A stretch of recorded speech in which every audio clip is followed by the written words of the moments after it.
Chapter 169 Breakthrough to the ninth layer of the loose immortal realm.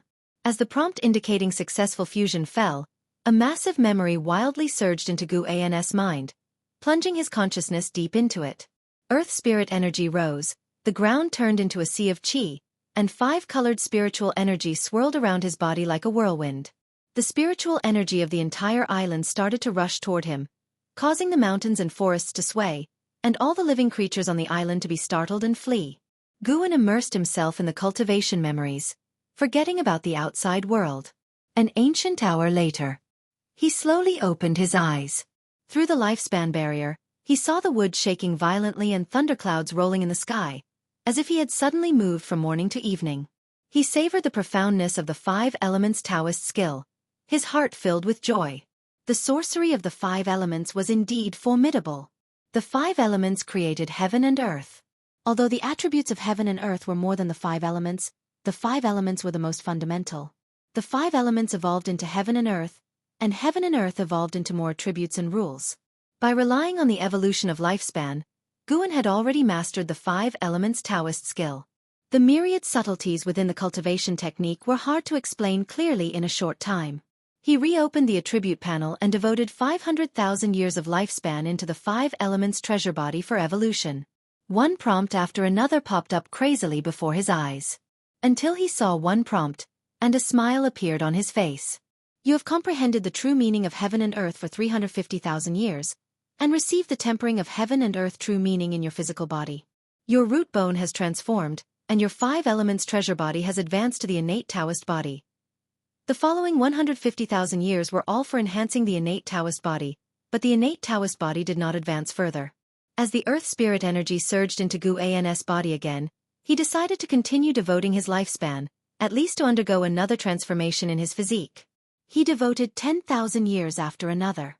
After 370,000 years, his innate Taoist body successfully advanced to the mystic holy body. The speed at which earth spirit energy poured into his body accelerated, plunging him into an indescribably wondrous state. At that moment, a powerful divine sense swept over the island. Nirvana realm. Guan was secretly shocked. There were indeed immortal path realms hidden overseas. The continent he was on was just a small corner of heaven and earth. Guan did not panic at all. With the lifespan barrier in place, the other party could not detect him. After 30 minutes, the divine sense disappeared. However, in the following time, divine senses kept sweeping over the sea area. The lifespan barrier began to extract spiritual energy from more distant sea areas, causing gigantic waves to rise on the sea, where sea demons tossed about. It wasn't until noon that Guan finally fully transformed into the mystic holy body, and the entire heaven and earth in his perception were renewed. Not only could he feel more elusive and touchless forces, but his physical Buddhist chi blood also greatly strengthened. With his own physical strength alone, he felt he could easily crush a Mahayana realm cultivator. He opened his eyes and saw that the lifespan barrier alone had consumed nearly 200,000 years of lifespan in the morning. Feeling the increasing number of divine senses sweeping over the sea area, Guan had to stop. Just now, he even felt a divine sense that made him frightened, indicating that the other party's realm might be the same as his or even higher. The ocean was indeed unfathomable. He feared that continuing today would attract more terrifying old monsters. He decided to change locations and continue later. Maintaining the lifespan barrier, Guan focused on the attribute panel, thinking about what to enhance next. The cultivation technique could be upgraded another level, and he could choose one divine skill or ultimate skill, as there was no need to enhance too many combat methods at one time. The many divine skills, spells, and ultimate skills he possessed were already very advanced. Each alone was rarely seen in the world. It wasn't until evening that Guan left the island, heading quickly eastward. He took 500 steps of the limitless freedom step continuously before stopping. This time, the island he stayed on was very small, with no demons, only creatures without spiritual wisdom. Guan activated the lifespan barrier and, after sitting down, pulled up the attribute panel. He devoted 200,000 years of lifespan into the five elements Taoist skill. However, this effort did not allow the five elements Taoist skill to advance, so he devoted another 200,000 years of lifespan, yet still failed. An Xiaofan hardened his heart and devoted 300,000 years of lifespan. Finally, the five elements Taoist skill evolved, advancing to the Heaven and Earth primordial skill. Mastery realm. A total of 700,000 years of lifespan. At the same time, the Heaven and Earth primordial skill also awakened a divine skill called Universe in the Palm, which could store all things of heaven and earth in one's palm, with the amount depending on one's mana level. Guan glanced at his lifespan, over 7,700,000 years, still sufficient. Nature's spiritual energy began to rush wildly into his body, and his thoughts were occupied by inherited memories. An ancient hour later, he opened his eyes. It was already dark. Having no time to savor the Heaven and Earth primordial skill, his gaze turned to the attribute panel again. The primordial Rui skill must be enhanced, as it was Guan's fundamental standing, allowing high realms to be unable to spy. Another 50,000 years of lifespan. Unknowingly, Guan became bolder. One after another prompt popped up madly before his eyes, and ultimately the primordial Rui skill advanced to the All Things Form and Energy art. The All Things Form and Energy art not only enhanced the ability to conceal one's aura but also allowed one to change their aura, consistent with all things. In other words, if Guan encountered a demon, he could manifest demon energy. Encountering a demon, he could manifest demonic chi, without being seen through. At the same time, the All Things Form and Energy art awakened a divine skill, Heaven and Earth 9 Transformations. This was a transformation divine skill, with endless marvels. Just as the Earth spirit energy dissipated, it started rushing toward Guan again, the ocean within 10,000 miles raising waves, with the scope rapidly expanding. This time, not only did divine senses sweep over the island, but also cultivators' figures flew over in the sky. Guan's presence broke the tranquility of the ocean. He couldn't care less. Another ancient hour later, Guan opened his eyes, seeing he had less than 7,200,000 years of lifespan left. Suddenly feeling 1,000,000 years of lifespan wasn't that much. He couldn't enhance other divine skills, as what if it wasn't enough to break through? The higher the realm, the more lifespan consumed, especially the Immortal Path realm. Even without reference, Guan could guess that breaking through the realm of the Immortal Path was definitely not a matter of decades or centuries. He patted his face and silently began to pray. First, he devoted 1,000,000 years of lifespan into his cultivation level. Due to your reconstruction of cultivation techniques, you start from the energy cultivation realm comprehending the Heaven and Earth primordial skill. You cultivated chi absorption for 1 year, and your cultivation level restored to the foundation establishment realm. You cultivated chi absorption for 3 years, and your cultivation level restored to the core formation realm. You cultivated chi absorption for 5 years, and your cultivation level restored to the nascent soul realm. You cultivated chi absorption for 500 years, and your cultivation level restored to the Mahayana realm. You cultivated chi absorption for 5,000 years, and with great accomplishments in the Heaven and Earth primordial skill, you forcefully attacked the loose immortal realm and started tribulation crossing, but you did not endure the 5 mystical heavenly tribulation of the heavenly Tao. Tribulation crossing failed. You cultivated chi absorption for 10,000 years, and with great accomplishments in the Heaven and Earth primordial skill, you forcefully attacked the loose immortal realm again, but did not endure the 5 mystical heavenly tribulation of the heavenly Tao. Tribulation crossing failed. Seeing that he had to reconstruct, Guan's face instantly stiffened. Fortunately, he only took 5,000 years to start attacking the second realm of the Immortal Path. The combination of the Heaven and Earth primordial skill and the mystic holy body was terrifying. One must know the lifespan evolution consumed more lifespan than real-time cultivation. Why more? Because it needed more lifespan to evolve the cultivation process and quickly transform spiritual energy into his cultivation level. This time-compressed process naturally generated additional lifespan consumption. Guan gained infinite confidence in his current skill and foundation. 5,000 years for one tribulation crossing? Piece of cake. Failure, failure, failure. A series of failure prompts appeared before Guan's eyes, and he remained unfazed, as he still had plenty of lifespan left. The cultivation speed had increased, but tribulation crossing was a different matter. Guan was already prepared for many failures. 1,000,000 years of lifespan was enough for him to fail 200 times. Couldn't be that unlucky, could he? As Guan watched, his face really did darken. What exactly was the 5 mystical heavenly tribulation of the heavenly Tao? Why was it so outrageous? Guan thought of the previous heavenly tribulations he had endured. He had found no relevant records in the book collection pavilion. Others faced various minor heavenly tribulations, But for him, every heavenly tribulation seemed incredibly terrifying. He suspected it had to do with his physique and cultivation technique. Enhancing physique and cultivation technique, although it could accelerate cultivation speed, also increased the difficulty of tribulation crossing. Immortal cultivation was truly defying the heavens.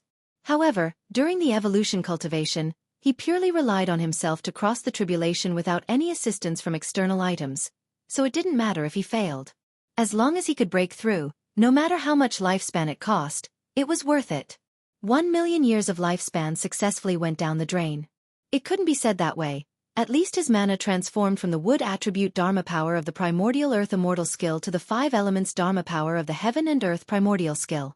Just this alone made him several times stronger than before. As Guan consoled himself, earth spirit energy surged into his body again.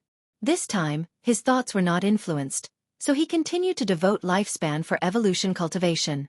Another 1,000,000 years. Failure. Failure. Failure. Guan's expression became serious, starting to visualize the scenes of tribulation crossing failure, which must be extremely dangerous. He worked hard to evolve himself. You cultivated chi absorption for 450,000 years, and with great accomplishments in the heaven and earth primordial skill, you forcefully attacked the loose immortal realm, started tribulation crossing. You endured the 5 mystical heavenly tribulation of the heavenly Tao, tribulation crossing succeeded, and your cultivation level broke through to the first layer of the loose immortal realm. You cultivated chi absorption for 450,003,000 years, and your cultivation level broke through to the second layer of the loose immortal realm. You cultivated chi absorption for 500,000 years, and your cultivation level broke through to the 9th layer of the loose immortal realm. You cultivated chi absorption for 560,000 years, and with great accomplishments in the heaven and earth primordial skill, you forcefully attacked the wandering immortal realm, started tribulation crossing, but did not endure the yin-yang yellow 5 emperors tribulation. Tribulation crossing failed. The constant failures began again. However, seeing himself reach the 9th layer of the loose immortal realm, his face beamed with joy. The difficulty of cultivating the loose immortal realm was certainly higher than the nirvana realm, but the lifespan Guan spent hadn't increased. One had to know it took him 5,000 years of lifespan to go from the 7th to the 8th layer of the nirvana realm. From the 1st to the 2nd layer of the loose immortal realm, it only took 3,000 years of lifespan, clearly showing the power of the mystic holy body and the heaven and earth primordial skill. However, reaching higher realms did need more lifespan, which was normal, and Guan could accept it. When all the prompts ended, Guan still hadn't endured that damned yin-yang yellow 5 emperors tribulation. Guan looked at his remaining lifespan of 5,000,000 years, his mood restless. Chapter 170. 9 layers of wandering immortal. Roaming the heavens and earth, it took Guan a full 4 hours to advance from the 9th layer of the nirvana realm to the 9th layer of the loose immortal realm. Upon reaching the loose immortal realm, his mana doubled, and he felt a significant release from many restrictions. These restrictions were the bonds that heaven placed on all beings. For instance, he could now soar without using mana, dive into the sea effortlessly, and even transform his physical body into his primordial spirit, allowing him to pass through all innate barriers in the world without impediment. It was simply indescribable. When his cultivation reached the 8th layer of the loose immortal realm, Guan felt the entire ocean erupt into chaos. In the distance, he even saw great cultivators of the nirvana realm engaging in combat, making him feel secretly ashamed. The experiences of the past 2 days made him realize the vastness of heaven and earth and that too many powerful auras passed through this region. Lu Lingjun had not made a mistake in ascending to the spirit realm. In a certain sense, this realm was equivalent to the spirit realm or the immortal realm and was a world beyond mortal comprehension. Considering Guan's past life on Earth, this place was unlikely to be as large as the Taizong dynasty. Guan recalled Lu Lingjun and the White Spirit Demon Emperor's names for this land. The Great Heavenly Spirit Land. Just how vast was this so-called Great Heaven and Earth? Guan couldn't help but look up at the sky. Speaking of which, he had never explored how high the sky was. In the Nirvana realm, he had used his divine sense to probe continuously upward, with terrifying results. His divine sense couldn't surpass the sky's apex. The heavens in the Great Heavenly Spirit Land seemed infinitely high, shocking him severely, given the cosmological concepts he had built in his previous life. And now, in the loose immortal realm, Guan could faintly sense a mysterious force in the sky, a power that even loose immortals dared not rashly contact. It wasn't a living being's aura but more like the majesty of heaven. Guan took a deep breath and lowered his gaze back to his attribute panel, his eyes growing firm. Since the commotion had already been significant enough, he decided to keep enhancing his cultivation level. 1,000,000 years of lifespan, invest. A barrage of prompts appeared. Failure. Failure. Failure. Guan remained optimistic. 5,000,000 years of lifespan. Can't I break the Yin-Yang Xianhuang 5 Emperor's tribulation? I don't believe it. Just as this thought arose, his entire 1,000,000-year investment in lifespan failed to pass the tribulation. His expression unchanged. He invested another 1,000,000 years. He continued to fail repeatedly. He reminded himself that he was already a great cultivator at the 9th layer of the loose immortal realm, with a stable Taoist heart. Do not be elated by external success, nor sad by personal failure. A third 1,000,000-year lifespan, invest. A few moments later, he couldn't help but utter a single word. Crap. The demeanor nurtured through 91 years of cultivation in the immortal cultivation world finally broke, awakening a native expletive from the depths of his soul. Guan dared not invest another 1,000,000 years and opted for 500,000 years instead. Heavens bless me. Wait, he was defying heaven, so he sought the blessing of his master, Chang Xiandan. Failure once more filled his vision. When a prompt with significantly longer text appeared, his heart filled with joy. Here it comes. After 35,000 years of qi absorption cultivation, using the great accomplishment in the heaven and earth primordial skill, you forcefully impacted the traveling immortal realm, began to cross the tribulation, passed through the Yin-Yang Xianhuang 5 Emperor's tribulation, successfully crossing the tribulation, and your cultivation level rose to the first layer of the traveling immortal realm. After 35,500 years of qi absorption cultivation, your cultivation level rose to the second layer of the traveling immortal realm. After 36,000 years of qi absorption cultivation, your cultivation level rose to the third layer of the traveling immortal realm. After 44,000 years of qi absorption cultivation, your cultivation level rose to the 9th layer of the traveling immortal realm. After 46,000 years of qi absorption cultivation, using the great accomplishment in the heaven and earth primordial skill, you forcefully impacted the heaven and earth flying immortal realm, began to cross the tribulation, but failed to survive the heaven and earth divine intent heavenly tribulation. The subsequent 4,000 years were filled with failures, with a tribulation every 2,000 years. Phew! The 9th layer of the traveling immortal realm. Exciting! The earth spirit energy surged upwards, and the sound of the earth groaned like a dragon's roar echoing in his ears, making him feel incredibly joyous. Heaven does not disappoint those who persist against life's odds. The heaven and earth flying immortal realm. Can one fly out of this sky? Guan pondered this with infinite anticipation in his heart. Now he only had 1,600,000 years of life left. He couldn't dare to continue crossing tribulations. If he got carried away and drained his entire lifespan, resulting in sudden death, it would be too sorry for his current life. The 9th layer of the traveling immortal realm should be enough, right?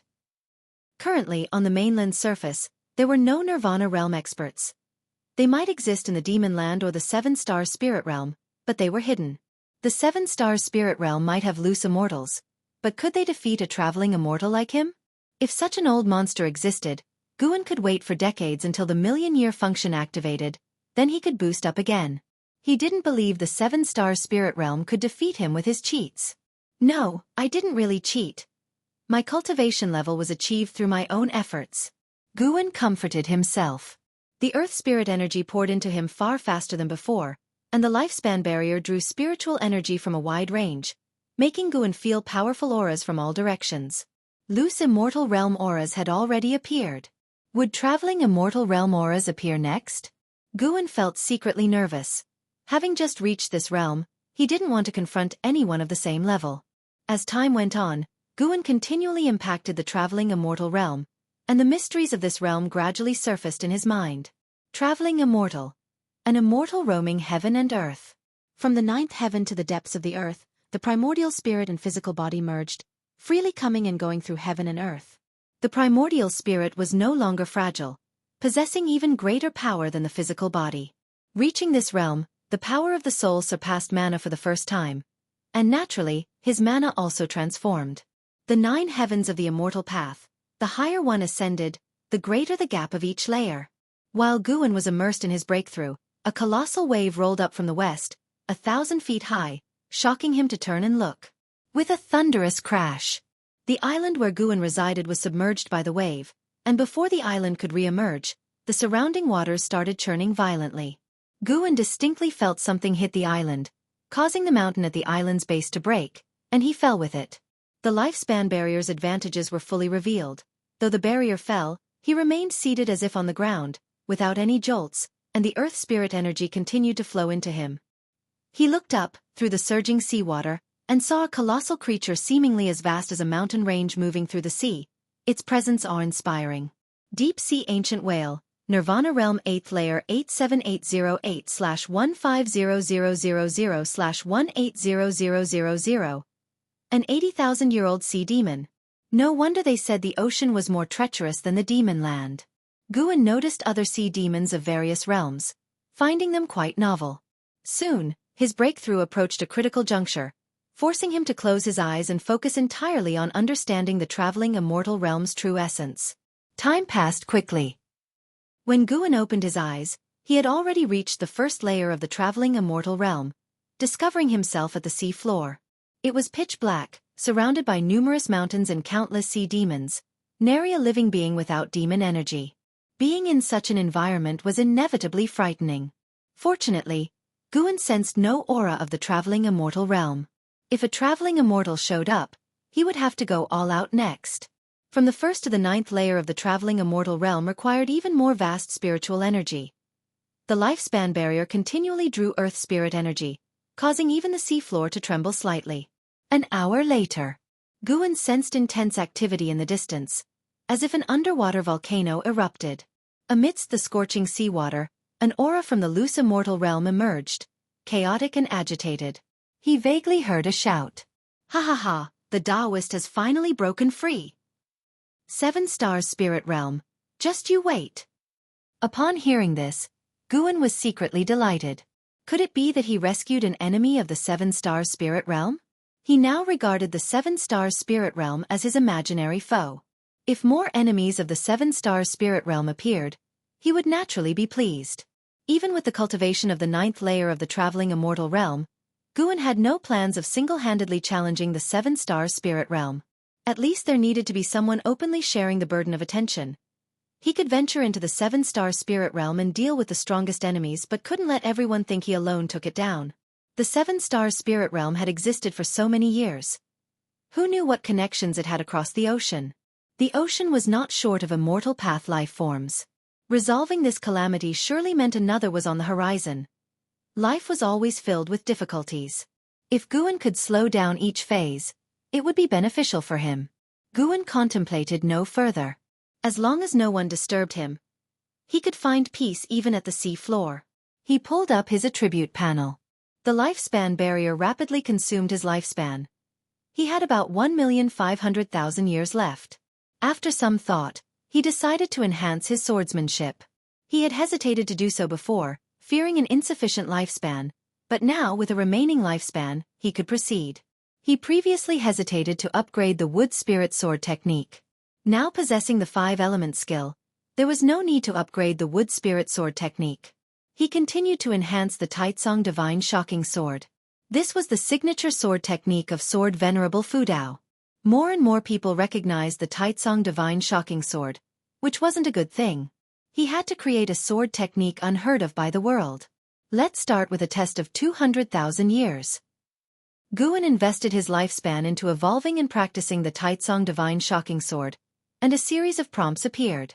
8,000 years later, the Taitsong Divine Shocking Sword was elevated to the vast star-suppressing Heaven Boundless Sword. The remaining 12,000 years were used to bring the vast star-suppressing Heaven Boundless Sword technique to the peak creation realm. Vast memories then flooded Guan's mind. The vast star-suppressing Heaven Boundless Sword used the stars to evoke sword intent, capable of suppressing heaven and earth, its sword chi boundless and immense, already containing the mysteries of great divine power. Half an hour later, Guan opened his eyes, brimming with determination. What a domineering vast star-suppressing Heaven Boundless Sword.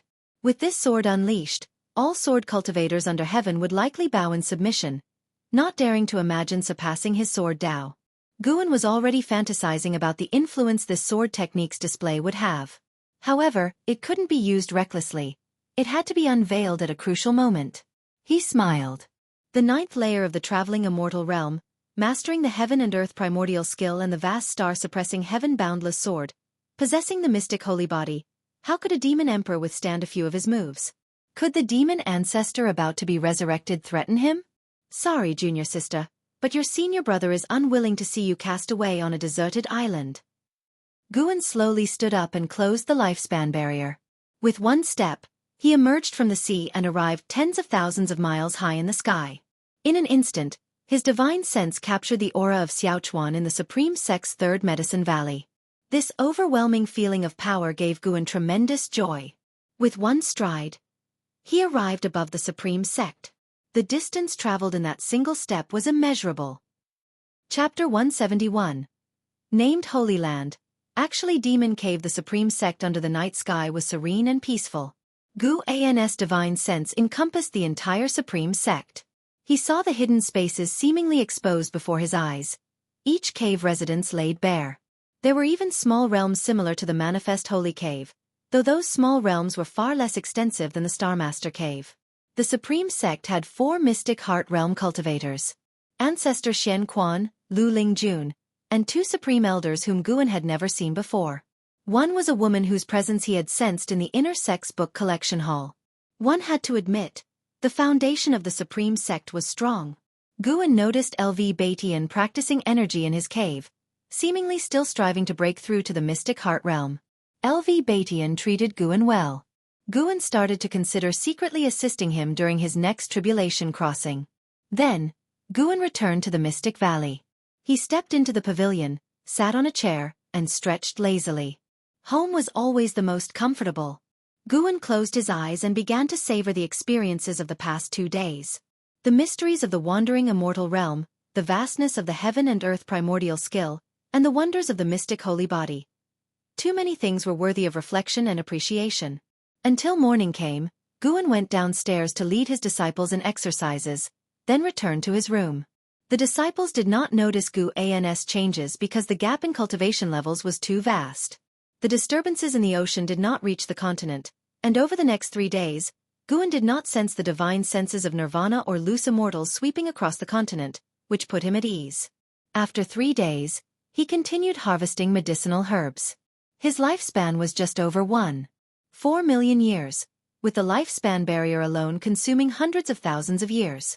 For the next lifespan function activation, he would need to accumulate 100 million years of lifespan. The mere thought made Guan's scalp tingle. 100 million years of lifespan was no easy task, certainly not the work of 2 or 3 decades. At his current rate of 200,000 years of lifespan income per year, it would take about 5 centuries. He had to strive harder to increase his annual lifespan income. In the morning, he went to the third Medicine Valley. In the afternoon, he visited Tianya Valley. By evening, he headed to the Demon Land to meet Ji Xiaoyu. In the underground cave, the black-clad Ji Xiaoyu was still seated in meditation, cultivating energy. Her spiritual power had recovered by 30%, and she had consumed quite a number of spirit energy elixirs during this period. Guan appeared out of thin air 10 steps away. Ji Xiaoyu did not detect his presence. After watching quietly for a while, Guan finally spoke up. There is a powerful force within you. After depleting your spiritual power, this force has actually enhanced your cultivation level. Upon hearing this, Ji Xiaoyu quickly opened her eyes, then stood up and faced him with a clasped fist in courtesy.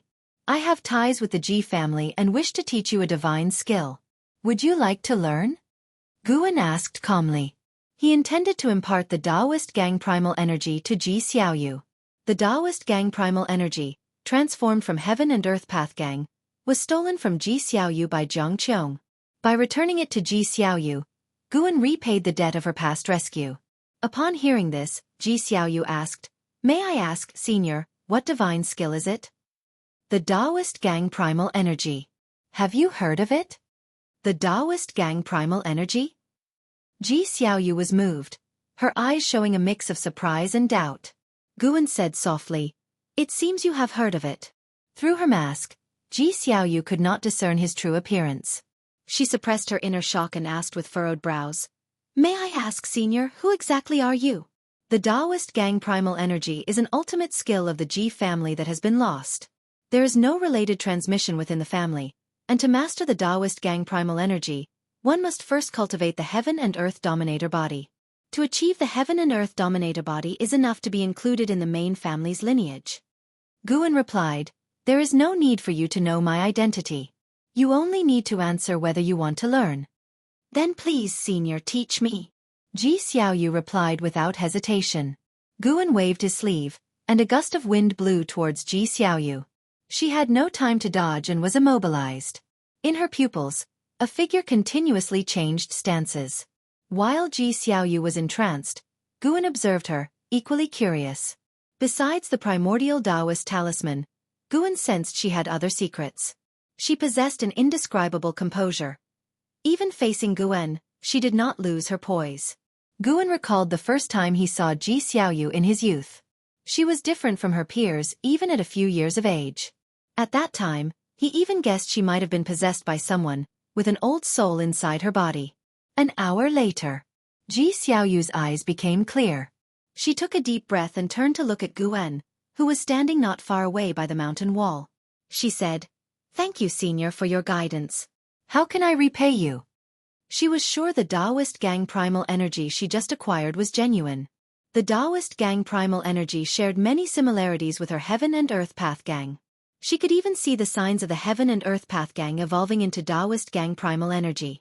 This person's Tao level surely exceeded her imagination. He might even be the strongest person she had ever encountered in her life. I do not need your repayment. I am only considering your surname, Ji. Tell me, what are your impressions of the seven-star spirit realm? Guan replied casually. In fact, in his heart, Ji Xiaoyu was more important than the Ji family. Although the Ji family raised him, years ago, they intended to cut off his hand. It was Ji Xiaoyu who spoke up to save him. His acceptance into the supreme sect was also Ji Xiaoyu's idea, unrelated to the Ji family. Over the years, the medicinal herbs Guan had contributed were enough to repay the Ji family. This time, rescuing Ji Xiaoyu was also repaying her past kindness. At least in Guan's mind, he and the Ji family, including Ji Xiaoyu, were even in grace. The Ji family was about to leave the supreme sect. To Guan, it meant that the Ji family would have no relation to him in the future, becoming strangers. Ji Xiaoyu looked at Guan and calmly said, A place named Holy Land, but in reality, a demon cave. Guan was surprised. He did not expect Ji Xiaoyu to recognize this. Ji Xiaoyu continued, It seems Senior also has a different view of the seven-star spirit realm. Otherwise you would not have asked me. Perhaps we can stand on the same side. Oh, why should we stand on the same side? Guan's tone was intriguing. Ji Xiaoyu frankly said, I want to overthrow the seven-star spirit realm. My power alone is too weak. I hope Senior can assist me. Guan inquired. Reason? It has nothing to do with the sake of the people. The Ji family wants to marry me off to a disciple of the seven-star spirit realm. For the sake of blood relations, I cannot oppose the Ji family, so I intend to eliminate the seven-star spirit realm. Ji Xiaoyu's expression remained calm. Though I was born in the Ji family, I will not choose to sacrifice myself for the family. Between me and the family, I will always choose myself. If Senior harbors animosity towards the seven-star spirit realm, then we can join forces. I will gather as much information about the seven-star spirit realm as possible. Listening to her, Guan could sense the coldness emanating from her bones, causing him to reassess her. In Guan's impression, Ji Xiaoyu had been merely calm and composed. Only this time did he truly understand who Ji Xiaoyu was. Although her words seemed selfish, Guan did not dislike her for it. A person must prioritize themselves, and Ji Xiaoyu had not harmed her clansmen. The seven-star spirit realm was indeed not a decent entity. Guan said, All right. Ji Xiaoyu immediately raised her hand in salute to Guan. Do you know that the root cause of the demon calamity comes from the seven-star spirit realm? Guan suddenly asked. Upon hearing this, Ji Xiaoyu frowned and said, I only know some of the evil deeds the seven-star spirit realm has done. I guess there might be a connection, but I don't know the specific reasons. Guan then told her what he had learned. As she listened, Ji Xiaoyu's brows furrowed more and more tightly. After he finished speaking, Ji Xiaoyu coldly said, "If what you say is true, then destroying the 7-star spirit realm could indeed save the populace. The 7-star spirit realm is deeply rooted and strong. To destroy them is extremely difficult. For now you should lie low. Once humanity prevails over the demon calamity, then make plans against the 7-star spirit realm." Guan replied. Ji Xiaoyu nodded. Then Guan waved his sleeve, taking her to the edge of the great Jiang dynasty. In the land of 5 dynasties, there must be a transmission array leading to the 7-star spirit realm. Delivering her here made Ji Xiaoyu safer. Before Ji Xiaoyu could speak, Guan disappeared from the spot. Ji Xiaoyu spread her divine sense and soon caught sight of cultivators. Her expression grew complex. To cross such a vast distance in such a short time. Who exactly is he? As autumn ended, winter snow finally arrived. After parting with Ji Xiaoyu, Guan returned to his usual farming life. Even though he had reached the 9th layer of the wandering immortal realm, he did not act recklessly. However, the changes brought by wandering immortal could not be completely hidden, so he began to elevate his apparent cultivation level. He planned to pretend to reside in the core formation realm using elixirs. In the future, he could slowly improve his cultivation, creating the image of someone dependent on elixirs. This would make others think him lucky and not strong. Guan aimed to be perceived as harmless to the Supreme Sect and other factions, making everyone believe there was no point in killing him, nor any harm in keeping him alive. This day, in the 3rd Medicine Valley, Guan was playing chess with Lu Lingjun. Snow drifted down but could not cover their bodies or the chessboard. Guan placed a piece and smiled. "You've lost again." Lu Lingjun frowned.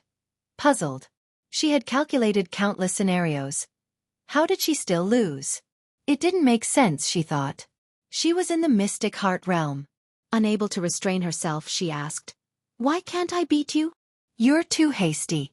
Being hasty leads to flaws." Guan replied. Chess was something he brought to this world. How could he lose? He had to defend the dignity of Wuxia people. Lu Lingjun couldn't help but ponder. At that moment, a figure flew over. Elder Gu Zong's son, Gu Yu. He quickly landed beside Guan, excitedly saying, "Guan, the true inheritor disciple has returned. He's planning to lecture in the inner sect after the new year. You have to listen. They say he's now in the Mahayana realm." Hearing this, Lu Lingjun grew interested too. 4 mystic heart realm cultivators, the most intriguing subject was how to reach the Mahayana realm. Guan couldn't help but ask, "Really? What is the true inheritor disciple's name?" Yesterday, he had sensed a Mahayana realm cultivator enter the Supreme Sect. As elders had personally received the person, he hadn't paid much attention. Of course it's true. His name is Xian Tianyi. With a Mahayana cultivator like him, we'll have a better chance against the demon calamity. He said if he'd come back earlier, dealing with the 6-headed sea dragon, another Mahayana cultivator, would have taken just a single move. Gu Yu said excitedly, his face full of admiration. Chapter 172. Regret having met too late. Journey to the West. Gu Ye's arrival interrupted the chess game between Gu An and Lu Lingjun.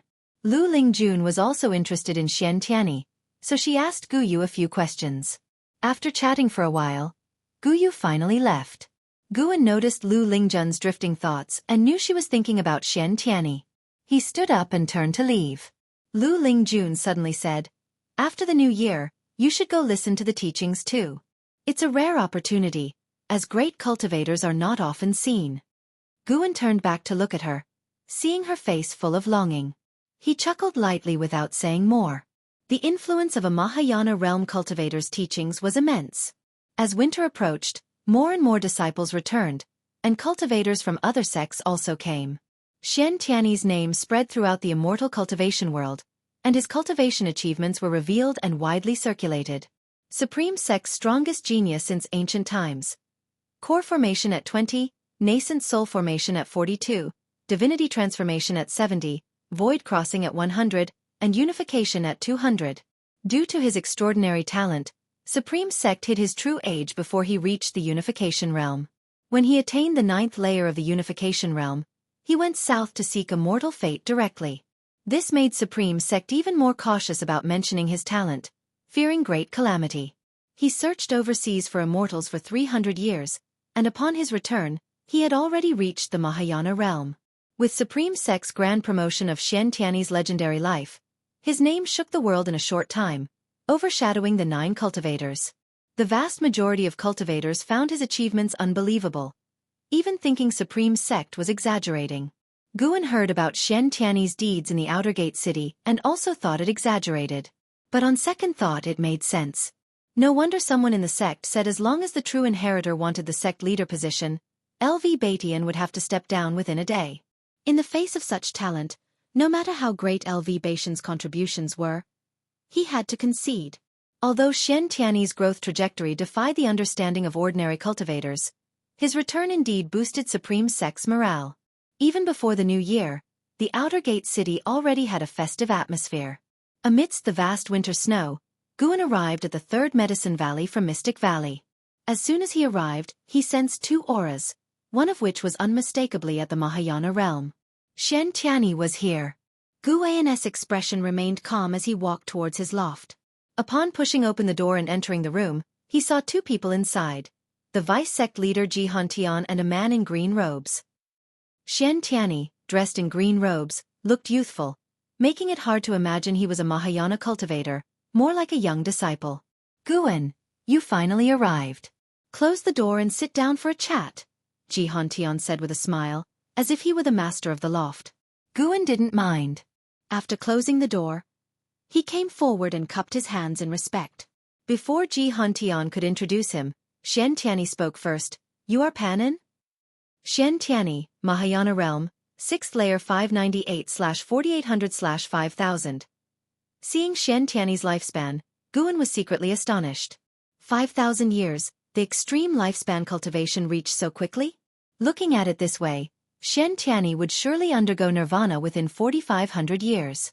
By then, breaking the heavenly destiny would achieve another extreme lifespan. Based on Guan's experience, Xian Tiany's spirit root qualification should be equivalent to the 5,000-year extreme lifespan level. At least his physical qualifications weren't as good as Ji Xiaoyu or Anhao, but his comprehension must have been astonishing, combined with extraordinary opportunities to achieve his current state. Guan pretended to hesitate and looked towards Ji Hantian. Ji Hantian smiled. Speak truthfully, this is our sect's true inheritor, Xian Tiany. He is not an outsider. He is Supreme Sect's most prized disciple. Ignoring the compliment, Xian Tiany continued to curiously observe Guan, his eyes bright. Guan immediately responded, Indeed, I have a pen name called Pan-en. Xian Tiany smiled, saying, Your investiture of the gods is very good. Someone gave it to me earlier, and I enjoyed it very much. I even had it mass-produced and spread overseas. Your book is widely popular on the seas, much more so than my own writings. Thank you for your appreciation, Senior. May I ask what book you wrote? Guan cupped his hands in thanks and inquired. Xian Tiany coughed lightly and said, I just wrote something casually. It doesn't compare to Investiture of the Gods. His book is not worth mentioning, Ji Hantian shook his head with a smile. This made Guan even more curious about what Xian Tiany had written. However, Xian Tiany didn't want to talk about it and instead started discussing Investiture of the Gods. Facing his inquiries, Guan had to answer each one, and Ji Hantian didn't interrupt anymore. He got up and left, closing the door behind him. Xian Tiany didn't have the pride typical of a Mahayana cultivator. When he talked about some of the plots in Investiture of the Gods, he became indignant, especially over the story of Neza cutting his bones to return to his father and flesh to his mother, which greatly angered him. Guan couldn't remember Investiture of the Gods word for word, so he expanded many stories in the book, like Neza cutting his flesh to return to his parents and Yang Jian rescuing his mother at Peach Mountain, making the characters more three-dimensional. This was also why Investiture of the Gods became so popular. Xian Tiany was very curious about how Guan wrote such an extraordinary book. Guan replied that he met an immortal in his dreams who touched his forehead, suddenly enlightening him. It was sudden because he could never write another divine work like Investiture of the Gods afterwards. Your Supreme Immortal Venerable and Shattering Void are also good, but I still think they fall short of Investiture of the Gods, Xian Tiany said with lingering interest. Guan didn't argue, but asked what book he had written. Xian Tiany suddenly looked embarrassed and mumbled. Guan seized the opportunity, constantly asking questions, and finally, Xian Tianyi revealed the book's title. What? Green Hero Travel is your work? Guan exclaimed, slapping the table in excitement. Whether it was Xian Tianyi's illusion or not, he felt an inexplicable panic for a moment, unsure if he was scared by Guan or had a guilty conscience. He nodded reluctantly. Guan raised his hand and took out a copy of Green Hero Travel from his storage bag, which made Xian Tianyi emotional upon seeing it. I love Green Hero Travel. I've read every copy at least 100 times. Guan went on and on about his love for Green Hero Travel. Xian Tianyi listened, feeling unprecedentedly moved in his heart. Finally, someone appreciated his talent. He immediately felt as if they had met too late. On the way back, lying on the deck, each time he read Investiture of the Gods, he felt more of a connection with Pan En. This feeling of anticipation even surpassed the thrill of returning to save the sect. Sure enough, Pan En was the soulmate he had been seeking all his life. The more Xian Tianyi thought about it, the more excited he became.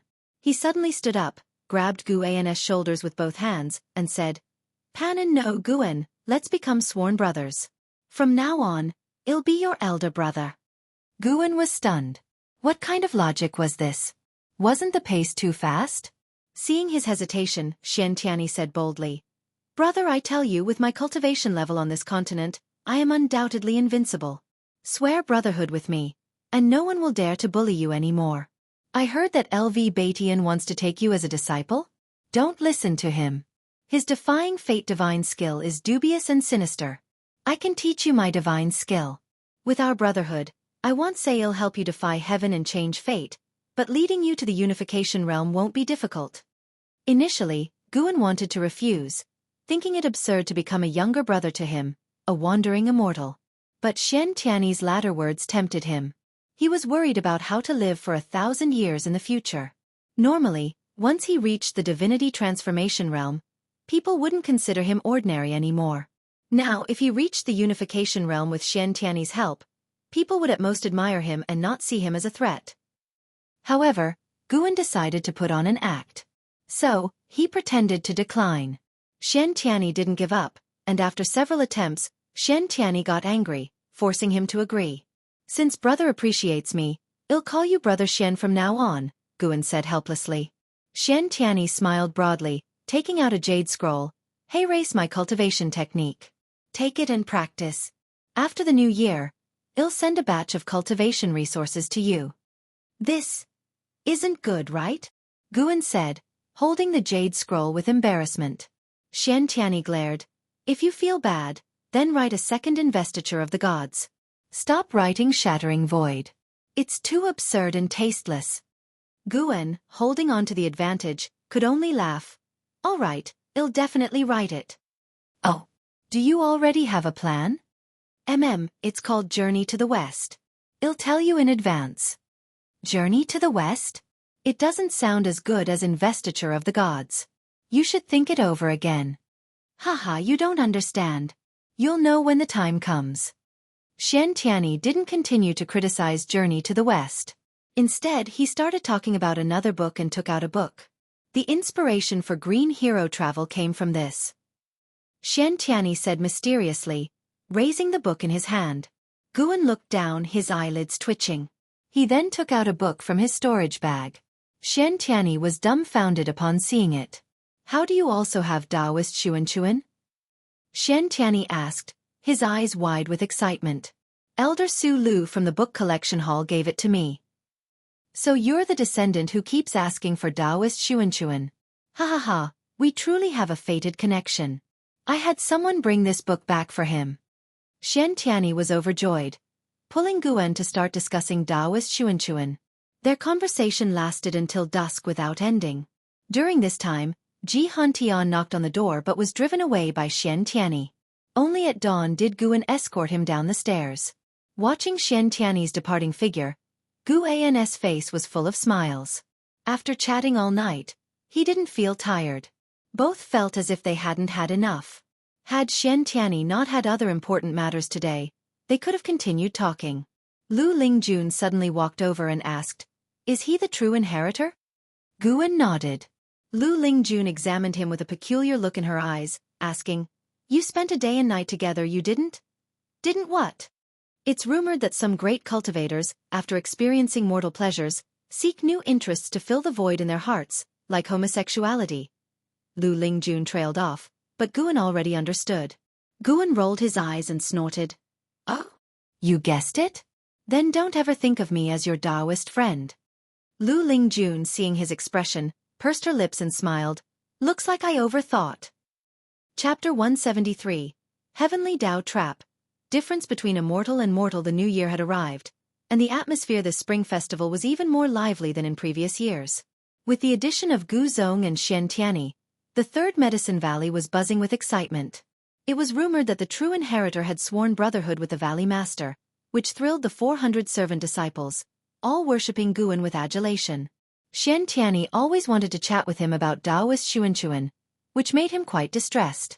It wasn't until dusk that Guan found an excuse to leave and return to the Mystic Valley to spend the festival with his junior sister and disciples. The disciples sat around the table, toasting and exchanging cups, rejoicing in the celebration. Yi Lan and Zhen Qin began recounting matters of the immortal cultivation world once again. The number of demons in the land of the 5 dynasties had not decreased due to the actions of various sects, but had, in fact, increased.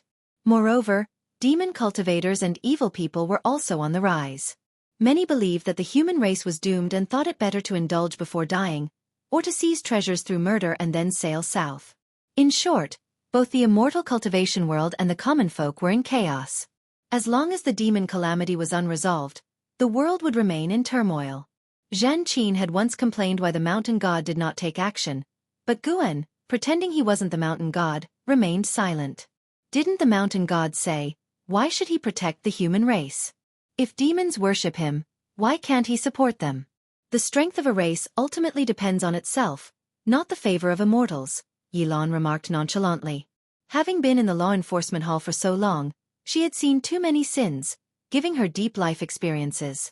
The more evil she had witnessed, the more she cherished Guan, Zhen Qin, and Xiaochuan. Many cultivators ended up lonely at the end of their paths. Having companions in life was a blessing.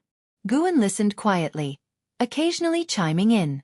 No matter how chaotic the world became, he had no intention of taking it upon himself to save it. However, he would still occasionally descend from the mountain to relieve suffering, aiding some fated beings without upsetting the grand scheme of things. After all, he was still unsure of the strength of the 7-star spirit realm. Even if he knew, he couldn't protect the continent alone. Doing so would mean that all future calamities befalling the continent would fall on his shoulders, and any enemies targeting the continent would first come after him. The mere thought gave him a headache. Zhen Qin mentioned Su Han again, saying that Su Han had followed the 9 Nether 13 evil to Tianwei.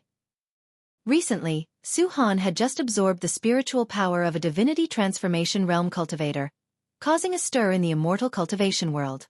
The Supreme Sect had also dispatched great cultivators to kill Su Han, but ended up being severely injured by the 9 Nether 13 evil.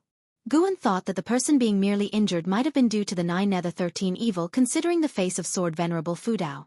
The world situation was changing, and Guan only wanted to watch from the sidelines. His target was the Demon Emperor and the Demon Ancestor. Once the demon calamity erupted and the world plunged into chaos, he would seize the opportunity to eliminate the Demon Emperor and the Demon Ancestor, eradicating the greatest scourge of the calamity. The remaining demons would serve as grindstones for the world's cultivators. The conversation lasted deep into the night, and Yi Lan and Zhen Qin decided to stay in the Mystic Valley and leave the next day. Yi Lan even came to his pavilion to confide in him.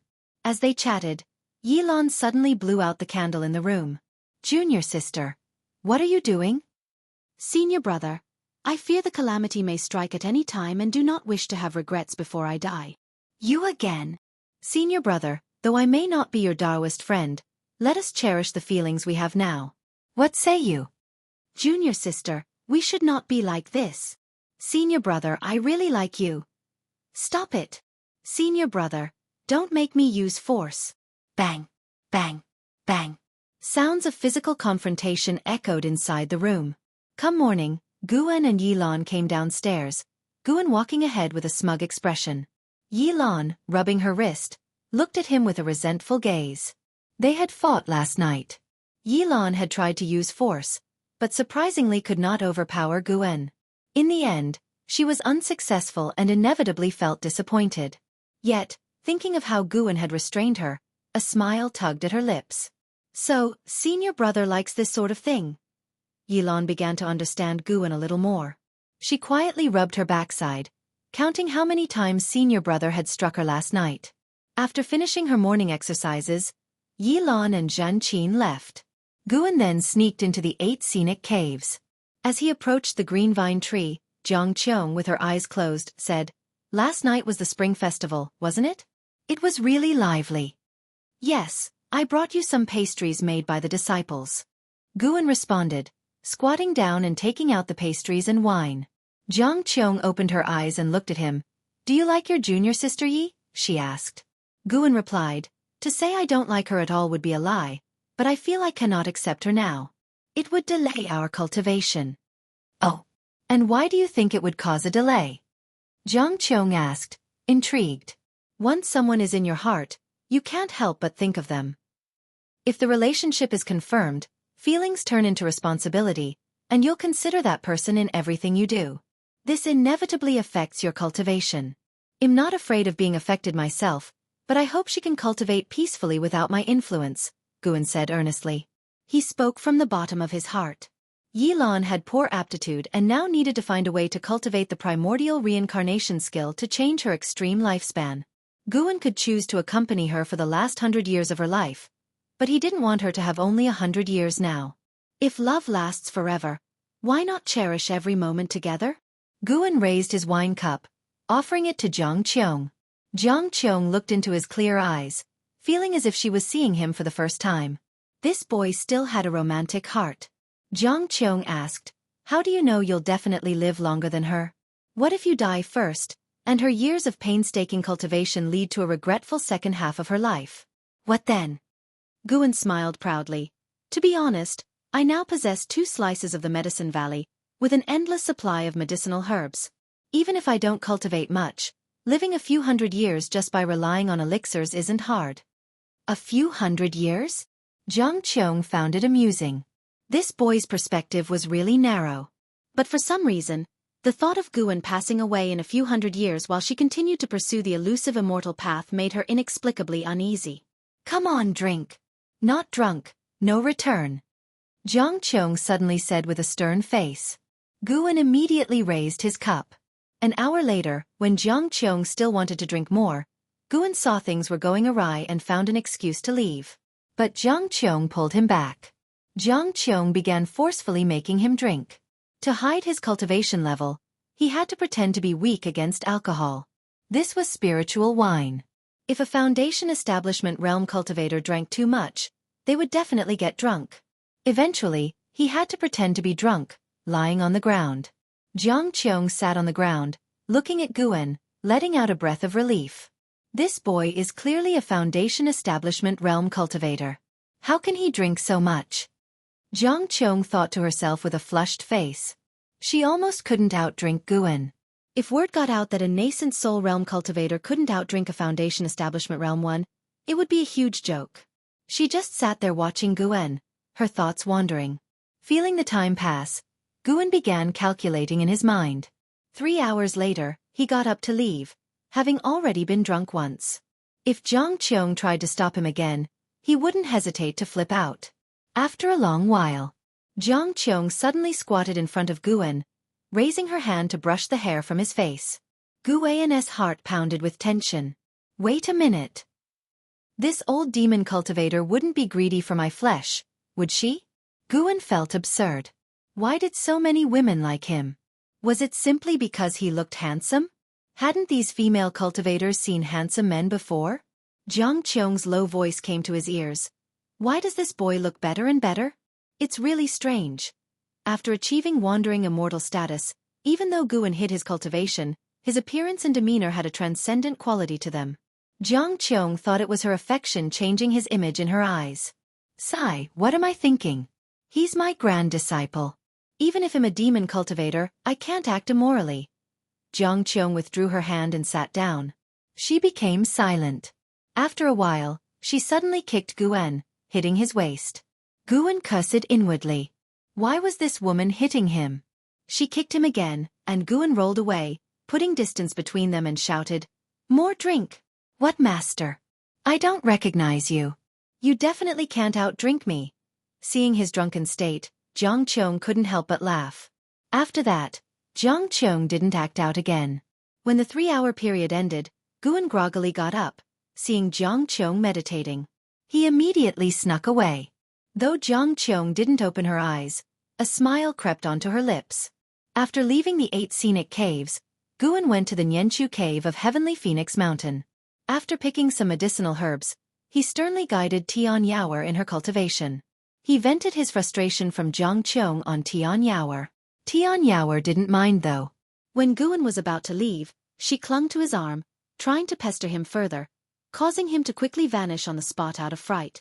Back at the 3rd Medicine Valley, Guan kept pondering a question.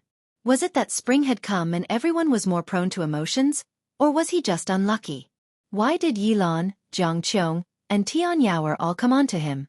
Fortunately, Lu Lingjun only indulged in banter and didn't actually treat him as a Taoist friend. These were all traps set by the Heavenly Tao. The Heavenly Tao wanted him to be ensnared by these women's affections, dragging him into worldly conflicts. Sooner or later, the 3 women would encounter various troubles. If he were bound to them, how could he stand idly by? Intervening more frequently would eventually attract the attention of powerful enemies. The concept of causality was complicated. The higher his cultivation, the more Guan respected causation. The intersections of fate in the mortal world seemed random, but in reality, followed certain laws. Guan pondered as he walked toward his pavilion, contemplating the way of cause and effect. In the distance, Xiaofan stood by the wooden fence, watching his spirit dogs playfully fight. His gaze suddenly caught sight of Guan ascending the stairs. For some reason, Xiaofan became lost in thought. The feeling Guan gave him was indescribable, as if his senior brother could fly away at any moment. This feeling was quite strange. He came back to his senses and smiled self-deprecatingly. Senior brother has already sworn brotherhood with Mahayana cultivators. He's long been a different league from me. I only rely on his care to live. When I pass away, he will still be young. Feeling melancholic, Xiaofan sighed. He was envious but bore no jealousy towards Guan, believing his senior brother deserved his current status. When he died, if there truly were an underworld, he would pray for his senior brother, wishing his immortal path smooth and worry-free. Uncle Xiaofan, the white spirit rat is back. An Exian suddenly ran over, interrupting his thoughts. Chapter 174. Catastrophe rarely seen in 10,000 years. Ever since they had the mystic pure tree, the white spirit rat had basically been napping under it, rarely going out, and when it did, it was gone for several days, making Xiaofan always worry about it. Under Nzin's guidance, Xiaofan arrived at the mystic pure tree. The white spirit rat was lying under the mystic pure tree, its belly facing the sky. Xiaofan squatted down and gently petted its belly, while it displayed a look of comfort. An Exian came up behind Xiaofan and said with emotion, "Uncle Xiaofan, you spoil it too much. It goes out for so long. Don't you think it needs a little scolding?" She couldn't stand the white spirit rat's cockiness and laziness. Had it not been Guan's pet, she would have taken care of it long ago. Don't underestimate it. It has another name, the treasure-hunting rat. It rarely goes out, but when it does, it might come back with a treasure, Xiaofan said with a smile. At these words, an Exian squatted down as well, curiously examining the white spirit rat. The white spirit rat opened its eyes to see her, and its eyes widened. Suddenly, it spat a pearl at an Exian, who couldn't dodge in time. The pearl hit Nzin's face and immediately turned into liquid, seeping into her skin. Everything happened so quickly that an Exian couldn't react. By the time she realized what had happened, she screamed, stood up hurriedly, and frantically touched her face, while Xiaofan was also frightened, not knowing what to do. The white spirit rat gave a smug smile and ran behind the tree. Guan heard Nzin scream and rushed over immediately, followed by other disciples. "Don't move, let me see." Upon hearing Guan's voice, an Exian calmed down instantly and let go of her hands. Everyone looked closely and saw that apart from a slight redness due to emotional agitation, there were no injuries on her face. Guan examined her and then asked Xiaofan to go fetch Lu Lingjun. Although an Exian was fine, she had obtained an opportunity. But Guan couldn't say this out loud. He had to get Lu Lingjun to explain it. Before long, Lu Lingjun arrived. After inspecting an Exian, she smiled and said, "You should thank that fat rat." Upon hearing this, an Exian was stunned, and the people around were puzzled. The white spirit rat suddenly peeked out from behind the tree, baring its teeth at Lu Lingjun, but its overly chubby figure rendered it completely non-threatening. "Senior, do you recognize the pearl it spat out?" An Exian asked nervously. Just as Lu Lingjun was about to answer, a figure flew in from the distance, and she turned to look. The newcomer was an imposing male cultivator who swiftly landed behind the group. Frowning, he asked, "Whose white spirit rat is that?" An Exian couldn't help but tighten her grip on her sleeve. Guan stepped forward and said, "It is mine." "I'm sorry, Taoist friend.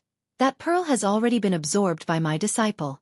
I am willing to compensate with medicinal herbs." An Exian looked at him with gratitude, while Lu Lingjun had a look of amusement.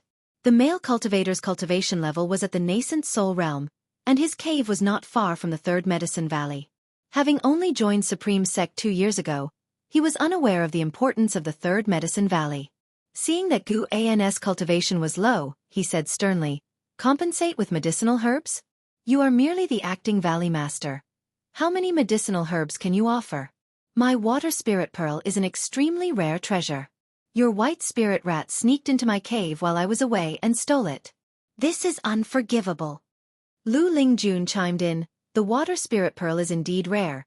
It can enhance a being's perception of water attribute spiritual energy." The male cultivator glared at an Exian with even more anger, making her even more anxious.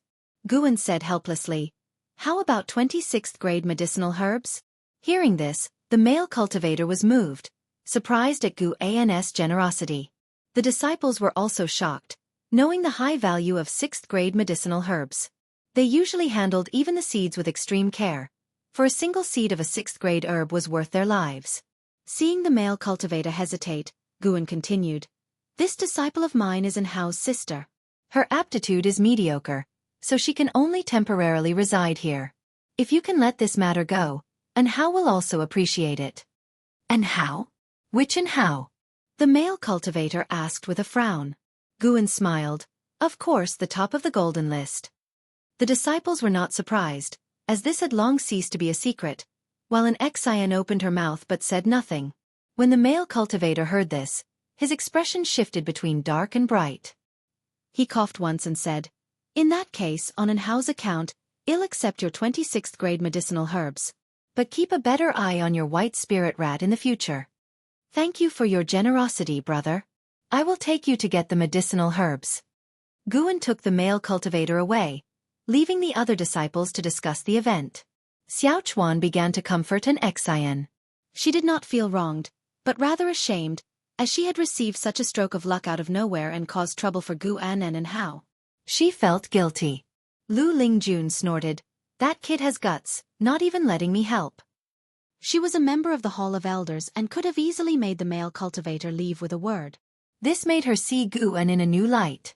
Besides her, Guan had also sworn brotherhood with Xian Tianyi and had a close relationship with the sect leader. Even so, Guan did not resort to abusing his power, always offering sincere compensation. This character was truly admirable. After the time it takes for an incense stick to burn, the male cultivator left.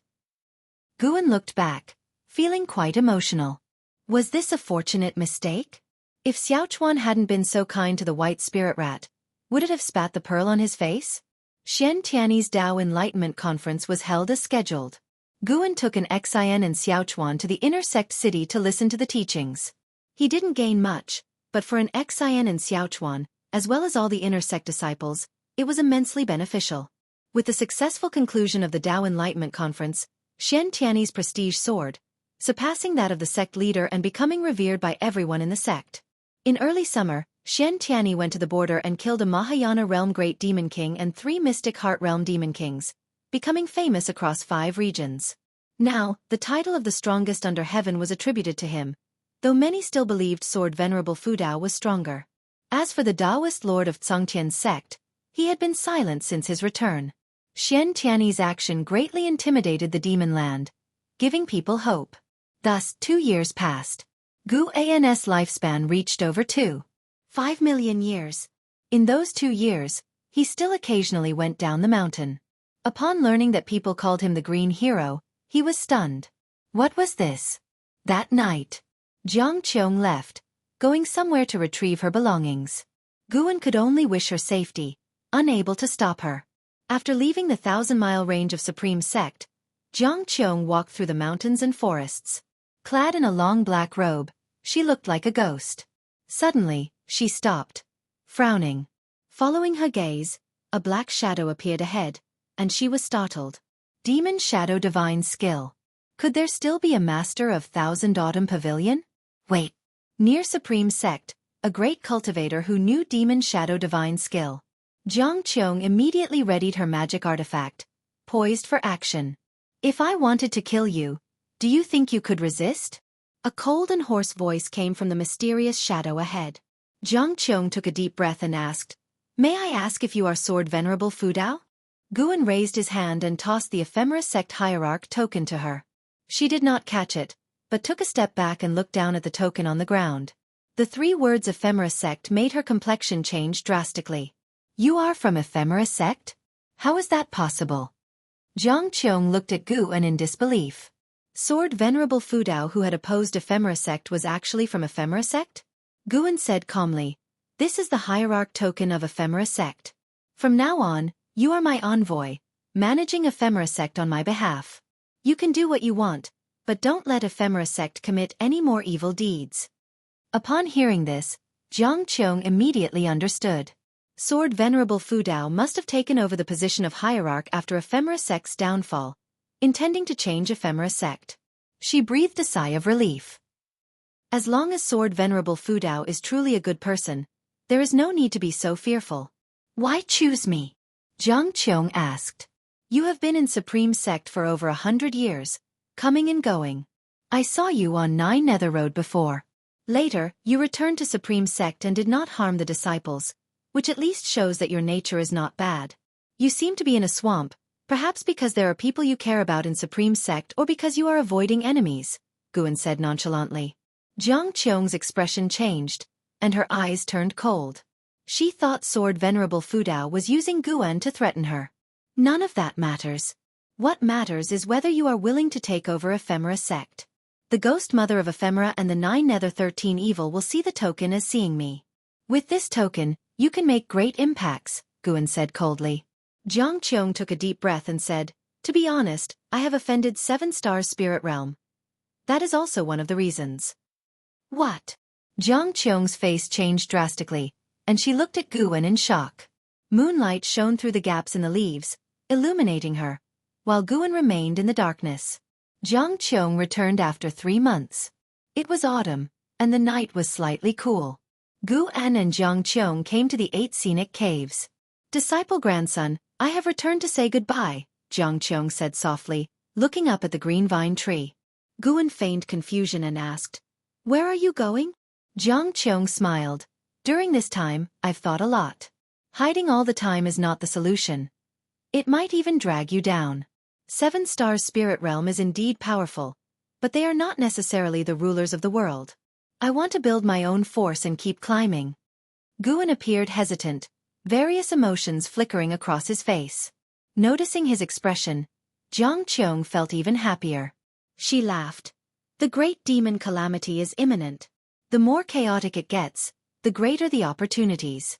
Maybe in 100 years, I can come to Supreme Sect openly. By then, I'll have you receive me, all right?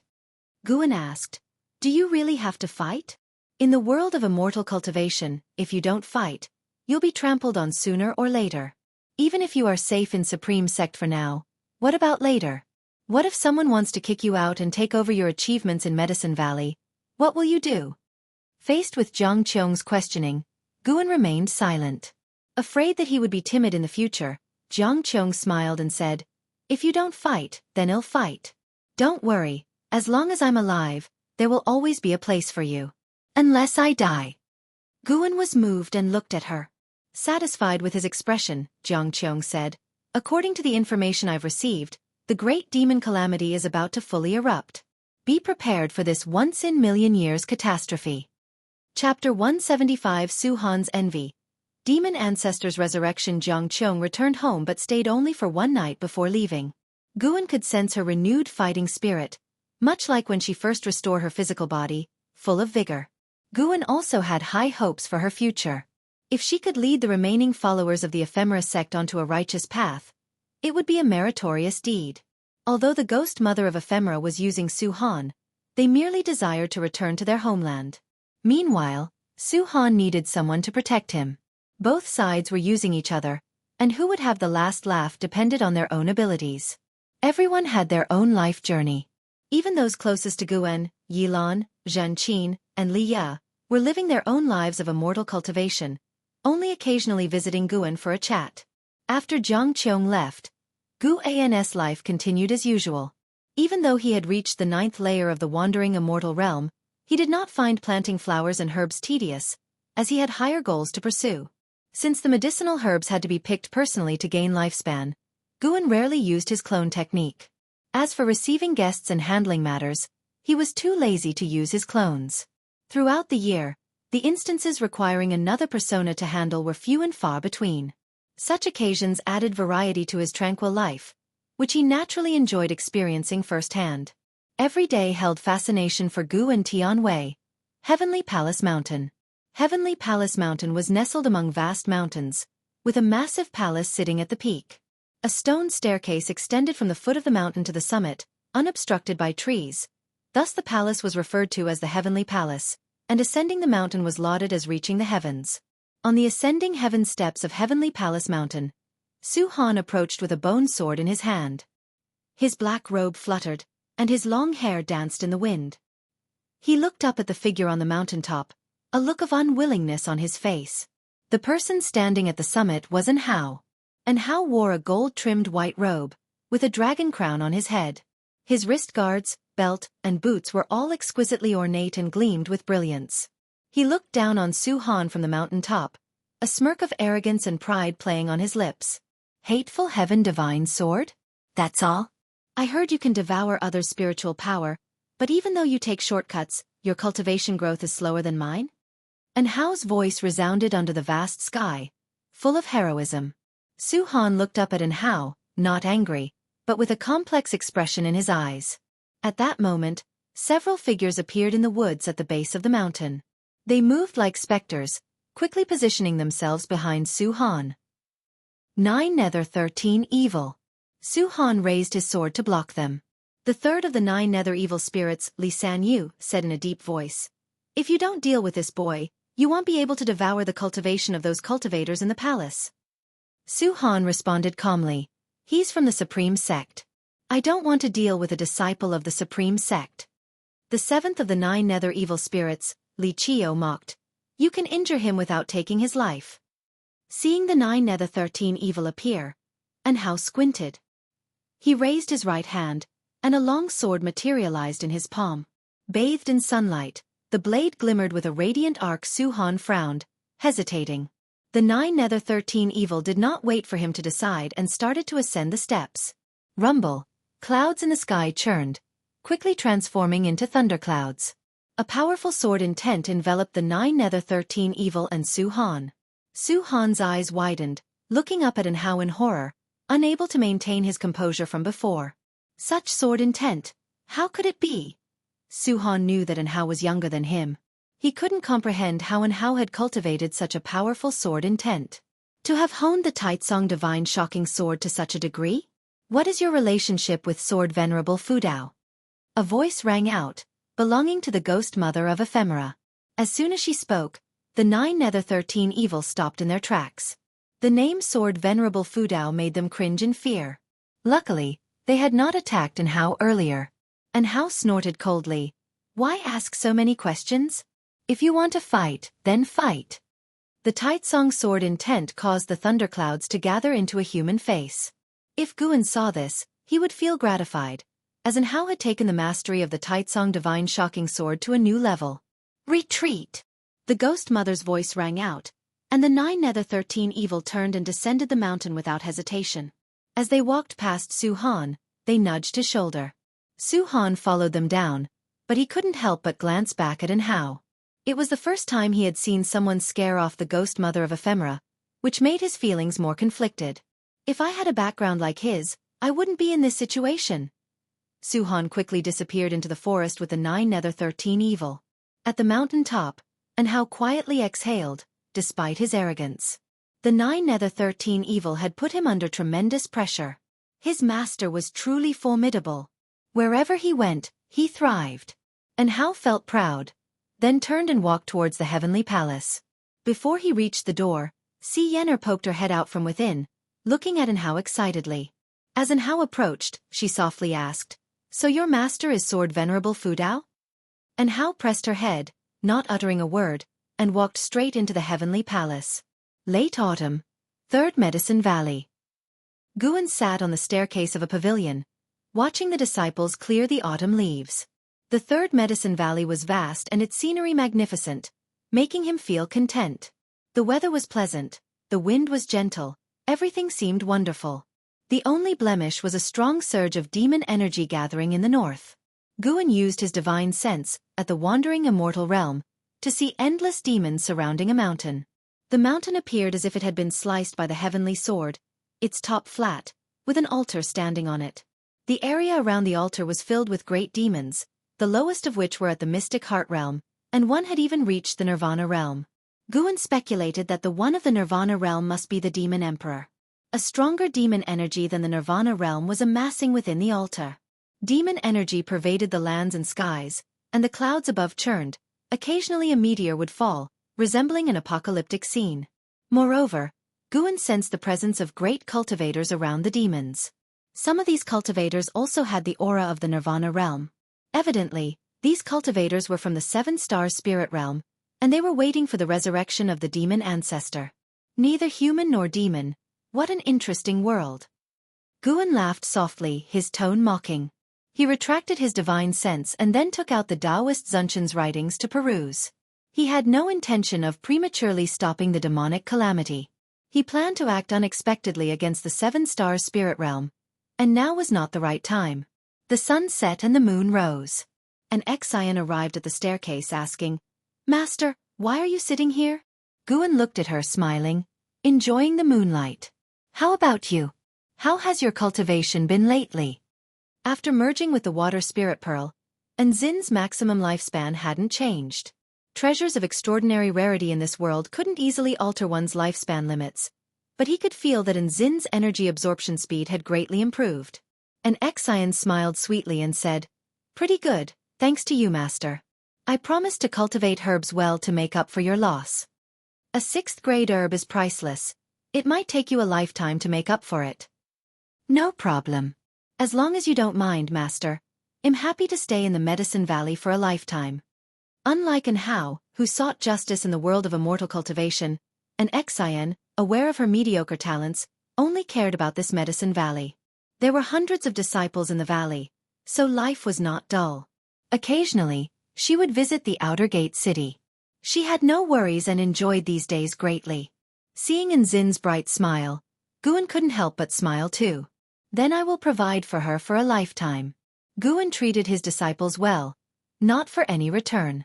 Could these disciples surpass him in power? He simply enjoyed creating good relationships. Having affection for others who reciprocated his kindness gave him satisfaction. The master and disciple chatted idly, and an Xian mentioned the white spirit rat, saying it was too fat and needed some exercise. Thus, Guan entrusted the white spirit rat to her, permitting her to handle it as she wished, which made her very happy. One night passed. Early the next morning, many Supreme Sect disciples flew northward. Some even flew over the 3rd Medicine Valley, making an impressive spectacle and causing the valley's disciples to talk excitedly. After watching for a while, Guan stepped onto the transmission array platform. An ancient hour later, Guan arrived at Tianya Valley. He saw LV Xian had returned, meditating on a cliff facing the valley's entrance. Seeing him from afar, LV Xian nodded slightly as a greeting. Guan nodded back and walked into the valley. 2 years had passed, and the world's landscape had greatly changed. Now only 3 dynasties remained, the Taizong dynasty, the Tianwei dynasty, and the Great Zhong dynasty. Among them, the Taizong dynasty possessed the most extensive territory. The Great Zhang dynasty was at the bottom because they hadn't participated in the internal wars, being too busy fighting demons. After Guan finished harvesting the medicinal herbs, he had 3 monkey demons plant the seeds. Luo Hun came to Guan's side and said, "Your Majesty wants you to hasten to increase your cultivation level to the 9th layer of the Foundation Establishment Realm, and reach the core formation soon." He raised his hand, took out an ornate box, and handed it to Guan. "His Majesty said that with your current status in the Supreme Sect, someone will surely help you form your core. This is a golden core he prepared in advance since he can't find the time to return himself." Luo Hun's eyes showed curiosity. He was curious about Guan's current status in the Supreme Sect. Unfortunately, Li Zuando's letter did not specify. Guan put the box into his storage bag and asked Luo Hun to thank Li Xiandao on his behalf. Luo Hun whispered, "The book." Guan discreetly took out a book. "This is the latest Green Hero travelogue. Green Hero himself gave it to me, and no third person has seen it yet." Luo Hun accepted it with joy. At that moment, Ji Xiaoyu's brother, Ji Ruolai, appeared behind Luo Hun, looking at Guan, asking, "Have you met Shen Tianyi?" Luo Hun moved aside to give him room. Guan asked, "Why do you ask?" "Green Hero travelogue is written by Shen Tianyi," Ji Ruolai said expressionlessly. Luo Hun was embarrassed, quickly leaving. Guan nodded. "Indeed, we have sworn brotherhood." Hearing this, Luo Hun stopped, looking at him in disbelief. Ji Ruolai squinted his eyes, carefully examining Guan Lv, who was meditating on the cliff, opened his eyes. The name Shen Tianyi was well known to him. In the current world of immortal cultivation, who didn't know the Supreme Sect's true inheritor? Ji Ruolai stared at Guan and said, "It seems Shen Tianyi likes your investiture of the gods." "Investiture of the gods? What do you mean?" Luo Hun suddenly stepped forward, looking at Ji Ruolai with a frown. "Are you saying investiture of the gods was written by Guan?" Ji Ruolai nodded. Luo Hun looked at him in disbelief. This news was more shocking than Guan and Shen Tianyi's sworn brotherhood. Chapter 176, The Eyes Peeking at All Beings. "Guan Panan?" Luo Hun looked at Guan, thinking in a daze. His expression made Guan very displeased. "What do you mean by this? Disappointed?" Guan was not afraid of Pan's identity being exposed now. Not to mention his cultivation level, just his backing was enough to handle all the trouble he could encounter. Don't think that Guan has killed many strong people, but those strong people had no direct enmity with him. Currently, the enemies he could provoke would hardly exceed the divinity transformation realm. Even Lv in the distance felt shocked. Guan was Panan? He knew that Guan had extraordinary cultivation talent but did not expect him to have such skills. At this moment, Lv once again felt his own mediocrity. He realized that true geniuses never show off their talents. They disdain comparing themselves with others. Ji Ruolai looked at Guan and said, "My third sister wrote to me, asking me to take good care of you. She greatly appreciates your decision to stay at the Supreme Sect instead of following the Ji family in relocating." Upon hearing this, Guan could only say, "I am cultivating in the Supreme Sect. At a time of crisis, I cannot run away. Moreover, I don't need to go to the battlefield, so I must do my part from the rear." Ji Ruolai nodded, with a look of admiration in his eyes. The three chatted for a while before Guan took the opportunity to bid farewell and leave. Watching his departing figure, Ji Ruolai chuckled softly and said, "Being sworn brothers with Shen Tianyi, his cultivation level no longer matters. From now on, I have to treat him as a great personage." Luo Hun did not respond but muttered, "Why could he write the investiture of the gods? I can accept that he wrote the Green Hero travelogue. Don't think that he now loves reading the Green Hero travelogue and Taoist Xuanchuan, but in his heart, investiture of the gods was the masterpiece. The former satisfies his desires, while the latter is his life pursuit." Early winter. Just at dawn, a terrifying demon energy came from a distance, startling everyone at the Supreme Sect. In Mystic Valley, the servant disciples practicing exercises with Guan also noticed it, all turning to look in terror. They had never felt such dreadful demon energy, making them instinctively fearful. Guan also felt it and said, "Continue practicing, focus on our tasks, don't worry about what you can't control." Hearing this, the disciples could only suppress their inner fear and continue practicing. Chu Jingfeng and Lu Jiujia were also practicing, both furrowing their brows tightly. They felt that this demon energy far exceeded that of the six-headed sea dragon, which had once brought despair to the human race. Now, an even more terrifying demon appeared, leaving them wondering how to survive the demon calamity. This demon energy did not dissipate after its appearance. It lasted for 7 whole days. On this day, Guan came to the outer gate city, where rumors about the demon ancestor had already spread. Have you heard? The ancestor of 10,000 demons, who founded the demon clan, has resurrected. He is the root cause of the demon calamity. The six-headed sea dragon was only one of the 72 great demon kings. There's still the demon emperor above him, and now an even more powerful demon ancestor appears. What are we going to do? With Senior Shen Tianyi, Taoist Lord, and the 9 great cultivators of the world, we still have a sliver of hope. These people are formidable, but who can kill the demon emperor and the demon ancestor? No matter what, even the great cultivators have returned from overseas to aid us. How can we, the people who cultivate immortality, be afraid? We will fight to the death with no regrets. Even the Foundation Establishment Realm Outer disciples were stirred with bloodlust, ready to fight at any moment. Guan arrived at the edge of the heavenly repair platform and saw Xia, the son of the demon emperor, not comprehending sword enlightenment, but standing by the platform, looking at the sky, seeming deep in thought. The sky was covered with surging dark clouds, and the snow was falling heavily, as if to obscure the vast world. Guan also looked up, raising his right hand to catch a flake of snow. The snowflake melted instantly upon touching his hand, dissipating into wisps of white vapor. Loose immortal. Guan silently thought in his heart, judging the cultivation level of the demon ancestor. Indeed terrifying. If Shen Tianyi and Taoist Lord had not returned, the human race of the 3 dynasties, having only mystic heart realm cultivators, how could they resist the loose immortal realm demon ancestor? Even if those 2 returned, they could not possibly be a match for the demon ancestor. The gap in cultivation levels was too vast enough for the demon ancestor to easily crush them. Under Guan's gaze, the dark clouds in the sky actually formed the outline of 2 gigantic eyes, overlooking all beings with oppressive power. More and more people noticed the abnormality in the sky.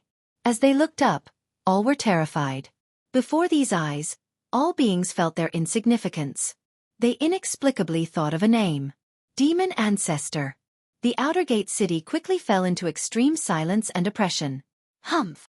So what if it's the demon ancestor?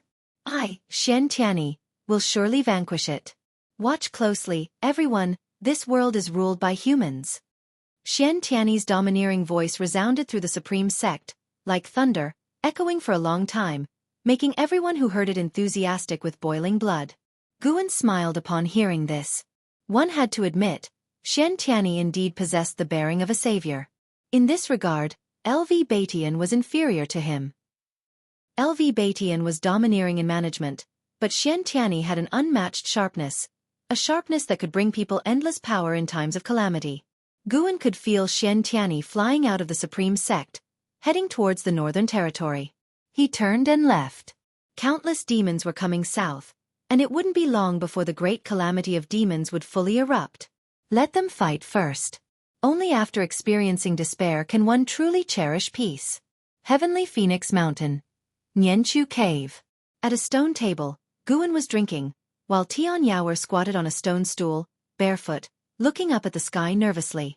At this moment, countless demons were passing by Heavenly Phoenix Mountain, heading south, causing Nianchu Cave to tremble slightly. Tian Yaoer looked at Guan, furrowing her brows, and asked, "Master, I don't know why, but I am very angry and want to tear things apart. I have never felt this way before." Guan also felt a force. The demons of the demon land were continuously going berserk, losing their minds. This was not caused by the commands of the demon emperor or the demon ancestor. There was an eerie force affecting the demons in the dark. Specifically, it was affecting the demons of the demon land. Guan could feel that this force did not extend to the demon creatures in the lands of the 3 dynasties. He was very curious about what kind of force could influence so many demons. Could it be the blood of the demon ancestor? He remembered that the demons on this continent were derived from the blood of the demon ancestor. That's because your cultivation level is not high enough. Do you want to be controlled by other demons in the future? Guan asked expressionlessly. He was watching the grand procession of demons. No matter which direction his divine sense probed, it was filled with countless demons, making one's scalp tingle. Tian Yaoer shook her head and said, I don't want to be controlled by other demons. I will only let Master control me. Guan did not respond but stood up. He was preparing to strengthen the restrictions in his cave to prevent Tian Yaoer from going berserk and destroying his medicinal herbs. At the same time, in the northern territory of the Great Jiang dynasty, on the battlefield where the battle with the six-headed sea dragon took place, numerous factions had established large bases at the edge of the canyon spanning across the ground. LV Batian hovered in the air, looking at the horizon with a serious expression. On the other side of the canyon, demon energy pervaded, darkening the skies, like a different world from the one the cultivators were in. Ji Huntian flew to LV Batian's side, saying solemnly, This battle is unlikely to last for many days. LV Batian glanced at him and asked, Isn't the Ji family planning to withdraw? Yes, most of the disciples have already left the Supreme Sect. Then why are you here? Because I am the vice sect leader of the Supreme Sect. Anyone can leave, but not us. Ji Huntian looked far away, his gaze calm, yet his words carried immense strength. LV Batian shook his head and laughed, then looked towards the horizon alongside him. The demon fog surged at the horizon, like an abyssal storm gradually approaching, with the oppressive feeling of countless demon energies converging. Tianwei Dynasty, the former land of the Chen Tang Dynasty, in a forest around Three Pure Ones Mountain. Su Han sat under a tree, caressing the bone sword in his hand. The 9 Nether 13 evil scattered around, and the ghost mother of Ephemera sat on a coffin, resting with her eyes closed. Li Sanyu spoke. Ghost mother, all the great cultivators of Three Pure Ones Mountain have gone to the northern territory. When do we strike? The ghost mother of Ephemera replied with closed eyes. No rush, wait for the battle to break out. Su Han looked up at her and asked, This time, who is our target? Prince of Taitsong, Li Ya. The ghost mother of Ephemera uttered the name. Su Han couldn't help but frown. He knew Li Ya had a close relationship with Gu En. He asked, Why him? He also mastered the Taitsong Divine Shocking Sword. The Taitsong Divine Shocking Sword of the Li family was passed down from our Ephemera sect. Although and how prevented us from taking Heavenly Palace Mountain, his appearance gave me an idea. That is to let you also acquire the Taitsong Divine Shocking Sword. The sword intent of the Taitsong Divine Shocking Sword can cover the strength of all beings, perhaps better unleashing the power of the hateful Heaven Divine Sword. The ghost mother of Ephemera's tone was exceedingly calm, as if Li Ya were already a dead man. Su Han took a deep breath and said, Choose someone else. There are other Li family disciples. I don't want to deal with Li Ya. Only he knows the Taitsong Divine Shocking Sword in the Li family. Not even Li Xuanmiao of Three Pure Ones Mountain can use it. No, Li Ya is my martial uncle. I can't do it. Su Han said solemnly, showing a rare strong stance against the ghost mother of Ephemera. The ghost mother of Ephemera opened her eyes, her hollow gaze falling on him. Even in broad daylight, it instinctively made him avoid her eyes. The 9 Nether 13 evil remained silent, all watching Su Han with amusement. The ghost mother of Ephemera slowly spoke, If you don't want to deal with Li Ya, fine, but you must be prepared to. Rumble, a thunderbolt flashed across the sky, startling the ghost mother of Ephemera, Su Han, and the others to look up. They saw thunderclouds rapidly gathering at the horizon, intertwined with lightning, and a colossal figure appeared in the cloud sea. Taoist of immortality, it is time to settle our scores. An ancient voice echoed, coming from the mysterious presence within the thunderclouds. Far away in the mystic valley of the Supreme Sect, Guan was observing the three dynasties' lands with his divine sense. He discovered that numerous ancient ruins and perilous places across the three dynasties' lands revealed signs of spatial formations, transmitting many demons into the interior. These teleportation arrays came from various ancient relics and deadly grounds. Guan was certain that the Seven-Star Spirit Realm was assisting the demons, and those ancient relics were likely left by the Seven-Star Spirit Realm. The Seven-Star Spirit Realm had indeed made a brilliant move. Chapter 177. The Demon Master appears. Dixie's fear the world was in chaos, and flames of war rose everywhere. Immense demonic energy rose from all over the realm, threatening to engulf the entire land. The winter snow was colder than in past years. Guan donned a rough raincoat, transforming into the green hero, wandering the mortal world. In the mountains, within a small town shaped like a crescent moon, flickering flames and curling green smoke rose. Black crows circled the sky densely above, their cries interwoven with the sounds of screams, wails and roars, echoing relentlessly. Guan rushed out of the forest, leaping like an eagle from the cliff toward the town. Following his gaze, the town was filled with numerous demons and ghosts, wantonly slaughtering the common people. Some were gnawed alive from the feet by demons before they even died. A scene of cruelty and horror. In less than half an hour, only the sound of weeping remained in the town. Guan walked out of the town, shaking off the demon blood from his sword, then sheathed the Qinghong sword. Despite the anguish left behind, he did not look back. It had been 10 days since the revival of the demon ancestor. Battles had erupted in the northern territory of the Great Zhang dynasty, with Mahayana realm cultivators still engaged in fierce fighting. Not only the Great Zhang dynasty, but even the borders of Tianwei were also under the impact of the demonic tide. Although the Taizong dynasty did not need to guard its borders, demons wreaked havoc internally, presenting a crisis no less severe than in the other two dynasties. The demon emperor had not yet taken action, nor had the demon ancestor appeared. Guan was naturally not in a hurry. Judging from the current scale, even if the demon emperor and demon ancestor were killed, the human race of the three dynasties would still suffer for a long time under the demonic turmoil. Rescuing people while accumulating lifespan was a rare opportunity for Guan and did not use the limitless freedom step but flew by controlling his sword. Along the way, he saw many disciples of the Supreme Sect. Unconsciously, in the immortal cultivation world of the Taizong dynasty, the number of Supreme Sect cultivators had reached 1/3. No matter where one went, Supreme Sect disciples could be seen, showcasing the rapid development of the Supreme Sect over the years. It was evening when Guan finally returned to the Mystic Valley. He sat at his desk, took out pen and paper, and began writing, using the act of writing to dispel the malevolence in his heart. Too much killing would foster a heart inclined toward slaughter, and seeing too many tragic scenes left him in a poor mood, necessitating self-adjustment. Though he was a wandering immortal, he had yet to possess the Taoist heart of an immortal. And he was shaping his Taoist heart. No matter how high his cultivation level, he was still a person who had lived for less than 100 years. A person's mindset needed to change gradually. Which true immortal had not gone through thousands of years of worldly tumult? As the moon set and the sun rose, the next morning, the bell of the Supreme Sect sounded, summoning the inner sect disciples. Though Guan's status had already been elevated to the level of an inner sect disciple, he did not need to participate in the various affairs of the inner sect but only needed to focus on cultivating medicinal herbs. Guan went to the third medicine valley and began harvesting the mature herbs. Suddenly, he sensed a cataclysmic battle erupting in the distance. The immense pressure transmitted across millions of miles to the Supreme Sect. One of the combatants was Xian Tianyi. Xian Tianyi was fighting against 3 great demon kings, each at the Mahayana realm. Guan could sense that the demonic energy of 2 of the great demon kings was unstable, seemingly freshly broken through. Was it the work of the demon ancestor or some trickery from the 7-star spirit realm? The battle among 4 Mahayana realm powerhouses was immensely grand, and the pressure shaken the cosmos. The disciples in the valley were uneasy. Ever since the full outbreak of the demonic catastrophe, even if they did not participate in the fighting, they would occasionally feel the terrifying pressure, making them inevitably fearful.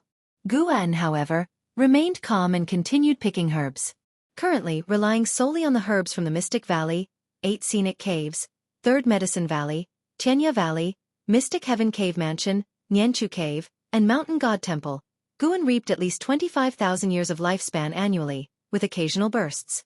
If the demonic catastrophe ended and the 7-star spirit realm made no further moves, Guan would not proactively act against them. To him, the longer time dragged on, the greater the benefit. After Guan finished harvesting the herbs, just as he was about to leave, he sensed something, and his gaze turned toward the direction of the outer gate city. He gave some instructions to Xiaofan, then flew towards the outer gate city. Half an hour later, Guan arrived at the edge of the heavenly repair platform, looking towards Di Xie. Di Xie was meditating beneath the 2 characters' righteous path, striving to comprehend sword intent. Over the years, Guan could feel that a sword intent had already accumulated within him. A demon practicing the sword, a sword demon? Guan mused silently, his gaze shifting to the others on the heavenly repair platform, constantly performing lifespan detection. He waited for someone to arrive. Specifically, he waited for a demon. After a while, a figure stepped onto the heavenly repair platform, passing right in front of Gu and Demon Master.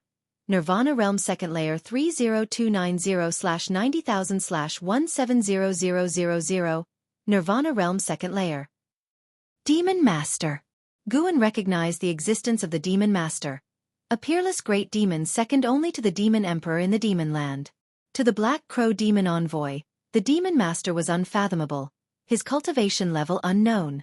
The Demon Master certainly had another name, but the name shown in the lifespan detection may have used an alias, just as Li Xuan Miao appeared as Sage Xian Miao. Guan speculated it related to the name's renown. Most people only knew Sage Xian Miao's name but not Li Zuan Miao's, hence the lifespan detection showed the name Sage Xian Miao. The Demon Master had transformed into a middle-aged man in plain robes, with a refined and handsome appearance, devoid of any demonic energy. His cultivation seemed only at the core formation realm. He did not notice Gu En, distracted by the numerous cultivators on both sides. He walked straight towards Di Xia, eventually standing behind him, silently observing the two characters' righteous path. After a while, the Demon Master spoke admiringly. What a domineering sword intent! The sword Venerable Fudao lives up to his name. Di Xia suddenly opened his eyes, turning to look at him, an incredulous expression on his face. He quickly stood up facing him and asked in a low voice, "Why are you here?" The surrounding cultivators only glanced at them briefly, showing little concern. The Demon Master chuckled lightly, saying, "I came to see you, and to check out the Supreme Sect." Di Xia took a deep breath, trying to calm himself. He knew the Demon Master's strength. His father had said that even 72 great demon kings together could not match the Demon Master. In other words, the Demon Master's realm exceeded the Mahayana realm. Although the Supreme Sect had the enigmatic great cultivator sword Venerable Fudao, if a fight broke out, it would definitely level the Supreme Sect. Living in the Supreme Sect for so many years, Di Xia had grown fond of it and did not wish for its early demise. The Demon Master surveyed the heavenly repair platform, smiling. The Supreme Sect is truly magnificent. No wonder it harbors the heavenly destiny. Heavenly destiny? What heavenly destiny? Di Xia asked, frowning.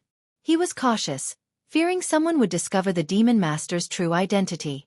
The Demon Master chuckled, saying, "In my calculations, the celestial order has changed, yet I cannot discern the reason for the shift in heavenly destiny. But I found that the celestial order of the human race in the three dynasties has altered, with the Supreme Sect undergoing the most significant change." Di Xia asked in a low voice, "What is your purpose in coming here?"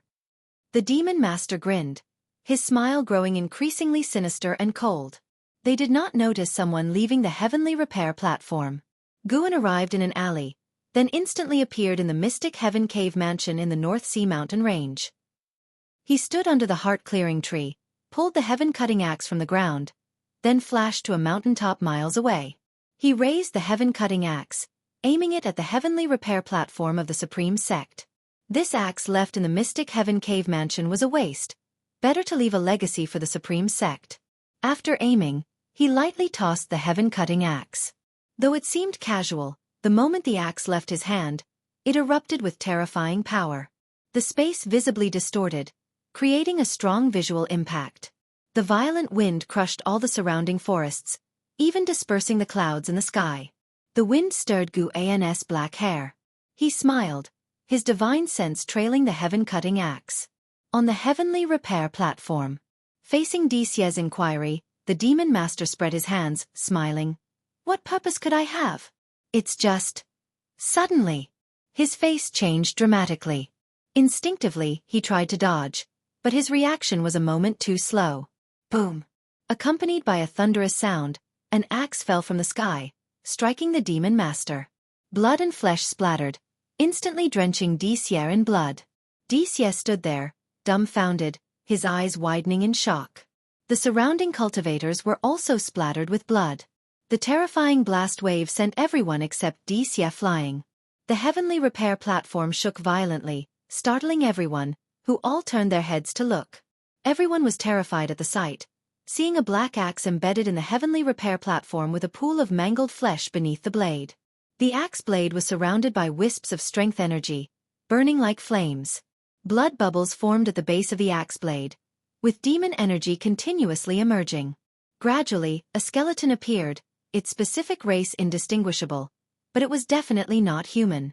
Wuxia still stood frozen, as if struck by lightning, unable to move. One by one, figures appeared out of nowhere, including the Supreme Elder, Xiaofan. Xiaofan's face changed dramatically. In a solemn voice he said, "This is a demon, and one at a higher realm than the mystic heart realm." His words startled everyone. A great demon infiltrating the supreme sect? Oh my God, I just looked at him, wondering what he meant by heavenly destiny. Who knew he was a demon? What's the origin of this axe? Does anyone in the supreme sect use an axe? Carefully feel it. There's sword intent on the axe. Isn't that the sword intent of Sword Venerable Fudao? Recognizing the sword intent on the heaven-cutting axe, everyone's panic turned into excitement and joy. The Sword Venerable Fudao was always protecting them secretly. Sword Venerable Fudao. Wuxia stared blankly at the heaven-cutting axe. The sight of the demon master's crushed body terrified him. The Sword Venerable Fudao could see that the demon master was a demon, and naturally, he could see Wuxia's true form. Why had the Sword Venerable Fudao spared him? Was it because he had not caused trouble? At that moment, Wuxia's reverence for the Sword Venerable Fudao reached its peak. He was certain that the Sword Venerable Fudao was undoubtedly stronger than his father.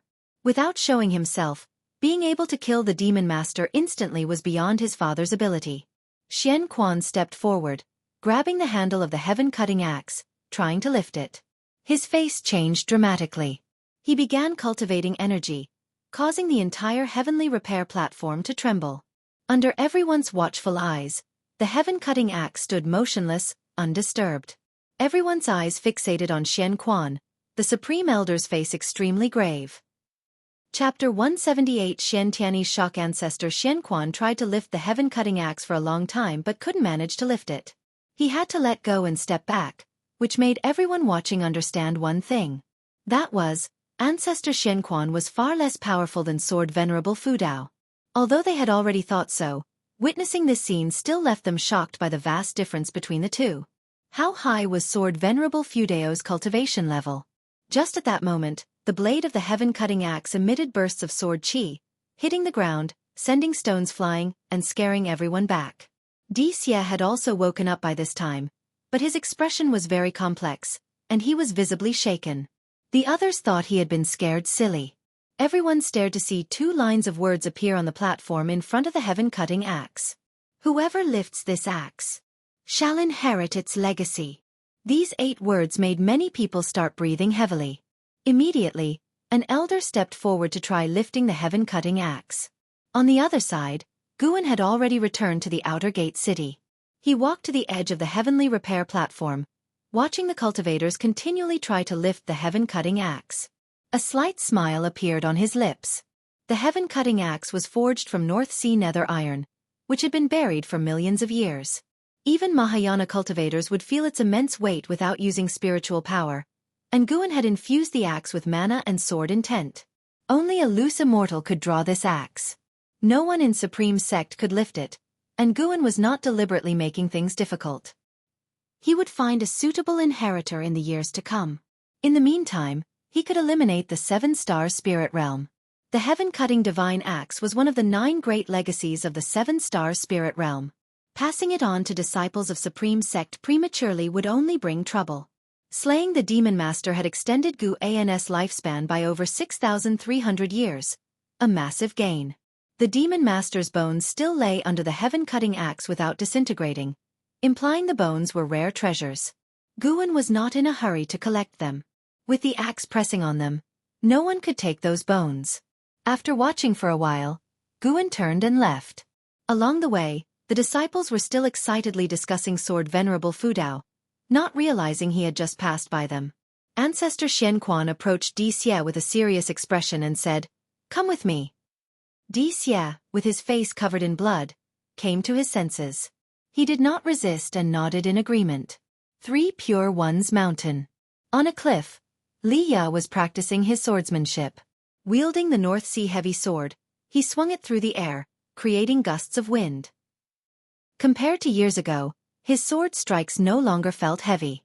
Instead, they appeared graceful and elegant. The soul of ancestor of the Li family floated under a nearby tree, his gaze distant and his brows deeply furrowed, lost in thought. When Li finished practicing, he looked back at ancestor of the Li family with pride and asked, "Ancestor, how is it? My sword moves have returned to their original form, haven't they? If I were to use my sword intent, its power would probably even scare me. Next time I meet in Hao, I might not lose." Ancestor of the Li family continued to be lost in thought. Ignoring him, Li walked up to him, waved his hand and complained, "What are you looking at?" "I'm talking to you." "Don't bother me, I'm watching a battle," ancestor of the Li family coldly snorted. Li couldn't help but ask, "What level of battle?" "Unification realm." Li lost interest immediately upon hearing this. He raised his North Sea heavy sword and said, "Stop watching. Nowadays, the world belongs to the Mystic Heart Realm and Mahayana Realm. Unification Realm is nothing. I'll reach it sooner or later. I want to go down the mountain." As he said this, his expression turned serious. Ancestor of the Li family responded casually, "Then go." Upon hearing this, Li immediately turned to leave. "Wait, where are you going?" Ancestor of the Li family regained his senses and hurriedly asked. "Back to Supreme Sect." "Still worried about your junior brother Gu? What kind of spell has he put on you?" Ancestor of the Li family frowned, his tone one of exasperation. Standing with his back to ancestor of the Li family, Li replied, "It's not for junior brother Gu, it's because Supreme Sect is in trouble. I need to go back and help. With the world in chaos, hiding here to cultivate. How can that be the behavior of a true man? What's the point of all the training bestowed by Supreme Sect?" With that, he leaped off the cliff. Ancestor of the Li family did not pursue him but stayed where he was, mulling over his words. Gradually, a smile appeared on ancestor of the Li family's face. That brat has finally grown up. News of Sword Venerable Fudao slaying a mysterious great demon with one swing of his axe quickly spread throughout the immortal cultivation world, greatly boosting morale on the front lines. According to ancestor Xian Quan of the Supreme Sect, that mysterious demon definitely had Mahayana realm cultivation. The fall of a Mahayana realm demon was undoubtedly good news for the entire human race. In a grand hall of the great Jiang dynasty. "Ha ha ha ha. My Supreme Sect is indeed powerful. Sword Venerable Fudao can kill a Mahayana realm cultivator with a single axe swing. His cultivation level is probably catching up to mine." Shen Tianyi, sitting in the main seat, laughed heartily. Liang Songhai, sitting beside him, also stroked his beard and smiled. Although Shen Tianyi's words were arrogant, no one could deny that Sword Venerable Fudao's actions were beneficial to the human race. Cultivators from various sects praised him. Among those present, the lowest cultivation level was in the Mystic Heart Realm. Even the sect leader of Supreme Sect, LV Baitian, was not qualified to enter the hall because they were discussing strategies against the Mystic Heart Realm and Mahayana Realm demons. Since the outbreak of the demon calamity, there had been demon informers within the human race. Demons disguised as humans lurked around, and some people even sought to defect to the demons to save their own lives, complicating the calamity even further. A great cultivator in the Mystic Heart Realm asked, "Why not bring Sword Venerable Fudao to the front lines?" This suggestion received a lot of support, as many believed that if Sword Venerable Fudao joined them, their pressure would certainly decrease. A woman in black spoke, "We don't know exactly who Sword Venerable Fudao is. He is merely protecting the Supreme Sect. We can't force him to act, nor can we pressure him with public opinion." She wore a veil and was a supreme elder named Fairy Sushin from the Supreme Sect. Her words garnered nods of agreement from the crowd. Someone brought up, "Sword Venerable Fudao possesses the Demon Shadow Divine skill," suggesting he may have come from the Thousand Autumn Pavilion. If so, he might have turned over a new leaf and thus cannot show his true face. In that case, we definitely shouldn't request his help. Liang Songhai then said, "When the Nine Nether Road opened before, Sword Venerable Fudao made a move. I suspect he will do so again in the future. But he has his considerations. Don't forget, we still don't know how strong the Demon Emperor, Demon Master, or that mysterious demon ancestor are. Sword Venerable Fudao might be concerned with these matters. thus waiting in the shadows. The reasoning seemed sound to everyone, so they began to discuss the Demon Emperor and the Demon Master. An old Taoist from Three Pure Ones Mountain suddenly said, "Could the demon that died under Sword Venerable Fudeo's hand be the Demon Emperor or Demon Master?" Upon hearing this, everyone frowned. Liang Songhai said solemnly, "We must determine this matter. Whether it's the Demon Emperor or the Demon Master, their death would benefit our future plans. As we continue to fear the unknown forces in the demon land, our efforts lack effectiveness." Xian Tianyi spoke, "I'll go back and return by tomorrow at the latest." No one had any objections to this. Supreme Sect had only one known Mahayana realm cultivator. They couldn't send a Taoist lord to Supreme Sect, after all. Even the Alliance hierarch, Liang Songhai, agreed, so Xian Tianyi immediately set off. At dusk, Supreme Sect, Outer Gate City. Xian Tianyi walked up to the heavenly repair platform, his appearance causing many inner sect disciples to stare wide-eyed. This Outer Gate City had gathered a number of inner sect disciples, either to gaze at the heaven-cutting axe or to seek sword enlightenment, and most of them had heard Xian Tianyi preach the Tao, thus recognizing him instantly. For a moment, silence fell over the heavenly repair platform. Even the outer sect disciples noticed the change in atmosphere and followed everyone else's gaze. Xian Tianyi walked straight to the heaven-cutting axe. A disciple trying hard to lift the heaven-cutting axe was pushed by his friend. He instinctively looked at Xian Tianyi, his face changing drastically. He quickly stepped back and saluted Xian Tianyi. Xian Tianyi nodded slightly, stepped 2 more steps forward, and faced the heaven-cutting axe. He looked at the inscription on the ground and squinted his eyes. How domineering the sword intent was. Just by feeling the sword intent, he realized that he was inferior to Sword Venerable Fudao. This made him speculate even more about Sword Venerable Fudao. This person was definitely not cultivated by Supreme Sect. The reason he protected Supreme Sect might be that he was hiding there. His gaze shifted to the Demon Master's bones, carefully examining them, even probing with his divine sense. More and more cultivators gathered around, whispering. Quickly, even the outer sect disciples knew that he was the true inheritor, Xian Tianyi. This excited everyone. Was the true inheritor also going to challenge Sword Venerable Fudeo's legacy? Although Xian Tianyi had gained much fame in recent years, in the hearts of many disciples, he still did not measure up to Sword Venerable Fudao. After all, Sword Venerable Fudao was deeply mysterious. Sword Venerable Fudeo's eyebrows suddenly knitted, and his eyes showed a look of shock and fear. These bones were definitely not from a Mahayana realm.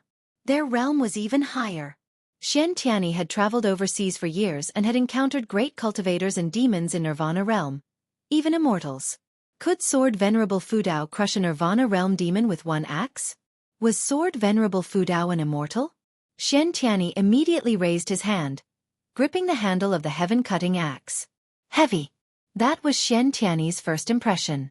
At this moment, Ancestor Shen Quan and Lu Lingjun also arrived nearby, curiously watching Xian Tianyi. Lu Lingjun had also tried to lift the heaven-cutting axe before but couldn't even budge it, so she was very curious if Xian Tianyi could lift it. Xian Tianyi used all his strength with one hand but could not move the heaven-cutting axe at all. A fierce look flashed in his eyes. Boom! A terrifying aura erupted, startling everyone around into retreat. The entire heavenly repair platform trembled violently, as if about to crack open at any moment. Everyone was shocked by Xian Tianyi.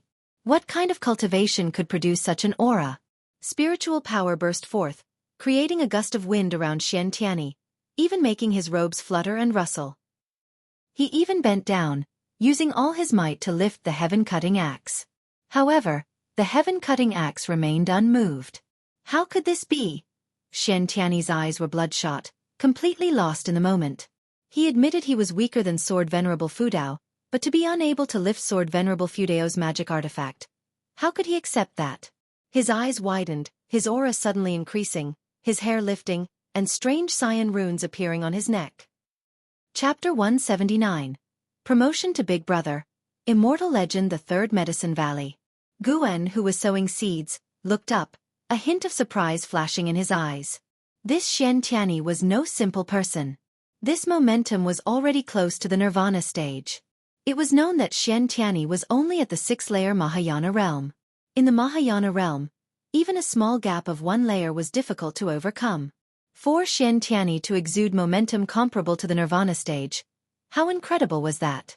Guan became curious about Xian Tianyi's cultivation technique. Previously, Xian Tianyi had already given him the cultivation technique, but he was too lazy to look over it. On the other side, at the heavenly repair platform, even after using the secret technique, Xian Tianyi still couldn't shake the heaven-cutting axe. Veins bulged on his forehead. All the onlookers were shocked, including ancestor Xian Quan and Lu Lingjun. To think that Xian Tianyi's momentum was so formidable, yet he couldn't budge the heaven-cutting axe. What kind of cultivation level did Sword Venerable Fudao possess? The more they thought about it, the more stunned they felt. Lu Lingjun's reverence for the supreme sect deepened. After reaching the mystic heart realm, she felt she could act recklessly within the supreme sect. Today's event showed her how far she still had to go. She shouldn't act carelessly in the future to avoid offending Sword Venerable Fudao. Several seconds later, Xian Tianyi's momentum dissipated. He slowly straightened his body and let go of his right hand. The world was silent. No one dared disturb him. Everyone could feel his pride and anger. They didn't want to provoke him. Previously, Xian Tianyi had touted himself as the #1 cultivator of the supreme sect, even the world. Today, he couldn't even lift Sword Venerable Fudao's axe, bringing great shame upon himself. Just as everyone grew tense, Xian Tianyi suddenly laughed, loudly at first, then thrown back in hearty laughter. Spreading his arms, he laughed. Who would have thought our supreme sect harbors such a formidable cultivator? I underestimated the world. I am impressed. Impressed. His hearty acceptance of failure relieved everyone. Even though he couldn't match Sword Venerable Fudao, he remained a figure of admiration and reverence in the supreme sect. Ancestor Xian Quan took a step forward to console him. Tianyi, you represent the future of the supreme sect. I am pleased that you can see it this way. Other elders also stepped forward to offer consolation. Xian Tianyi turned around, his robes fluttering as he laughed. Don't worry. If it's against our own, how could I mind? However, one day, I will challenge Sword Venerable Fudao. Before that, I will first eliminate the demonic calamity. Upon hearing this, cheers erupted. More people began to echo the sentiment, and everyone admired Xian Tianyi's ambition. He held his head high, embodying the demeanor of a prodigy. Time flew by quickly. Night fell. Inside the pavilion of the Third Medicine Valley. Bang! Damn it, that was so humiliating. Xian Tianyi slapped the table angrily. One hand couldn't help but cover his face. Facing him, Guan found it amusing and said, Isn't it good that someone is stronger than you? At least the pressure isn't all on you. Xian Tianyi covered his face. I know. I just regret acting so hastily. I should have tried when fewer people were around. No, I should have given up after a try. Instead, I used the secret technique and caused such a commotion. It's just too embarrassing. The more he spoke, the more frustrated he became. Guan secretly enjoyed it. He took out spiritual wine and poured a drink for Xian Tianyi. Then let's drown your sorrows with wine? Drink. I swear to reclaim my honor once I become an immortal. Xian Tianyi said in frustration. He looked at Guan. Don't tell anyone about this. I'm only confiding in you. Guan said, Don't worry, we are sworn brothers. Your honor is my honor. I will naturally cover for you. Sigh, I wonder who Sword Venerable Fudao is and where he is hiding. Honestly, I really want to meet him and get to know him. Xian Tianyi sighed. Guan teased. If you knew Sword Venerable Fudao, would you be sworn brothers with him? Why not? It would give you another backer. Xian Tianyi laughed too. Could you call Sword Venerable Fudao your big brother? Of course, how could I ask him to be my little brother? And he is surely much older than me. All right, from now on, Sword Venerable Fudao is the eldest brother. You are the second brother, and I am the third. Ha ha ha, deal, I think it's a deal. Xian Tianyi laughed gleefully and began clinking bowls with Guan. Guan was equally pleased. Finally promoted from little brother to big brother. Although Xian Tianyi was over 500 years older than him, serving as a little brother to someone of lower realm felt uncomfortable. Now it was better he became the big brother.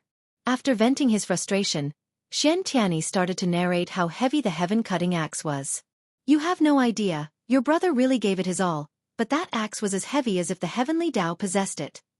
The more exaggerated Xian Tianyi described, the more Guan enjoyed it. He wasn't bothered in the slightest, even hoping Xian Tianyi would continue. It wasn't until dawn the next day that Xian Tianyi finally left. He had to head to the front line for battle and couldn't stay in the Supreme Sect for long.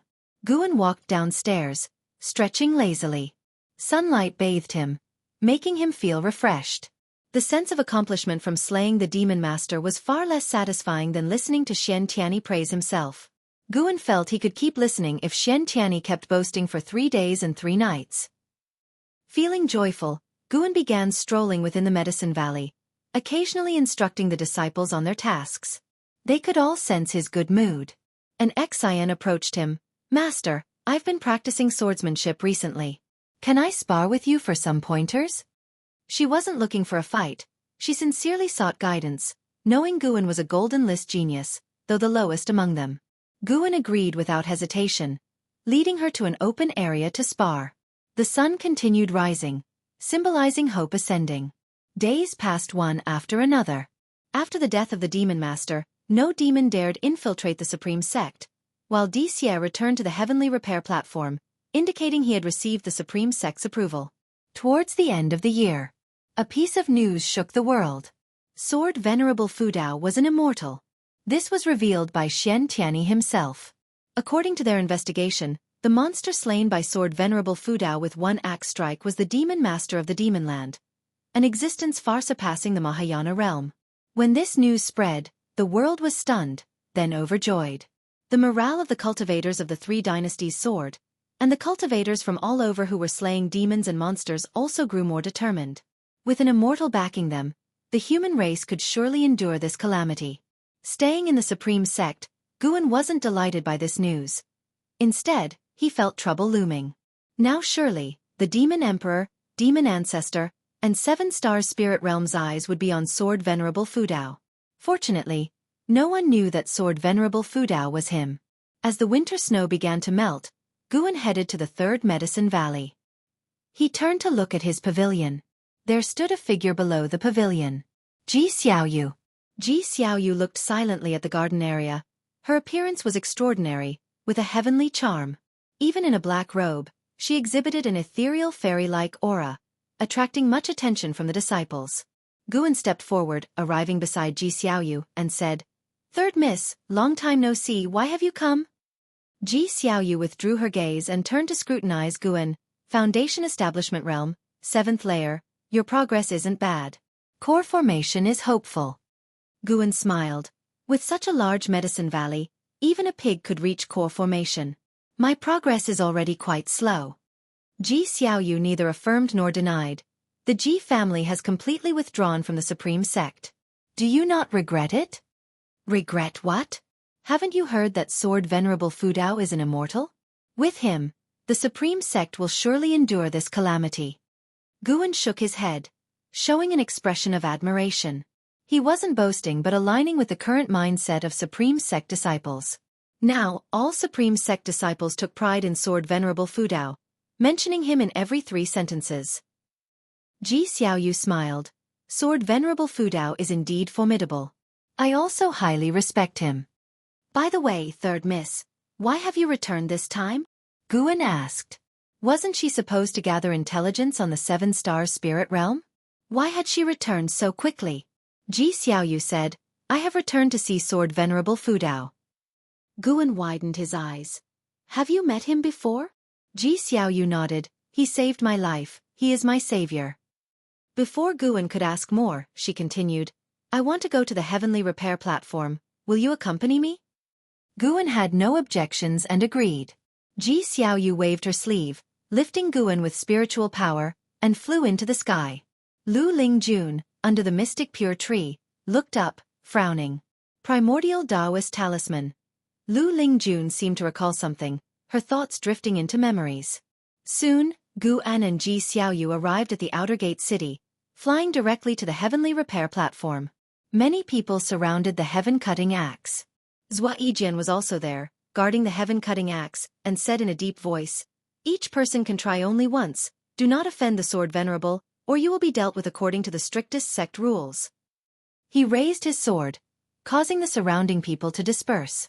His sword had once received the sword intent of Sword Venerable Fudao, making his name widespread. The Supreme Sect believed Sword Venerable Fudao favored him, as Sword Venerable Fudao had also saved him. Thus, they assigned him to guard the heaven-cutting axe, which he accepted as an honor. Even when his son, Zuolin, approached, he would sternly reprimand him. After the crowd dispersed, he took out investiture of the gods. Gu An and Ji Xiaoyu arrived before the heaven-cutting axe. Zhua Yijian glanced at them. "Nephew Gu, you can only try once." His tone was indifferent, but Guan didn't get angry, finding it amusing instead. This guy was too interesting. Ji Xiaoyu didn't immediately touch the heaven-cutting axe. She said, "The heaven-cutting axe was forged by ancestor Shen Tian. The purpose of forging this axe was to better execute a set of axe techniques called the heaven-cutting divine axe. When perfected, the heaven-cutting divine axe could split the sky and was one of the 9 inheritances of the Holy Land. Perhaps lifting the heaven-cutting axe could lead to the inheritance of the heaven-cutting divine axe." Upon hearing this, Zuolin couldn't help but look at her. Zuolin naturally recognized her. He had attended the Ji family's grand banquet. However, since the Ji family withdrew from the Supreme Sect, he looked down on them and did not greet her earlier. Guan didn't expect Ji Xiaoyu to guess his plan. She had guessed it, yet, why say it aloud? Did she not fear the presence of spies from the 7-star spirit realm? Ji Xiaoyu raised her hand and grasped the handle of the heaven-cutting axe. At that moment, Guan suddenly sensed a mysterious power within her. Primordial Taoist Talisman. This woman. She planned to cheat. Chapter 180 Evil Demon breaks the seal. Searching for sword, Venerable Ji Xiaoyu grasped the handle of the heaven-cutting axe, and she immediately felt its weight. A weight that struck her soul and filled her with an involuntary sense of reverence. The reason was Gu An's mana at work. Realizing she couldn't lift the heaven-cutting axe, she immediately channeled the power of the primordial Taoist talisman. This was the result of her training in the 7-star spirit realm. Previously, she could only draw on a tiny bit of the talisman's power, but now she could channel it at will. As the power of the primordial Taoist talisman flooded her bones and muscles, her aura suddenly changed. Zhua Yijian looked at her in surprise, and the surrounding great cultivators, too, were startled, their gazes focusing on her. Guan silently took a step back, avoiding being noticed by the others. Even if Ji Xiaoyu channeled the power of the primordial Taoist talisman, she still couldn't lift the heaven-cutting axe. Before the annihilation of the 7-star spirit realm, the heaven-cutting axe could not be lifted by anyone. After a while, Ji Xiaoyu released her right hand. Although she failed, throughout the process, she didn't seem as strained as Shen Tianyi, even when channeling the power of the primordial Taoist talisman. Her stance was steady, as if she hadn't exerted much effort at all. No one was surprised by her failure, only curious about the aura she had exuded moments ago. She turned and walked over to Guan, whispering, "As expected, I failed. Do you want to give it a try?" Guan shook his head and said, "If you can't do it, there's no need for me to embarrass myself with my cultivation level." Perhaps this inheritance tests not cultivation but a certain trait, Ji Xiaoyu speculated. Guan inwardly felt helpless. She had guessed correctly again. To avoid suspicion, Guan stepped forward to try anyway. He even gripped with both hands and lifted a few times, his face turning red.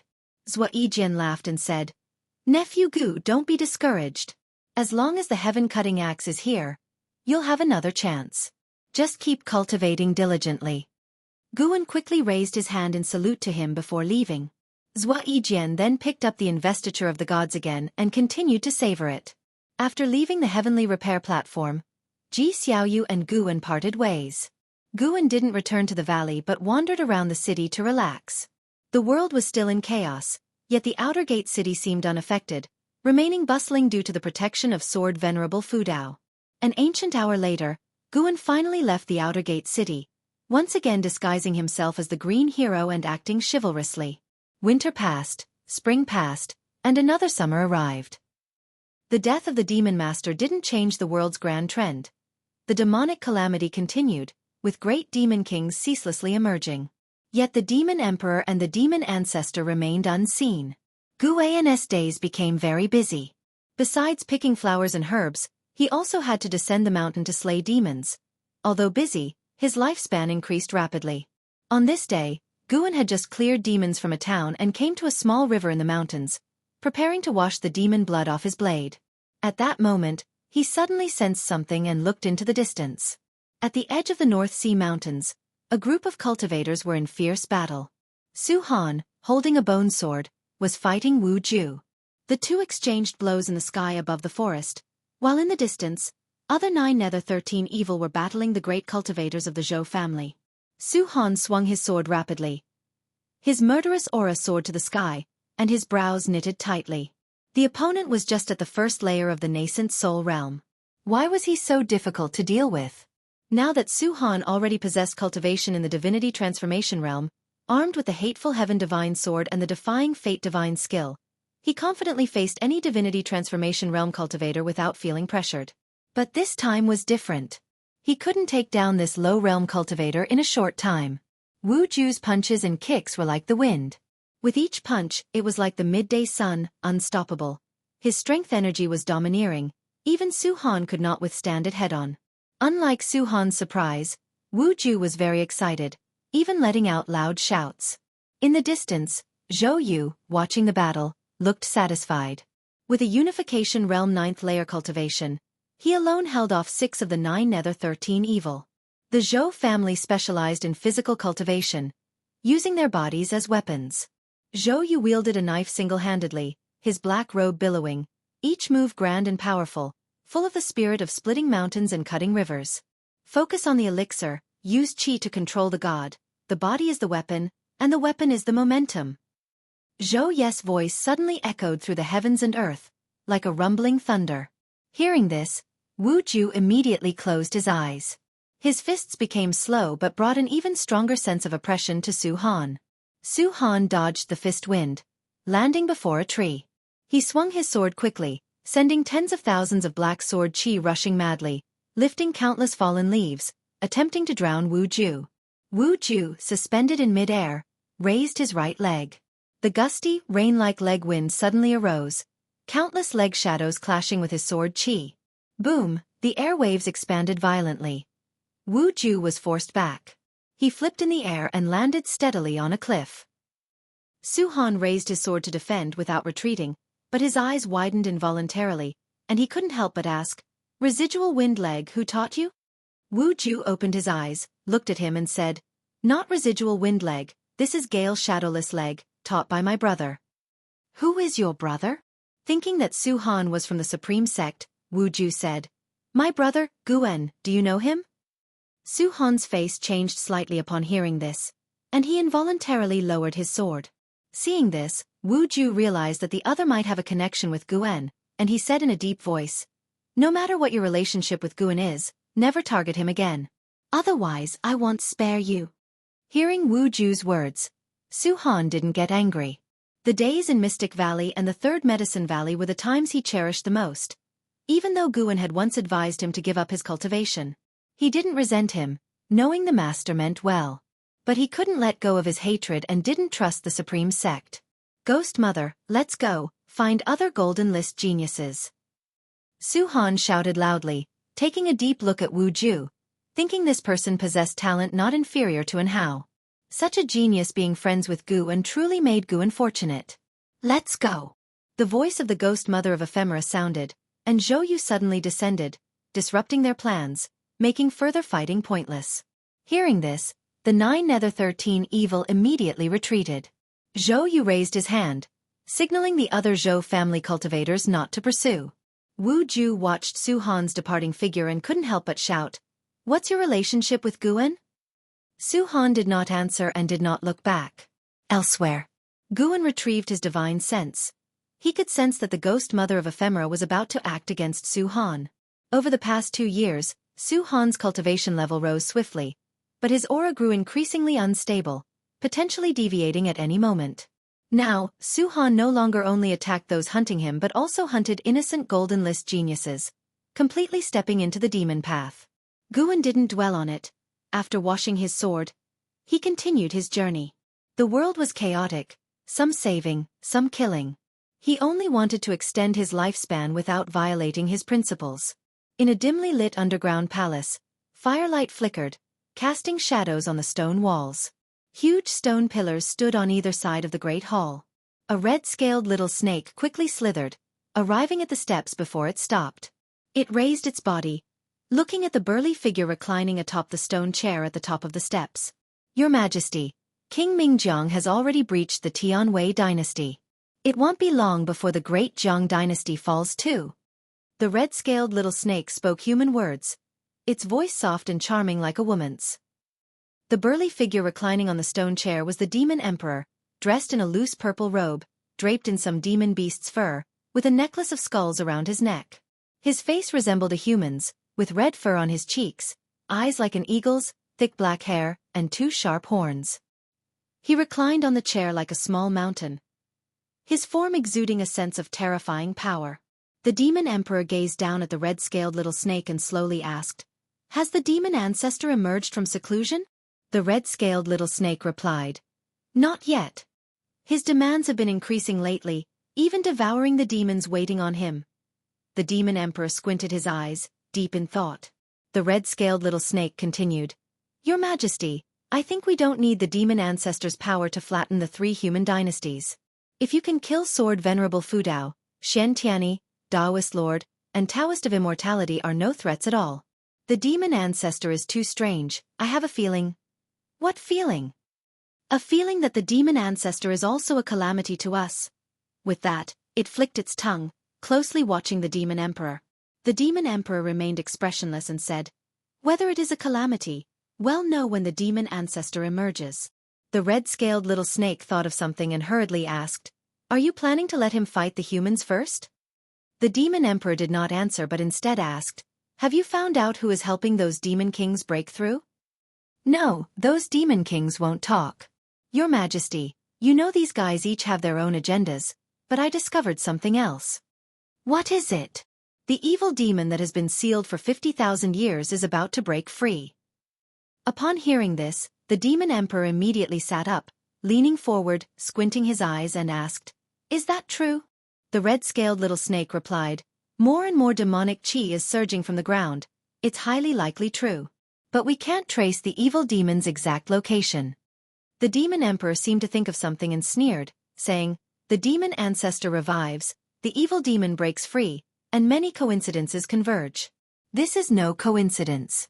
It's a pity the demon master died too early.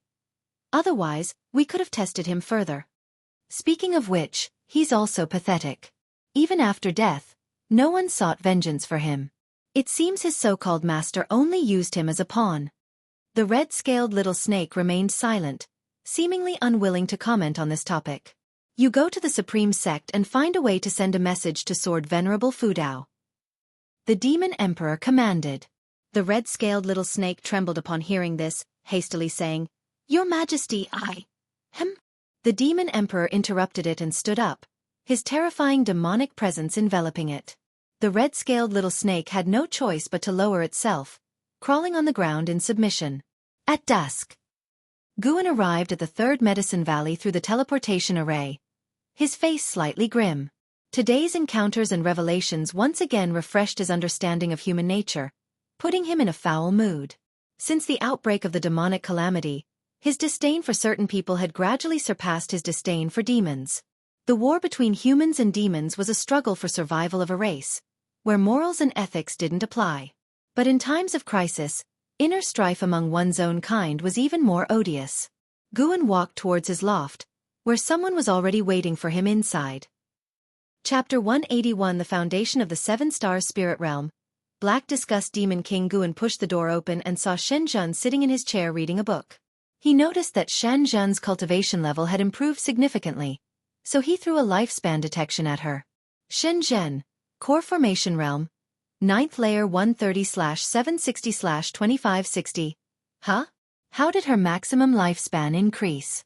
Guan remembered her maximum lifespan was just over 1,000 years, but now it had doubled. Could she really gain enlightenment from the painting? Guan closed the door, then walked to the desk and asked, "Why are you here?" Shen Zhen put down her book, smiled and said, "What? I can't come? It looks like you're having such a good time with your Taoist friend that you don't want me to show up." Guan shot her a glance and said, "I don't have a Taoist friend." Isn't the great cultivator in your valley trying to take you as her Taoist friend? She's highly cultivated and extremely beautiful. No normal man could refuse her. Shen Zhen looked him up and down with a slightly teasing tone. Guan raised his eyebrow and said, I'm not a normal man. If she wants to be my Taoist friend, she needs to become an immortal first. Shen Zhen laughed, saying, if she becomes an immortal, do you think she'll still look at you? By that time, would you even still be here? You can't spend your days fantasizing about an immortal descending to favor you, can you? Guan sat down and laughed. I'm a writer like you. Writers love to fantasize, don't they? Makes sense. I fantasize about Sword Venerable Fudao appearing before me and taking me as his Taoist friend. Shen Zhen nodded, then looked at Guan to see his reaction. Guan seriously responded, what if it happens? I think there's hope. Shen Zhen pursed her lips before continuing. Recently, I've gained many insights from a painting and captured the aura of a supreme treasure, so I'm planning to go treasure hunting. Will you join me? Treasure hunting? Guan quickly shook his head and said, the world is in chaos now. Going out is like seeking death. I want go. Shen Zhen furrowed her brows and said, that painting came from the imperial palace of the Great Yu dynasty, a gift from the former emperor to my father. It is said to be over 6,000 years old. I can sense that the treasure within it is extraordinary and not just one. Such an opportunity is seldom seen. I'm only sharing it with you. Guan replied, thanks for your kindness, Ms. Shen, but I'll pass. With my cultivation level, I'd only be a burden to you. Shen Zhen's expression darkened. Just when Guan thought she was about to get angry, her tone shifted, and she asked, how is your relationship with Lu Lingjun? Do you think she is trustworthy? You want to invite her for the treasure hunt? Yes, I can sense that the place is beyond my ability to handle alone. She should be trustworthy, but I can't guarantee it completely. You should know, people's hearts are inscrutable. Can you introduce me to her? With you as the middleman, if she still intends to harm me, she wouldn't be able to face you afterward. Seeing Shen Zhen smile, Guan realized this was her true intention. Guan thought about it and agreed. Later, he took Shen Zhen to find Lu Lingjun. Lu Lingjun occasionally went out, but most of the time she stayed under the mystic pure tree, seeking enlightenment. After learning about Guan and Shen Zhen's request, she was indifferent until Shen Zhen took out the painting, at which point she was moved. Guan sensed a hint of Mahayana realm aura from the painting, indicating there truly was a supreme treasure at that place. Soon, the two women set off. Guan rarely came to the mystic pure tree and decided to lie against the trunk, closing his eyes for some rest. He began recalling everything he had seen recently, the scenes of slaughter persistently replaying in his mind. Until evening, Guan left the third medicine valley. The moonlight was cool, and a ghostly wind blew through the mountains and forests. Ji Xiaoyu sat meditating under the tree, resting with her eyes closed. She heard footsteps nearby and couldn't help but open her eyes to see. It was none other than Guan, transformed into Sword Venerable Fudao. Ji Xiaoyu stood up and greeted him with a raised hand. Senior, I have obtained some information about the 7-star spirit realm. Go ahead, Guan said coldly. Ji Xiaoyu began to recount the information, and Guan listened attentively. She had learned that the 7-star spirit realm intended to seal off the seas around the continent and were establishing a dynasty in the northern part of the continent. That dynasty consisted solely of descendants of the 7-star spirit realm cultivators and had been around for 400 years. Within the 7-star spirit realm, their claim was that the Holy Land must not interfere with the evolution of the continent, but they needed to leave human lineage behind, hence the establishment of a new human dynasty in the north. This was how it had always been. The current lands of the 3 dynasties were also formed by descendants of 7-star spirit realm cultivators from long ago. The 7-star spirit realm was divided into 7 grotto heaven sects, the strongest being 1-star cave. The Ji family could only interact with 7 stars cave. Ji Xiaoyu found out that the strongest cultivator was the cave master of 7 stars cave, said to be an immortal, and within the 7 stars cave, there were as many as 20 Mahayana realm cultivators, and these were just the elders on the surface. Guan was also surprised by the strength of the 7-star spirit realm. The weakest 7 stars cave had 20 Mahayana realm cultivators and 1 immortal. How terrifying must the whole 7-star spirit realm be? The reason I came to find you now is that I've noticed the 7 stars cave is wary of me. While I was cultivating, I could clearly sense a divine sense watching me, so I took the chance to escape. From now on, it will be hard for me to return, Ji Xiaoyu said, looking at Guan. She knew that the information she provided wasn't much, which could affect her cooperation with Sword Venerable Fudao. Ever since she learned that Sword Venerable Fudao had killed the Demon Master with a single slash, she had faith in him. If anyone in this world could challenge the 7-star spirit realm, it would only be Sword Venerable Fudao. Guan said, "If you can't go back, stay in the Supreme Sect. When the demon calamity is over, we need the combined strength of the 3 dynasties to fight against the 7-star spirit realm." Ji Xiaoyu nodded. "I have been to the minor heaven and earth of the 7 Stars Cave. They have nearly 2 million disciples. Their cultivation levels generally higher than those in the immortal cultivation world. The 7-star spirit realm has become a world of its own, indeed needing the combined strength of the 3 dynasties. When you contact the Ji family, try not to alert the enemy. The fight against the 7-star spirit realm cannot be rushed," Guan reminded her. Ji Xiaoyu nodded. Then, Guan disappeared into thin air. Ji Xiaoyu turned and walked deeper into the forest. Approaching the end of summer, urgent news from the Northern Territory arrived. The immortal cultivation world ultimately failed to resist the onslaught of the demon calamity. The human race alliance was forced to retreat, and the Tianwei dynasty was similarly affected. The human race had to resort to scattered warfare. Though the Taizong dynasty was not impacted by the surge of demons, there were more and more demons within the dynasty, seemingly endless.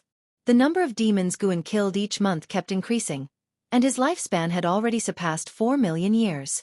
Although it was still far from 100 million years, Guan was not fixated on the next lifespan ability. The threat from the 7-star spirit realm was too great. As soon as a wandering immortal appeared on the continent, he would break through immediately. Even if his lifespan accumulated to over 90 million years, he would still break through. Lifespans are just numbers. Surviving is the most important. One day, Guan returned to the Mystic Valley, changed into his usual robe, and walked downstairs. He didn't head to the 3rd Medicine Valley. Instead, he looked into the distance. He sensed a demon energy approaching the Supreme Sect, about 5,000 miles away in a forest, seemingly waiting for something. Tens of thousands of miles further, another stronger demon energy was approaching.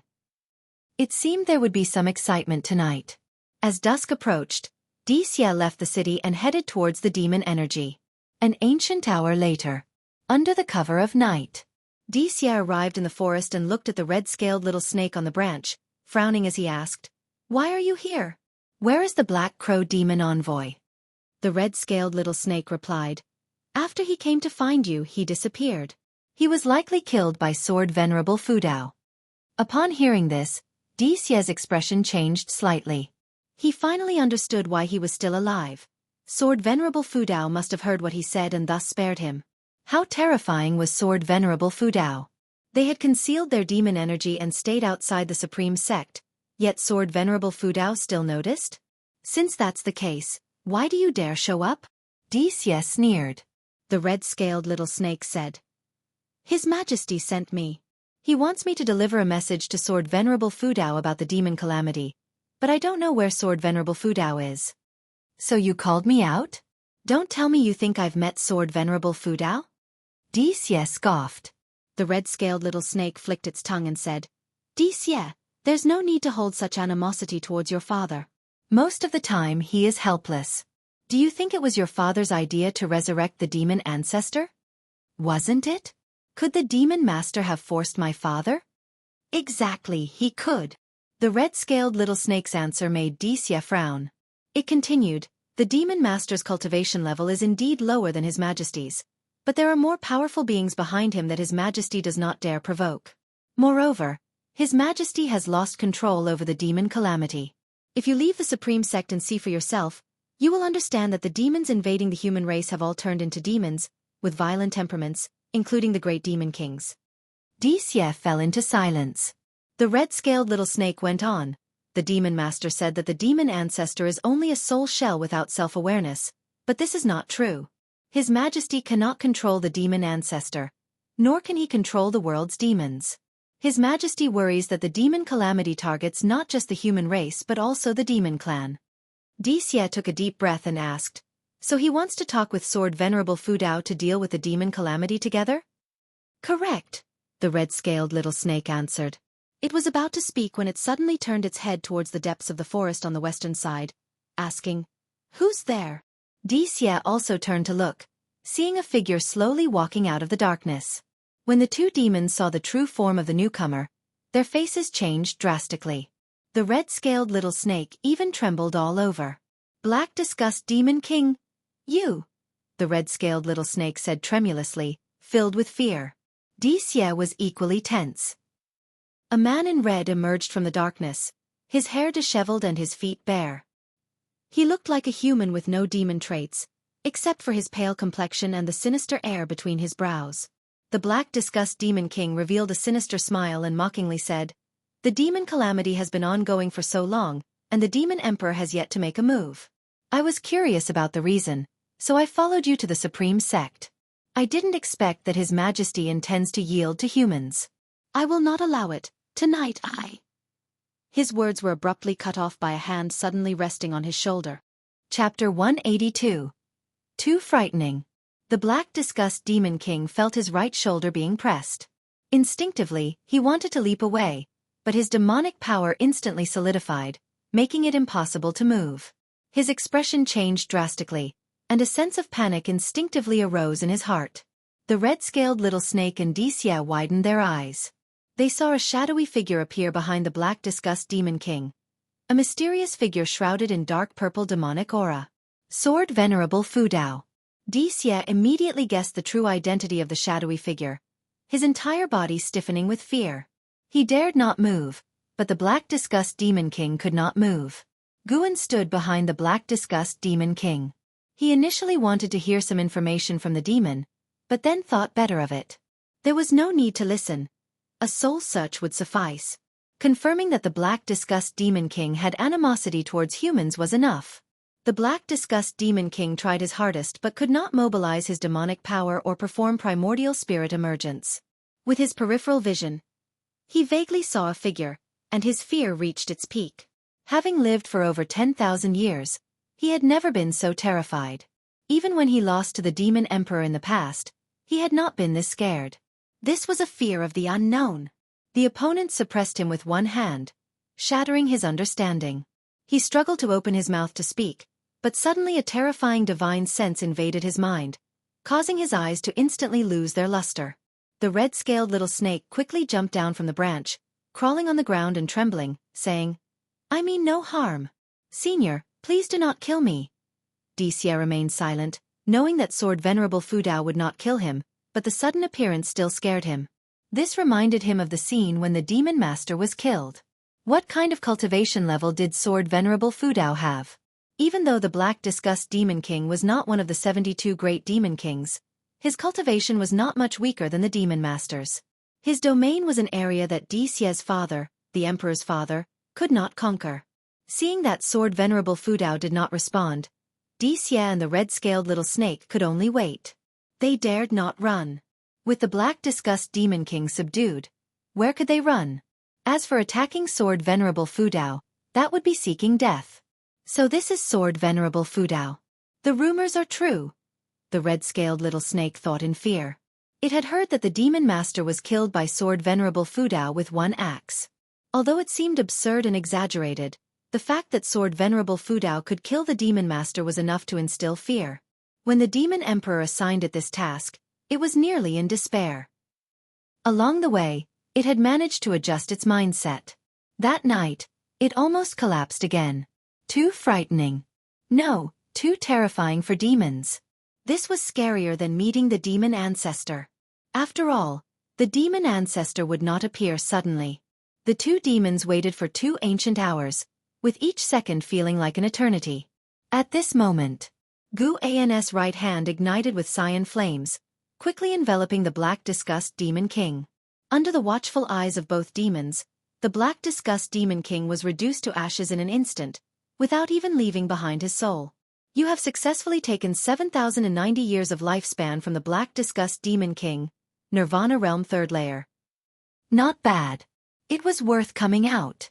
From the Black Disgust Demon King's memories, he was a renowned genius among the demon clan. He once overshadowed the Demon Emperor. Unfortunately, the Demon Emperor later had a great opportunity and surpassed him. If he had not come to the Supreme Sect, he could have lived for another 70,000 years. Was it not good to stay alive? Why cause trouble? Guan thought silently, his gaze turning to the red-scaled little snake. The Black Disgust Demon King's demon core was now in Guan's hand. He deposited it into his storage bag for future needs. Unfortunately, the Black Disgust Demon King did not carry a storage bag or storage ring. This guy was too arrogant, having not used a magic artifact for many years.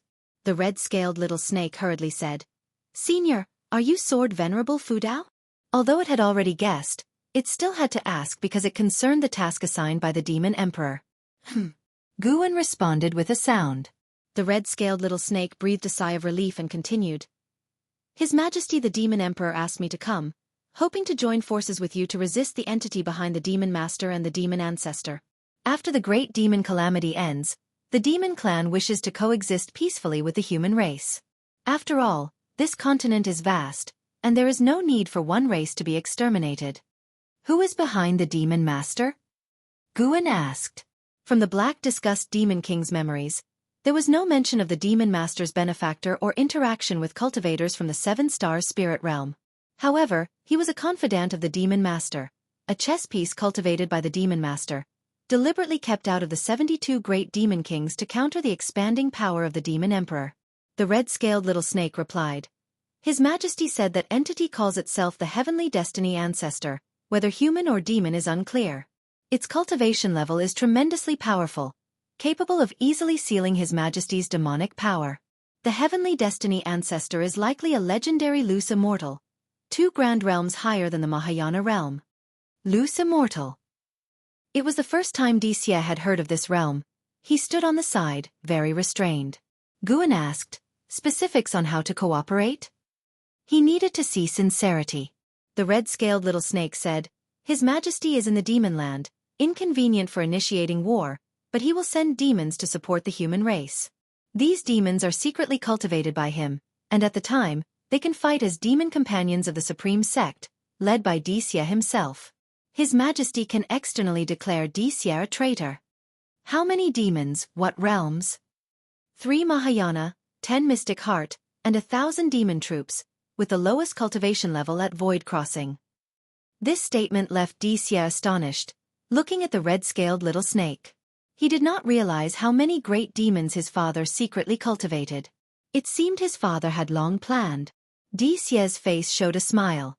It was the first time he acknowledged his father. Guan also felt the Demon Emperor's sincerity. This force indeed could assist the human race. Seeing that Sword Venerable Fudao remained silent, the red-scaled little snake added, "Since ancient times, demons exterminated humans, humans exterminated demons, over and over. Only the Holy Lands endured. His Majesty finds it odd and wishes to change this situation. To use a line from your Supreme Immortal Venerable's book, how can wrongs be righted if both seek revenge endlessly?" Guan turned and left a sentence. "Let him take you to meet the elders of the Supreme Sect." He walked into the darkness, as if he had never appeared. "Thank you, Sword Venerable, for your kindness. In the future, when the continent is peaceful, the Demon Clan will remember your grace." The red-scaled little snake shouted excitedly, feeling thrilled. Wuxia bowed to Guan, his courtesy proper. For a long time the red-scaled little snake sighed in relief, saying, "Sword Venerable is really scary. That was the Black Disgust Demon King, and he died so easily, without even a chance to resist." Wuxia's eyes showed determination, saying, "Just as you said, how can wrongs be righted if both seek revenge endlessly? In the end, the heavens are watching. Perhaps Sword Venerable Fudao is the savior who will change the continent's suffering." The red-scaled little snake nodded in agreement. The autumn scenery covered the mountains and rivers. Guan wandered in the 3rd Medicine Valley, inspecting each garden area, with an Xian accompanying him. A month had passed since the night when the Black Disgust Demon King was killed. The Supreme Sect remained calm, but Guan noticed that on the edge of the Supreme Sect, a large number of disciples were building teleportation arrays, with Wuxia among them. It was evident that the Supreme Sect was willing to cooperate with the Demon Clan. At this critical moment, the human race was constantly retreating, and the situation grew increasingly dire. The supreme sect planned to take a risk, counting on Sword Venerable Fudao. After a while, Guan stopped, giving an Xian a few instructions, and then left alone. Watching Guan's back, an Xian blinked. She felt that her master's presence had become even more outstanding, giving her an indescribable feeling. It was this presence that made her increasingly cling to Guan. Seeing him appear, she wanted to be close. Even if they did not speak, she did not feel bored. Guan used sword control to fly swiftly to the transmission array platform and headed to Mystic Valley. After arriving in Mystic Valley, he left quietly, not going to Chenya Valley but to another territory of the Taizong dynasty.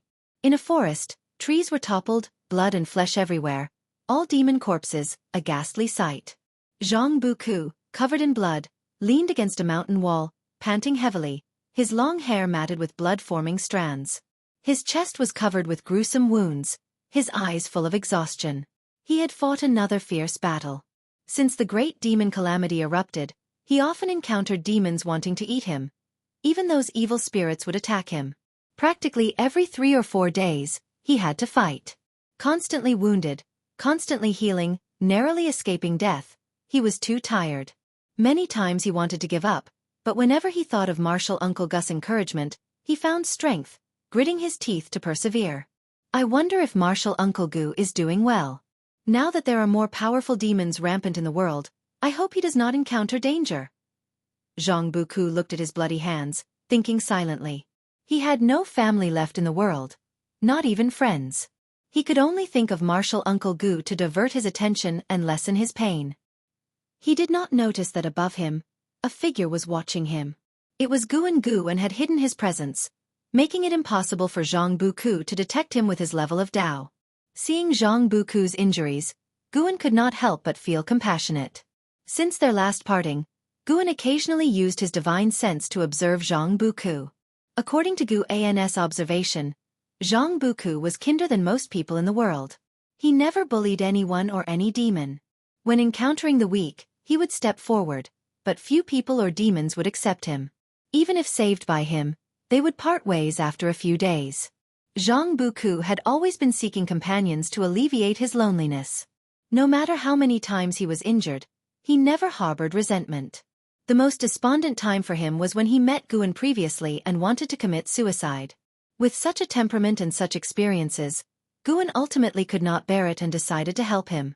He performed the divine power of heaven and earth 9 transformations, transforming into a sparrow, descending in front of Zhang Buku.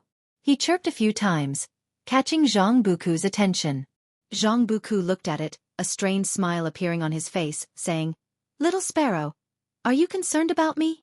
Guan hopped forward and then turned back, chirping again. Zhang Buku did not respond, so Guan hopped forward again and turned back once more. This time, Zhang Buku understood.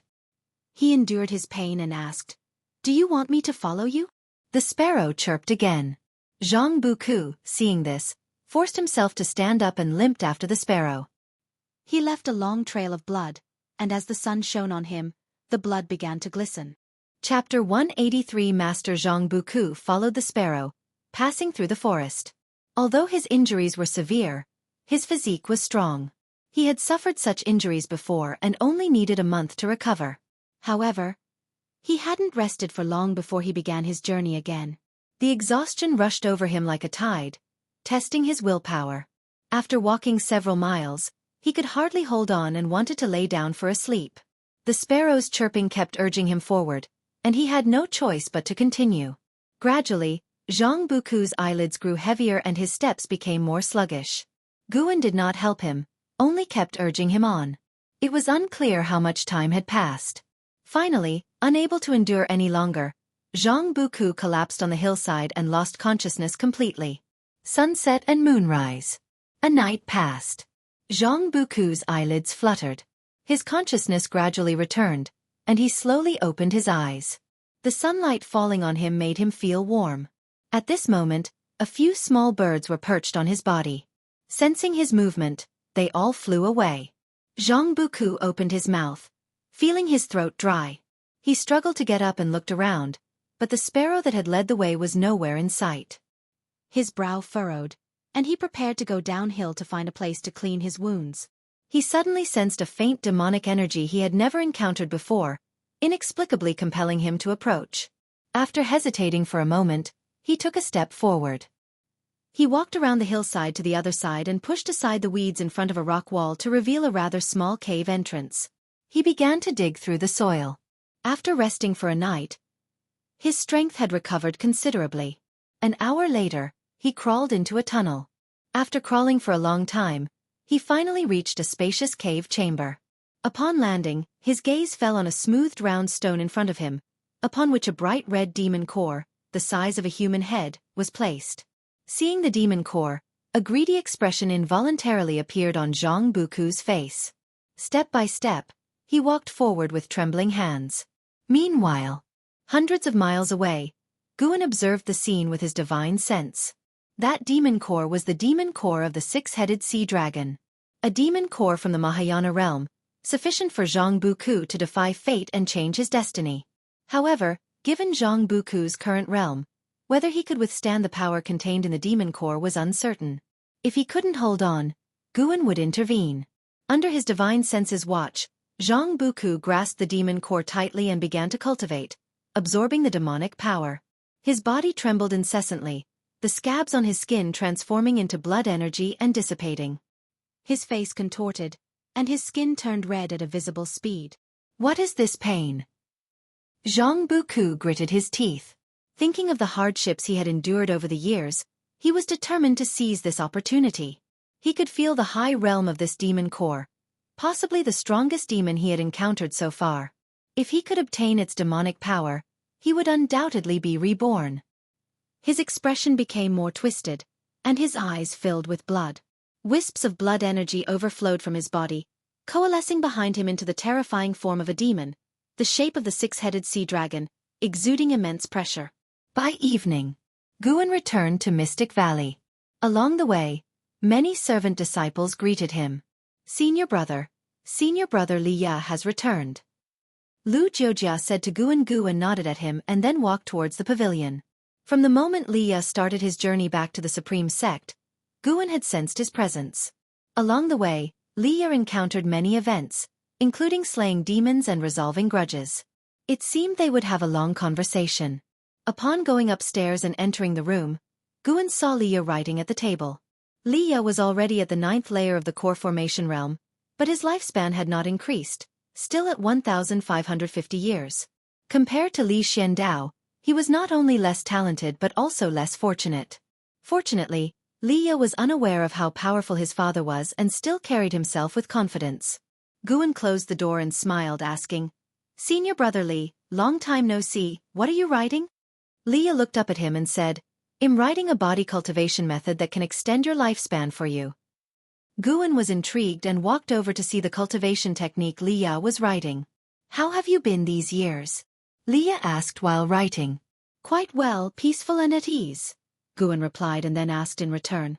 Li Ya began to recount his experiences cultivating at Three Pure Ones Mountain.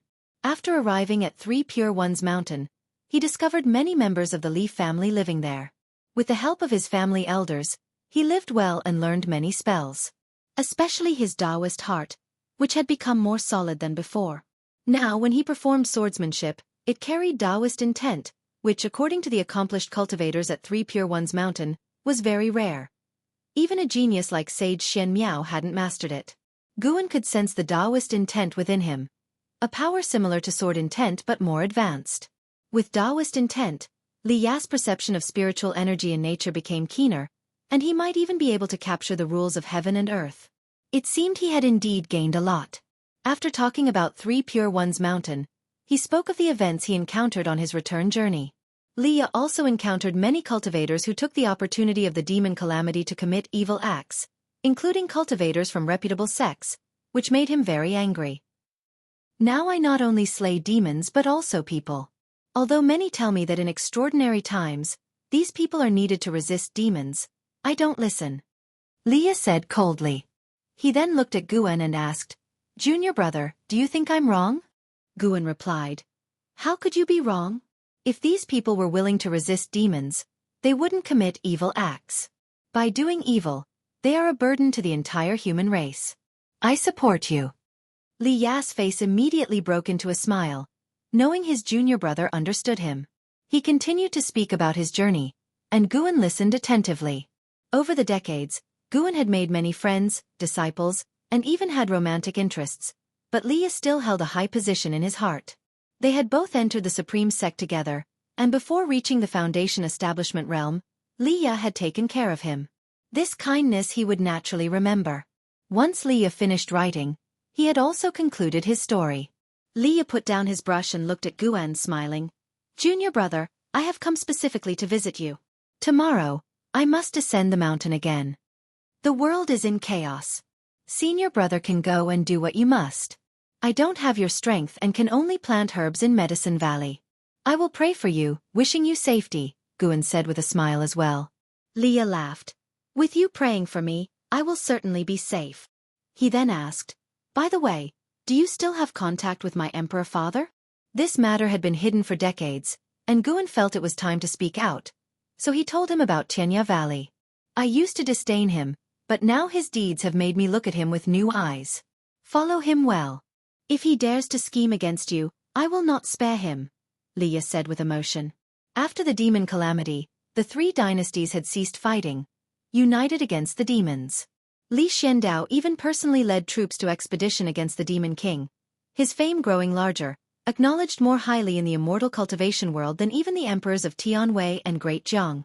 "Oh yes, a wise man at Three Pure Ones Mountain divined that our Li family has a person destined for great things. That should be me. I might become an immortal in the future. See, isn't your senior brother impressive?" Li Ya said proudly. Only in front of Guan could he reveal his true feelings. Guan curiously asked, "What are the characteristics of a person destined for great things? Is it top talent or unrivaled fortune?" Li Ya raised an eyebrow. "Whether in terms of talent or fortune, I am the strongest among the direct bloodline of the Li family." "How do you see it? I should be the person destined for great things. Or do you think there is someone else? You don't possibly like my sister, do you?"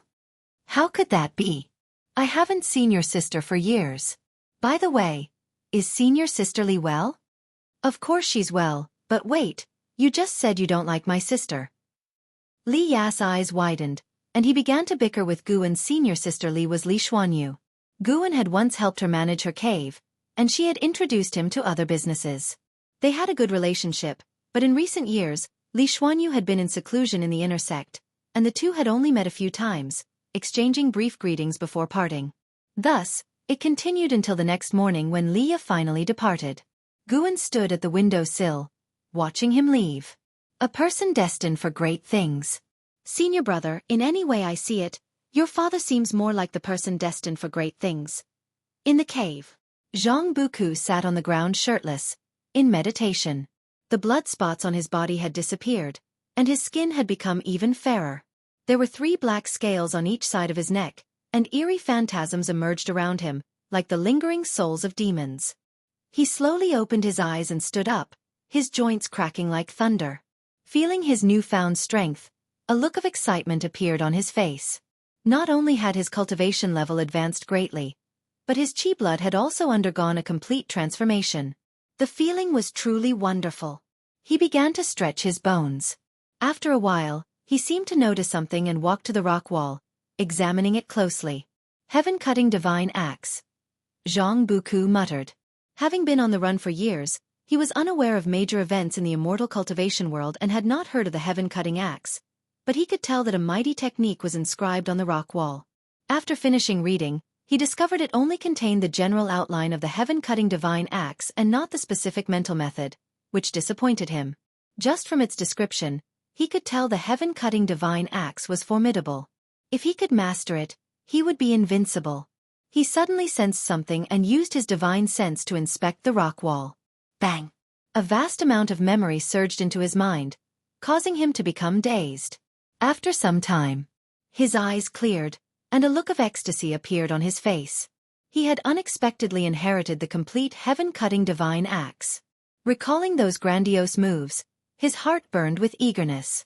He was impatient to start practicing the heaven-cutting divine axe, but he had no axe in hand. He glanced around and noticed a stone axe wedged in a crack in the rock, making him delighted. He pulled out the stone axe and swung it a few times, feeling it was too light. Nonetheless, he at least had an axe to practice the moves. He stepped back a few paces and then knelt, facing the rock wall. Senior, though I do not know your identity or whether you are still alive, what I have gained today is entirely due to your grace. From now on you will be my master. I will never forget your kindness. Afterward, he began kowtowing heavily, his forehead bleeding profusely. Chapter 184 Mutual Appreciation. Su Han's desperate situation in Tianya Valley. Guan, who was picking herbs, smiled. He heard Zhang Buku's words and felt both comforted and accomplished. Senior brother Zhang, did you ever think I would become your son's support? Guan's thoughts drifted back several decades. At that time, Cheng Xiandan was still around, constantly engaged in alchemy and rarely coming downstairs. It was always Zhang Chuanqiu leading him, Li Ya, and Meng Lang in their work. Years passed, and of the original 5 master and disciple members, only Guan and Li Ya remained. Time flows, and some people and events are taken away by the years, with their traces gradually erased. Autumn leaves danced in the air, as Sun Da, Sun Air, and Sun San followed Guan, occasionally asking questions. Normally, neither Luo Hun, LV Xian, nor Ji Ruolai paid much attention to them. Only Guan would chat with them and even bring them some gifts whenever he came, so they liked him very much. This time, Guan brought them some spirit fruits, which were very tasty. Although the 3 monkey demons were demon slaves, Guan did not look down on them. Just like when facing Tian Yaoer, he was used to treating all living beings with an equal attitude. Moreover, in his view, even ordinary monkey demons had their own personalities and interesting aspects. Perhaps one day, these 3 monkey demons could also have their own opportunities. Guan told them about the current calamity of demons, depicting the evil deeds of demons and humans, guiding them towards virtue. Hearing how dangerous the outside world was, the 3 monkey demons gave up the idea of leaving the valley, trusting that Guan would not frighten them with lies. What he said must be true. LV Xian suddenly came to Guan's side and asked, Valley Master, do you think humans and demons can live in harmony? Guan squatted down and replied, Why not? Before the great demon calamity, there was constant strife within the human race. There will always be survival struggles among individuals, but on a collective level, it is definitely decided by a minority in power. LV Xian was immediately interested and asked, Do you mean that the calamity between humans and demons is not destined by heaven? The 3 monkey demons also looked at him. Guan asked, If in a mountain forest, there were no cultivators, no demons, only a group of ordinary living beings, would there be a calamity sweeping the entire forest? No, there would be conflicts, but they wouldn't shake the environment. LV Xian agreed and followed up. You mean that as long as the leaders of both races negotiate peace, there can be tranquility? Even if there is peace, the struggle for survival among living beings will not cease, but it would not be as terrifying. However, these ideas are meaningless. We cannot change the world's trend, so it's useless to think too much. Better to cherish the days we have now. Guan stood up and said this. Then he looked at LV Xian and asked, Do you have something to do? LV Xian pretended to cough and said, I've been having some difficulties with the mystic tortoise surging wave palm lately and would like your guidance. My hand techniques were all taught by you, how can I guide you? Guan replied, a glint of coldness flashing in his eyes as he looked at LV Xian. LV Xian quickly said, It's precisely because I taught you that I want to hear your thoughts. One doesn't need to be superior to guide another. Different people have different insights, and you might offer unexpected ideas. This explanation was reasonable and considerate. Guan said, Then wait a moment, let me finish my work first. All right. LV Xian stepped aside immediately. After a while, Guan handed the medicinal herbs to the 3 monkey demons and then took LV Xian to the attic. Without needing his instructions, LV Xian began setting up restrictions.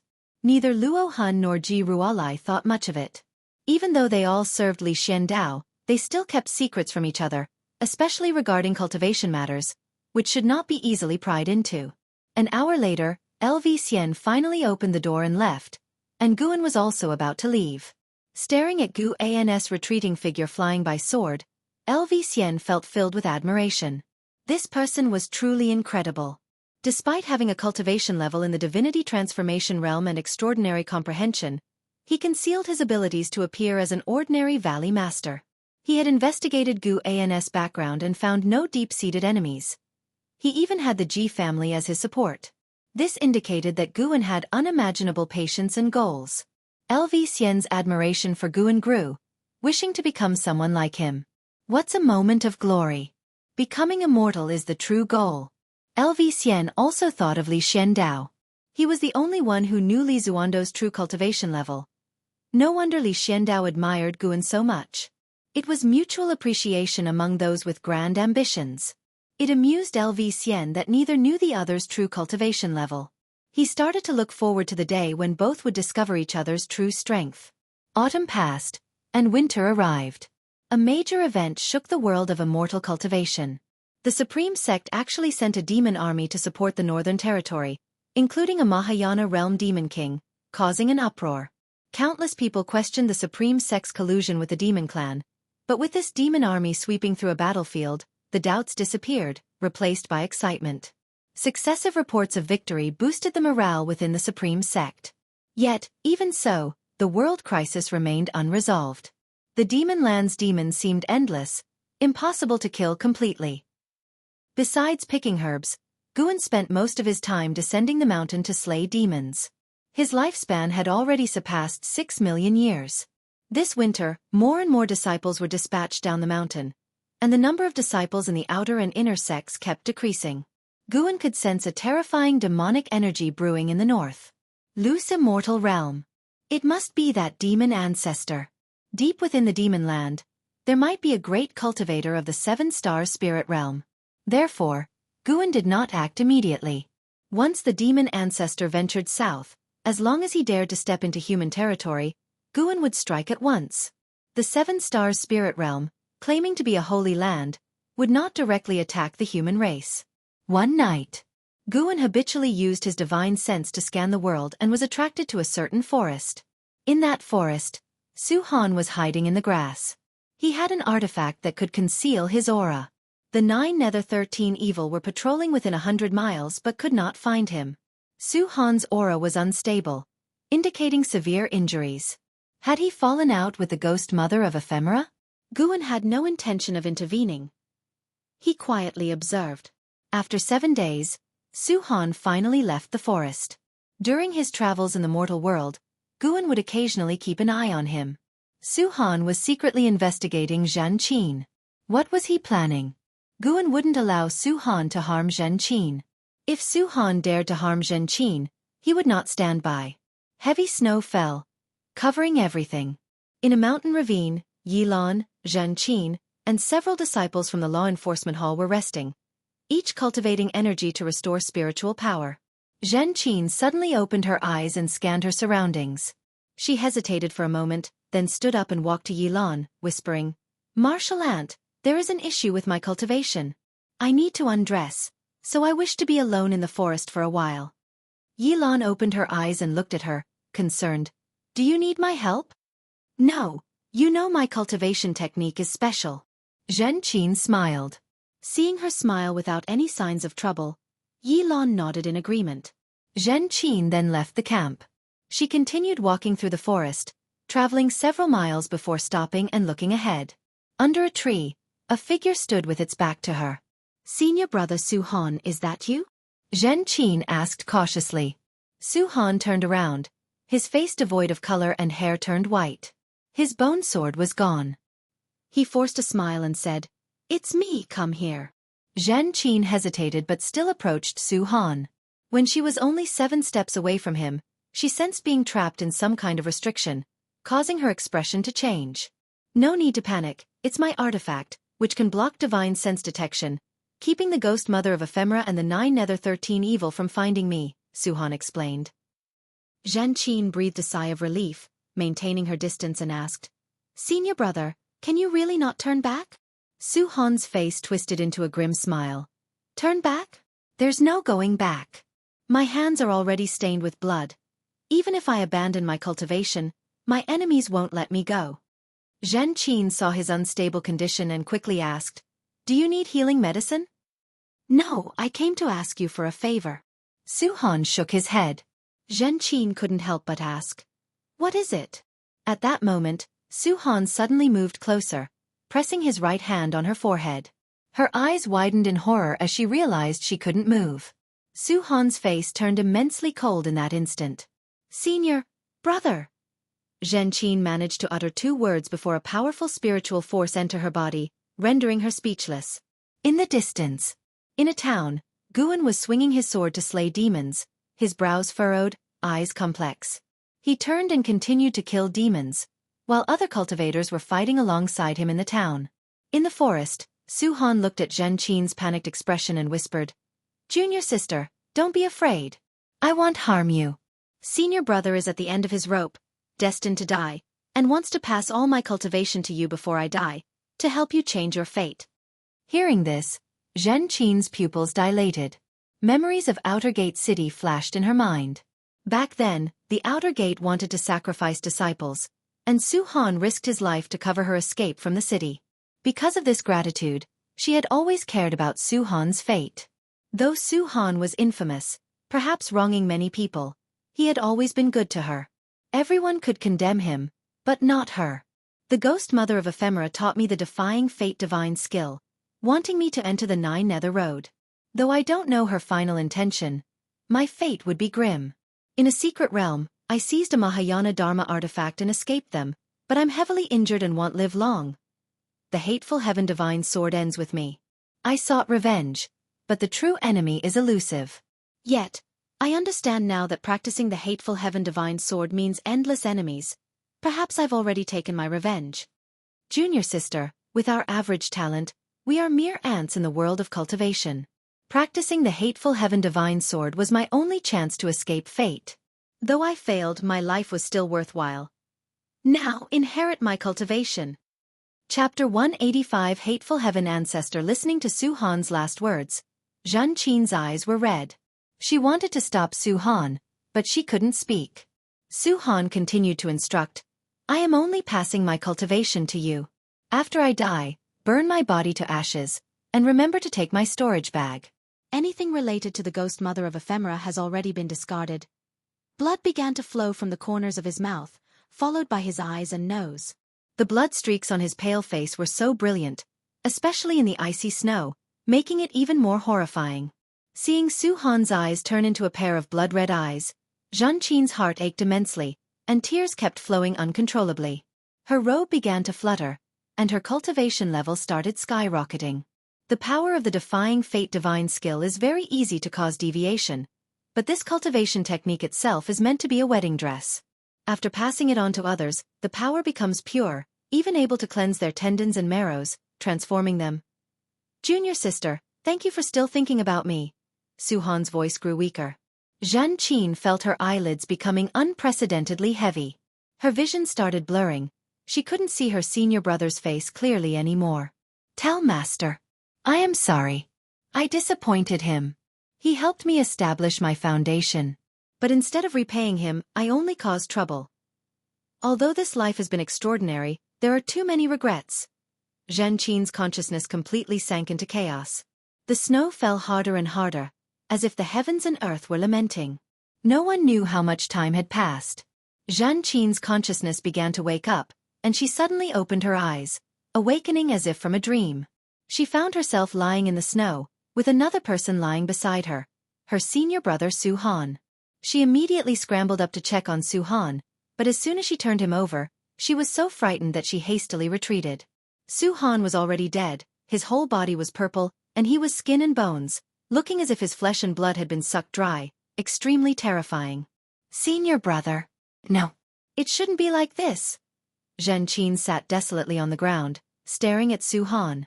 She could feel an unprecedentedly powerful spirit power within her, but she wasn't the least bit happy.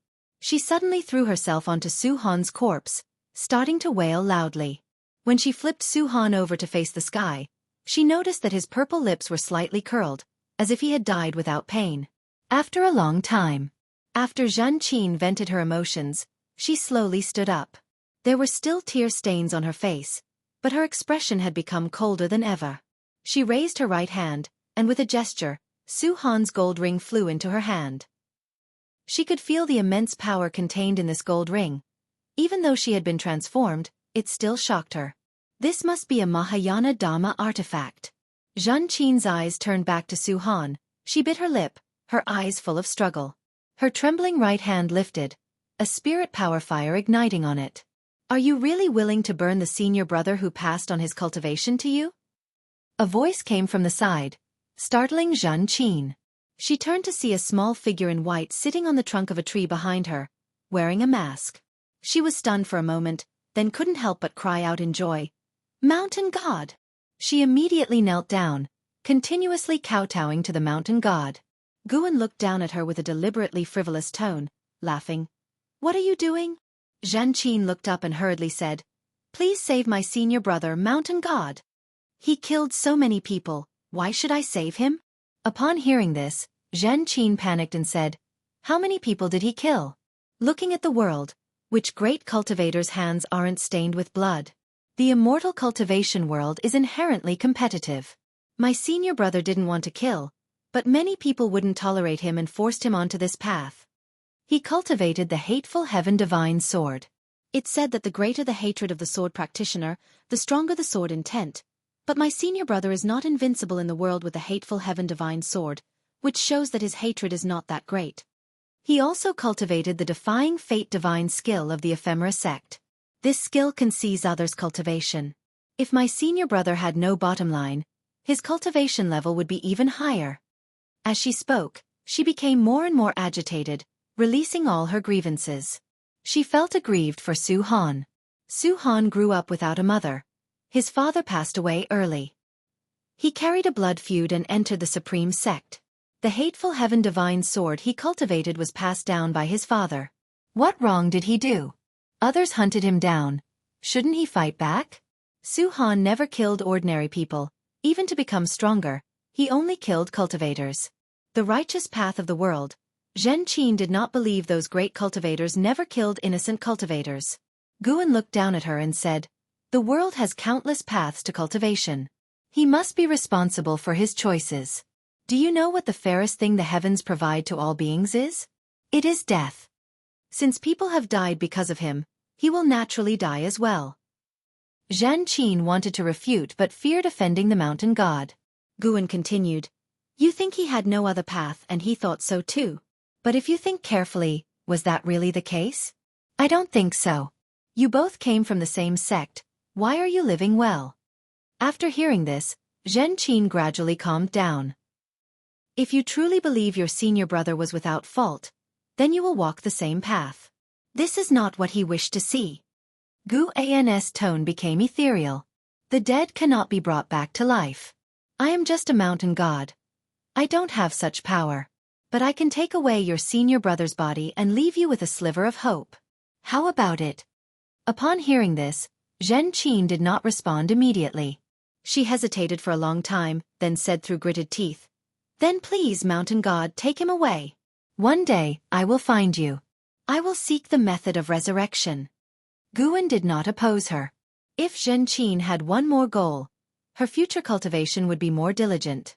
He raised his right hand, taking Su Han's body into his hand, making it very small, leaving only a storage bag on the snow. Seeing the mountain god's miraculous divine skills, a grief-stricken Zhen Qin was too sad to be amazed. She got up and asked, Mountain god, why are you here?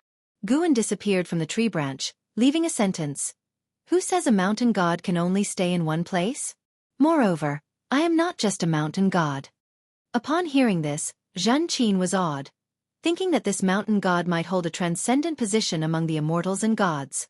She wiped away her tears and infused the gold ring with spirit power, causing the barrier to disappear immediately. She headed toward the place where Yilan and others were stationed. Her senses had already captured the aura of Yilan and others.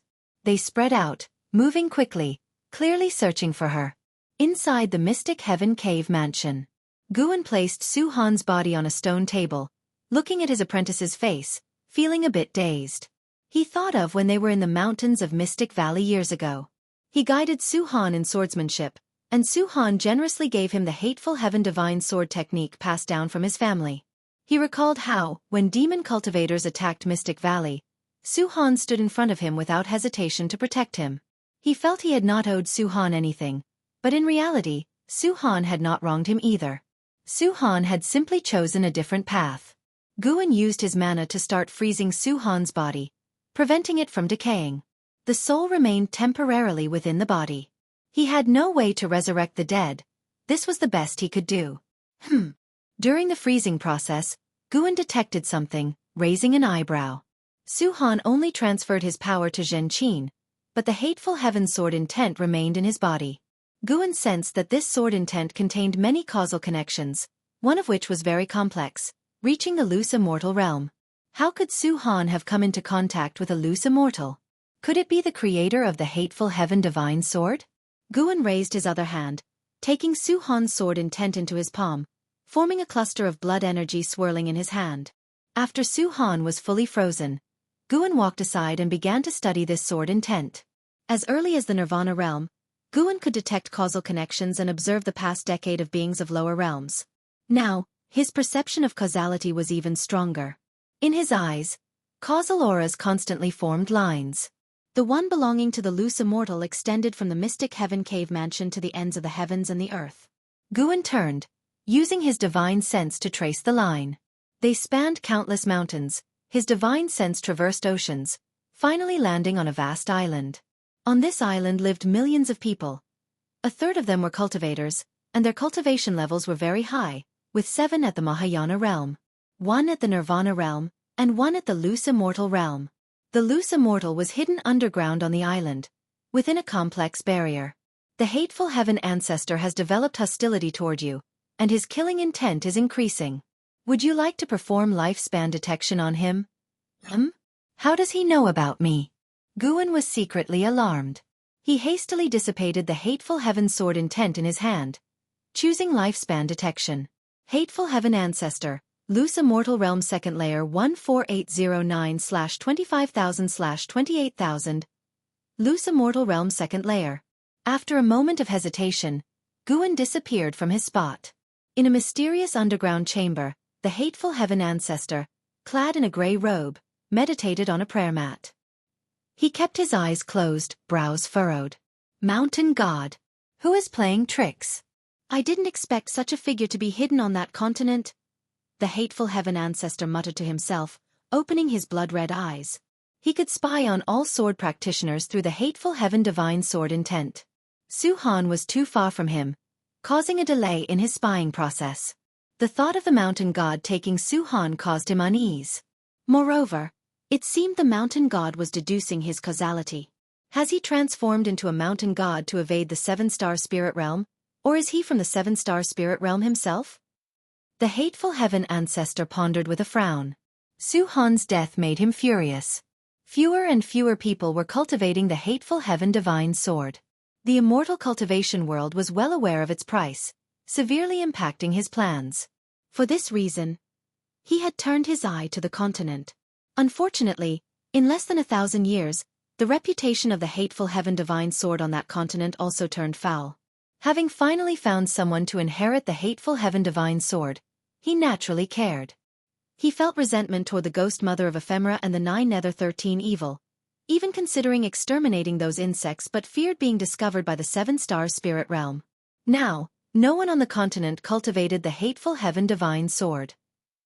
The more the hateful heaven ancestor thought about it, the angrier he became, even developing murderous intent. No, I have to go there myself and personally pass on the teachings. The hateful heaven ancestor thought silently, closing his eyes to continue cultivating. This matter could not be rushed.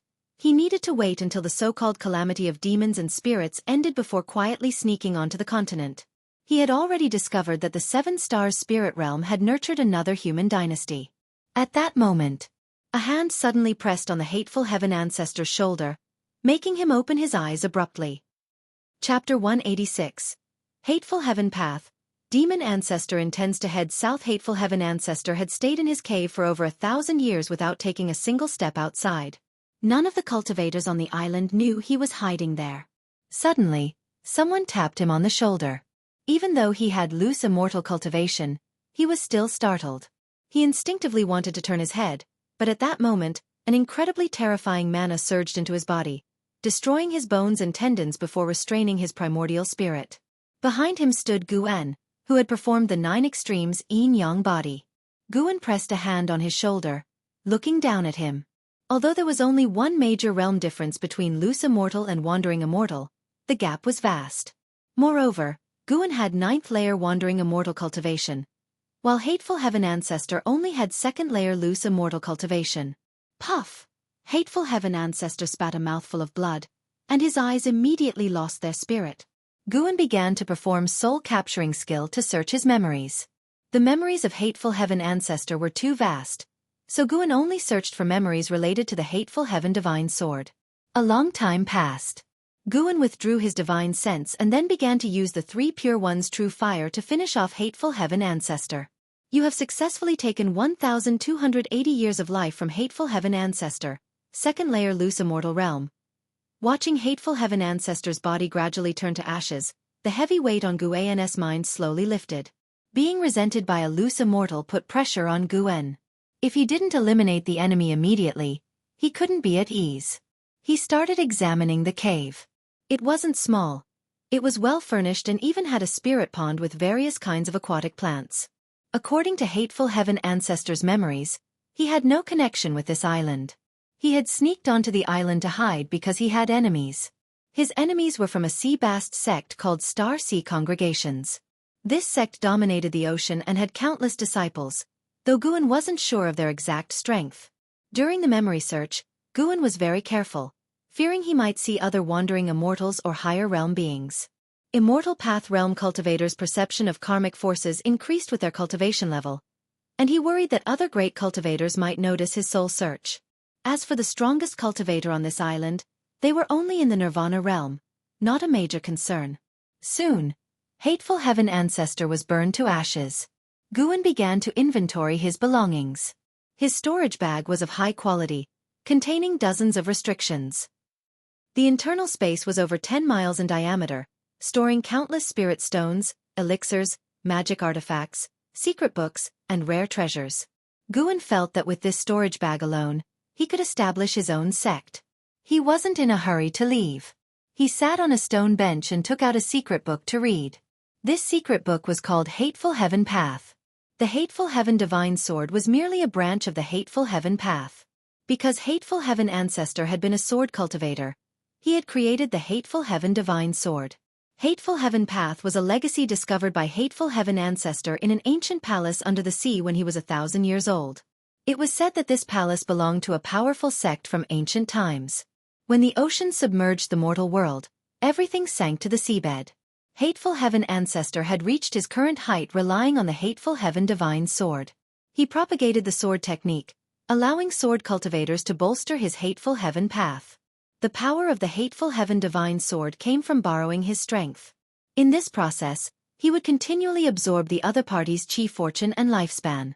Thus, those who practiced the Hateful Heaven Divine Sword advanced quickly in cultivation but also died quickly. The cultivator from the sword sect of the Great Yu dynasty who created the Hateful Heaven Divine Sword had also been taught by him, not self-created. After perusing it, Guan thought Hateful Heaven Path was indeed powerful, but it was too sinister. Moreover, practicing this path would lead to backlash. For example, Hateful Heaven Ancestor couldn't be exposed to sunlight and could only act at night. Even as a loose immortal, walking in the sunlight would cause heart demons to torment him. Guan threw the secret book into his storage bag and continued to inventory the other secret books.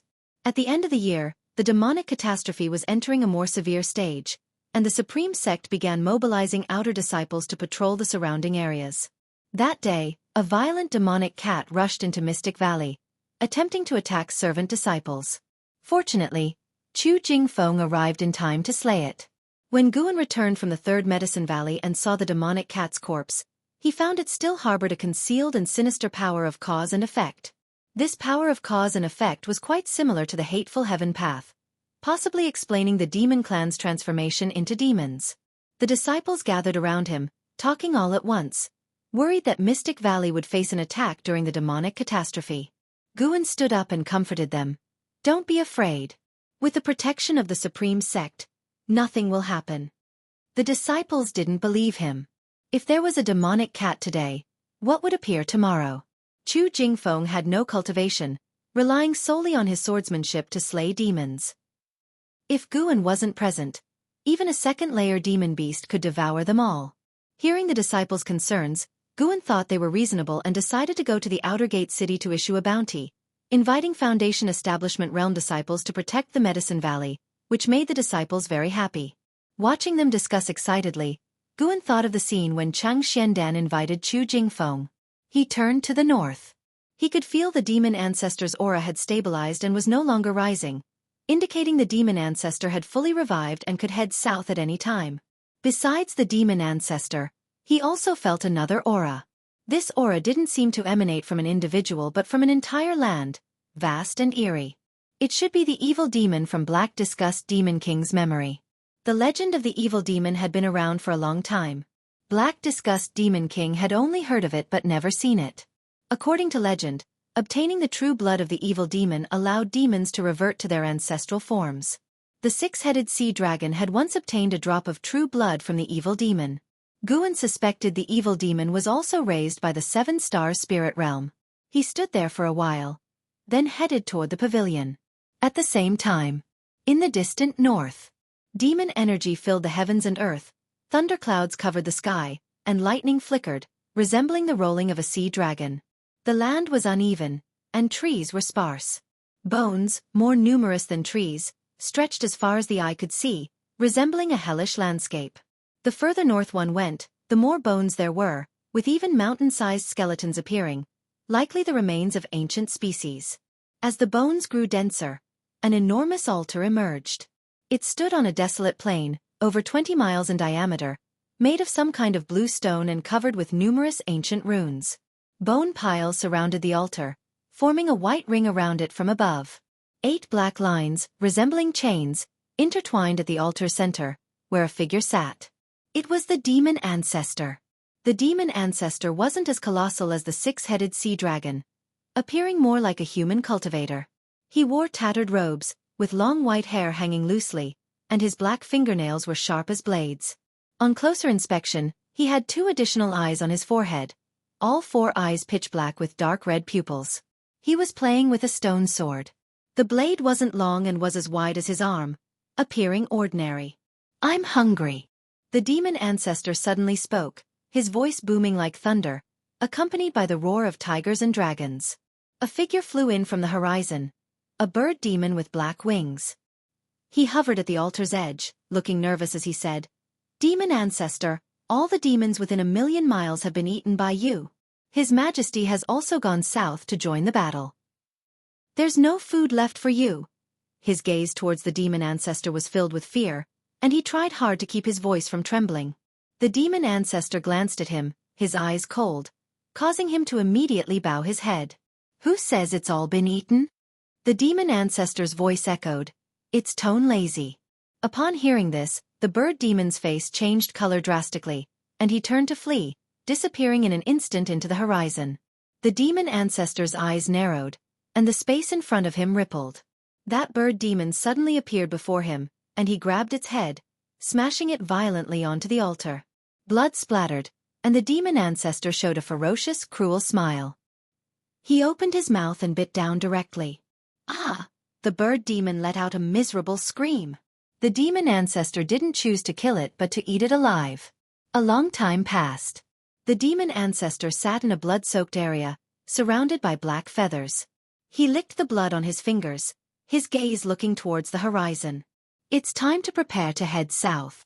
The New Year's Spring Festival arrived, but it was very quiet, not as lively as in past years, and the banquets quickly dispersed. In the dead of night, on Heavenly Phoenix Mountain, in Nianchu Cave, Guan was spending the festival with Tian Yaoer. While roasting lamb, Tian Yaoer repeatedly showed off the limitless freedom step, moving back and forth and occasionally using her innate divine skill to transform into various female demons. Guan couldn't help but laugh and ask, "Why do you keep transforming into female demons?" "I want to see if the master likes it." Tian Yaoer stopped and giggled. Guan commented, "None of them are as pretty as you. Stop transforming from now on." He was telling the truth. Tian Yaoer was already stunningly beautiful, far superior to the female demons who retained demonic features. Hearing this, Tianyao was overjoyed and immediately pounced on Guan, clinging to his arm. After being affectionate for a while, she asked, "Master, can you catch a few more demons to keep me company?" Guan asked, "What kind of demons do you want?" "Just female demons, preferably young ones, easy to control," Tianyao smiled. Guan thought for a moment and nodded in agreement. Now that the various zones in Yanchu Cave were running smoothly, he could capture a few demons for Tianyao to assist her, ensuring she could focus on her cultivation. "Let's see if I come across any later." "I don't like randomly catching demons," Guan said, focusing on the roasted lamb leg in his hand. Tianyao nodded and smiled. "Master is kind-hearted and only saves demons. Being chosen by you is their blessing." "What do you mean, kind-hearted? Don't use words incorrectly. Anyway, Master is very nice. You're the best person I've ever met." "How many people have you met in your life?" "Oh, it doesn't matter. You're the best. Meeting you is the greatest blessing of my life." As she spoke, Tianyao's gaze fell on the mask on Gu An's face. She really wanted to remove Gu An's mask but was afraid of angering him. Guan handed her the lamb leg and then stood up, saying, "All right, you eat slowly. I have to go." Tianyao froze and quickly asked, "So soon? Where are you going?" Guan vanished into thin air, leaving a single sentence, "To check on another lonely demon." Tianyao's smile instantly froze. Chapter 187 Immortal Path's Powerful Enemy. The Supreme Sex Crisis Inside the Cave. Zhang Buku wielded the stone axe, continuously swinging it. His movements were fierce, his footwork mysterious, and his afterimages appeared in succession, making it seem as if several clones of him were left in the cave. Since he arrived at this cave and learned the heaven-cutting divine axe, he hadn't gone out again. Relying on cultivating the heaven-cutting divine axe, his chi blood rapidly strengthened, and he had completely fused with the power of that mysterious demon core. He didn't notice a sparrow watching him from a distant rock. Watching Zhang Buku's posture, Guan felt gratified. This kid still had some talent. At least he hadn't wasted the effort of nurturing him. Guan also noticed the change in Zhang Buku's bloodline. This change wasn't evolving towards the six-headed sea dragon but was another type of demonic aura he hadn't seen before. He suddenly thought of the evil demon. The six-headed sea dragon ingested the true blood of an evil demon, thereby regressing to its ancestors. Could it be that Zhang Buku would also regress to his ancestors? In fact, Zhang Buku wasn't alone and destitute. He still had a mother. But Zhang Chuanqiu had never revealed his mother's identity, making it impossible for him to find her. Could Zhang Buku's mother have an extraordinary background? Guan thought silently but didn't fear too much. After practicing the heaven-cutting divine axe for a while, Zhang Buku finally saw Guan. "It's you, little sparrow, you've finally appeared. What is your relationship with the predecessor of this cave?" Zhang Buku asked excitedly. He didn't rush towards Guan immediately, fearing he'd scare Guan away. Guan shook his head and didn't make a sound. The Heaven and Earth 9 transformations, brought by the All Things Form and Energy art, were indeed convenient. Not only could it transform one's form, but it could also change one's aura. Zhang Buku hadn't noticed anything unusual about him at all. Seeing the sparrow transformed by Guan not speaking, Zhang Buku wasn't disappointed either and began to excitedly talk about his own unique opportunity. If it weren't for this sparrow before him, he wouldn't have had this encounter. He might even have been eaten by demons. Even if this sparrow had no spiritual wisdom and was unrelated to this cave, he still felt grateful. Guan listened patiently. The current Zhang Buku was filled with unprecedented fighting spirit, and his entire essence, energy, and spirit had transformed. In Zhang Buku, he saw the shadow of an Hao. That was the aura belonging to a genius. Guan suddenly remembered that when they were young, An Hao and Zhang Buku had fought, and that was An Hao's first failure since he began immortal cultivation. He wondered if An Hao still harbored resentment. After Zhang Buku finished speaking, Guan opened his mouth and spat out the demon core of the Black Disgust Demon King. Seeing the sparrow spit out a demon core nearly 10 times its size, Zhang Buku's mouth opened wide. Subsequently, Guan flapped his wings and quickly disappeared into the cave passage. Zhang Buku stared at the demon core on the ground in silence for a long time. The new year had just passed, but the land of the 3 dynasties had not yet welcomed the revival and was still shrouded in demonic mist and demonic qi. In the northern region of the Great Jiang Dynasty, in a valley, cultivators continuously flew in and out, very busy. Xian Tianyi sat under a tree, his upper body bare and wrapped in white cloth, holding a white bone and examining it carefully. Ji Huntian approached Xian Tianyi and spoke. The Daotian sect has deduced that the demon ancestor is about to descend south. Are you confident? Xian Tianyi replied casually. Of course, I have confidence. Even if I can't win, there's still Sword Venerable Fu Dao. What if the demon ancestor is stronger than Sword Venerable Fu Dao? Ji Huntian asked worriedly. Then we all die together. Don't really think it's a battle for the survival of the human race. Rest assured, if we die, there are larger human forces overseas. Xian Tianyi said casually, raising the bone in his hand and squinting his eyes as if examining its surface patterns. Hearing this, Ji Huntian couldn't help but roll his eyes. He couldn't help but ask, You've been looking at that bone for days. What's so special about it? Xian Tianyi answered nonchalantly. My spells are so powerful that this demon king was reduced to ashes, leaving only this bone. It surely has something extraordinary about it. Perhaps there's a secret hidden behind the demon calamity. Ji Huntian was about to say more when a strong wind blew from the north into the valley, giving everyone a sudden shiver. Xian Tianyi couldn't help but put down the bone and turn his head, frowning. Such powerful demonic energy. How could it be? Ji Huntian's face changed drastically, mumbling to himself. Even for a cultivator of the unification realm like him, this was terrifying, not to mention the other cultivators in the valley. Such terrifying demonic energy, it feels like the sky is about to collapse. Is it the Demon Emperor? No, I've felt the aura of the Demon Emperor before. This demonic energy far surpasses that of the Demon Emperor.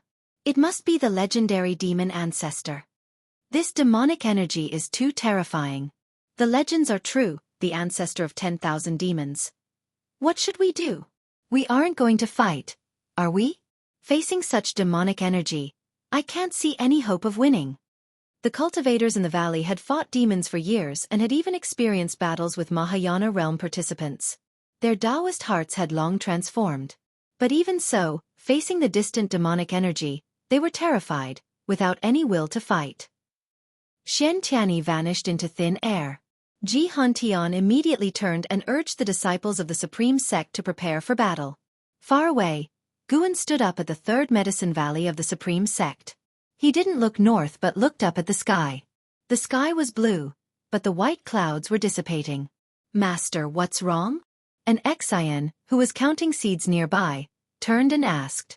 Xiaochuan and several disciples all looked at Guan and said, The clouds in the sky are dispersing.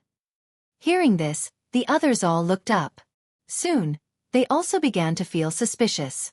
After the clouds dispersed, they didn't disappear but kept surging, like pieces of torn cloth being pieced together. Moreover, everyone noticed that the whole world became strangely quiet, with even the sounds of insects missing. 7 stars spirit realm, is it? Guan looked at the sky and thought silently. He could feel the space above the Supreme Sect fluctuating. A mysterious power had already enveloped the entire Supreme Sect. This power had surpassed the Nirvana realm, so the Supreme Sect cultivators hadn't noticed. The demon ancestor descended south, but another loose immortal was about to arrive at the Supreme Sect. It seemed the 7-star spirit realm had set its sights on Sword Venerable Fu Dao. Were they afraid that Sword Venerable Fu Dao would stop the demon ancestor from descending south? Under Gu An's gaze, the scattered clouds in the sky gradually formed an array diagram, grand and spectacular. This made more and more disciples of the Supreme Sect look up. The disciples in the valley could even hear the noise from the outer city in the distance. Lu Lingjun appeared next to Guan, saying in a deep voice, Trouble is coming, you better not run out. With that, she leaped into the sky. Not only her, but the unification realm cultivators of the Supreme Sect also flew out. Lu Lingjun took out a treasure sword and slashed it, the spiritual power sweeping across like a rainbow, majestic in momentum. With a loud boom, the array diagram in the sky burst out with brilliant golden light, and a boundless pressure descended, startling Lu Lingjun to stop in a hurry. The other unification realm cultivators were the same. Unlike Lu Lingjun, they were suppressed by the pressure from the sky, unable to move, all looking at the array diagram in the sky with fear. Every piece of scattered cloud in the array diagram emitted golden light, forming golden lines and then condensing into golden runes. The golden light shined down, and whoever was illuminated by it couldn't move. And Zin's eyes widened, showing a look of despair. The outer city, atop the heavenly repair platform. The cultivators in sword enlightenment there all stood, their bodies trembling. They looked at the sky incredulously. "What is that?" Zhua Yijian, standing next to the heaven-cutting axe, raised his neck and asked with difficulty. No one answered him. The other cultivators seemed to be watching the descent of gods, but not bringing fortune, rather despair. Under the gazes of countless people, a gigantic illusory face manifested within the vast golden array diagram. Only the outlines of the facial features were visible, its true visage unclear, and its gender indistinguishable. It seemed like the will of the heavenly Tao overlooking the myriad beings, imposing great oppression on the supreme sect disciples. More and more people's legs shook, kneeling on the ground. Subconsciously, it was as if an invisible hand pressed their heads, not allowing them to look directly at the mysterious giant face in the golden array diagram. In a mansion in the inner sect city, Ji Xiaoyu looked at the sky, her brows tightly furrowed. She didn't recognize this array diagram, but intuition told her the visitor was certainly related to the seven-star spirit realm. "May I ask which senior has arrived? Why oppress the supreme sect in this world of chaos wrought by demons?" A female voice rang out, and a woman in black appeared next to Lu Lingjun. She was the supreme elder, Fairy Suxin. Returning from overseas, she suffered severe injuries last year in the demon battlefield, and now back in the supreme sect to heal. Her cultivation level wasn't much higher than Lu Lingjun. Facing the golden array diagram together, they could only slightly reduce the pressure. The mysterious giant face in the golden array diagram didn't respond. It seemed to be searching for something. Suddenly, the golden array diagram emitted golden light beams, shooting towards the outer gate city of the supreme sect, sweeping across the sky. Under the gazes of countless disciples, the golden light beams converged into a golden arm, like the hand of the heavens, exuding supreme pressure. That direction was exactly the heavenly repair platform. Standing beside the heaven-cutting axe, Zhua Yijian's face changed drastically. He was also suppressed, half-kneeling, unable to stand up. From his perspective, the golden hand in the sky shrouded the heavens and covered the sun, making everyone in the city feel despair. With a loud rumble, the heaven-cutting axe trembled, an immense intense sword into the sky, causing the golden hand to stop. Existing within the realm of a mortal path, why hide among mortal sects? A cold voice echoed, reverberating through the supreme sect, making every cultivator hear it clearly. Realm of immortal path? They immediately thought of an entity. Sword Venerable Fudao. Only Sword Venerable Fudao could belong to the realm of immortal path. Gu An and an Xian, like the others, were pressed to the ground. Unlike others who were kneeling, he was squatting with his hands supporting him, arms trembling, head down, making it hard to see his expression.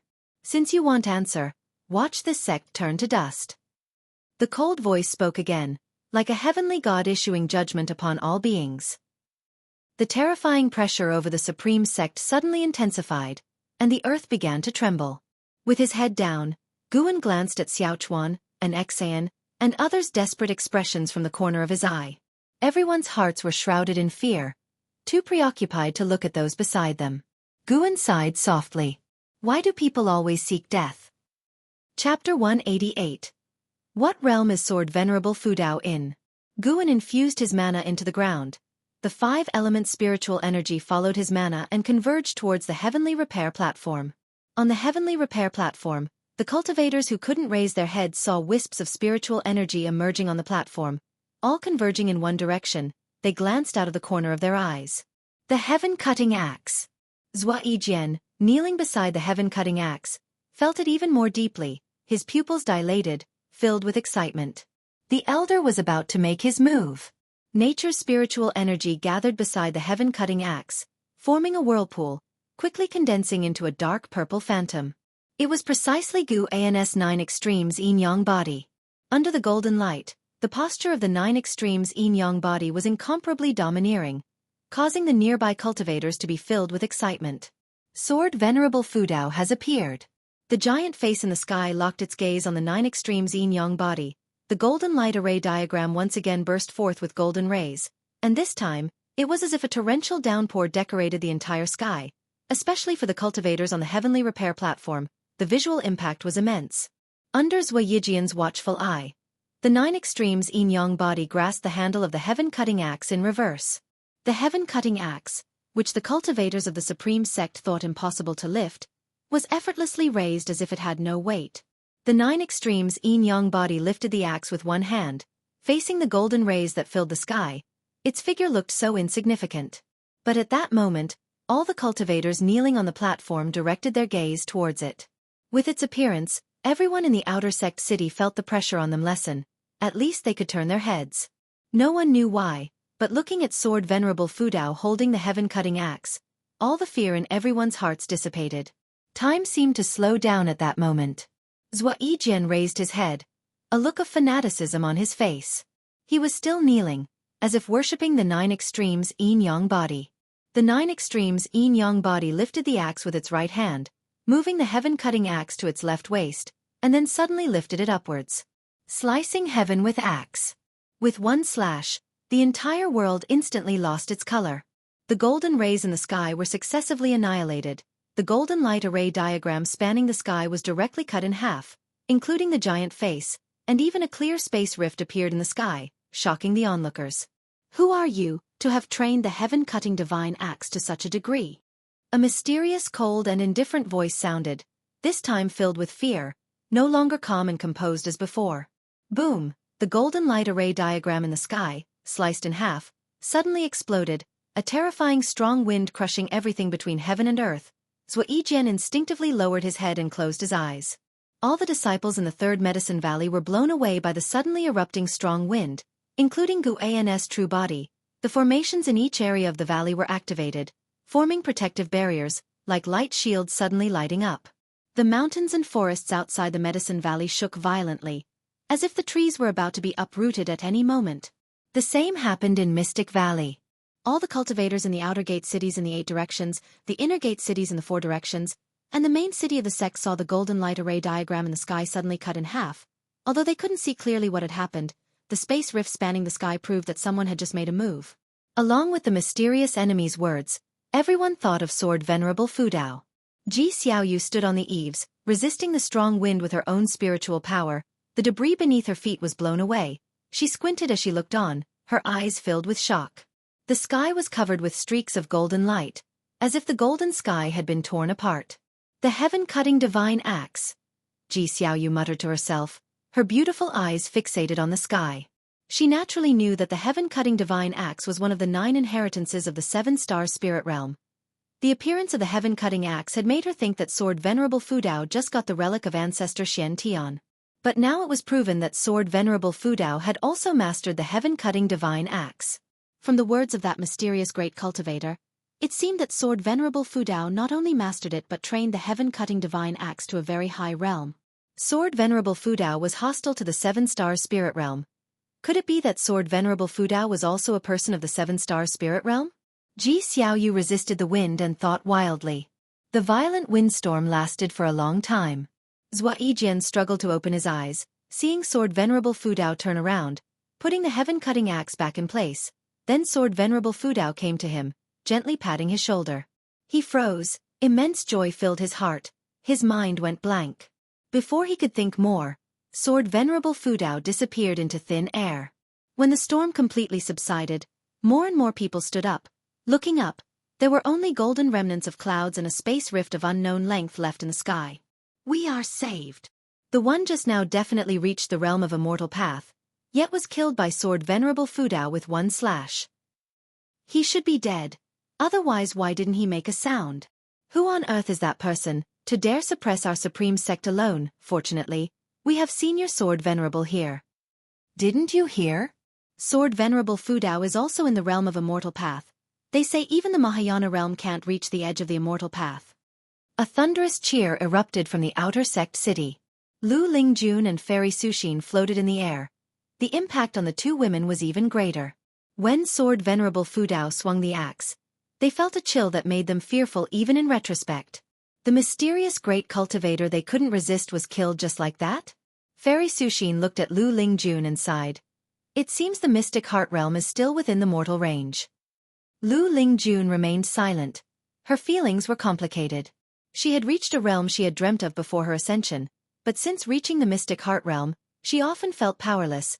Even though her cultivation level had grown stronger, she felt weaker.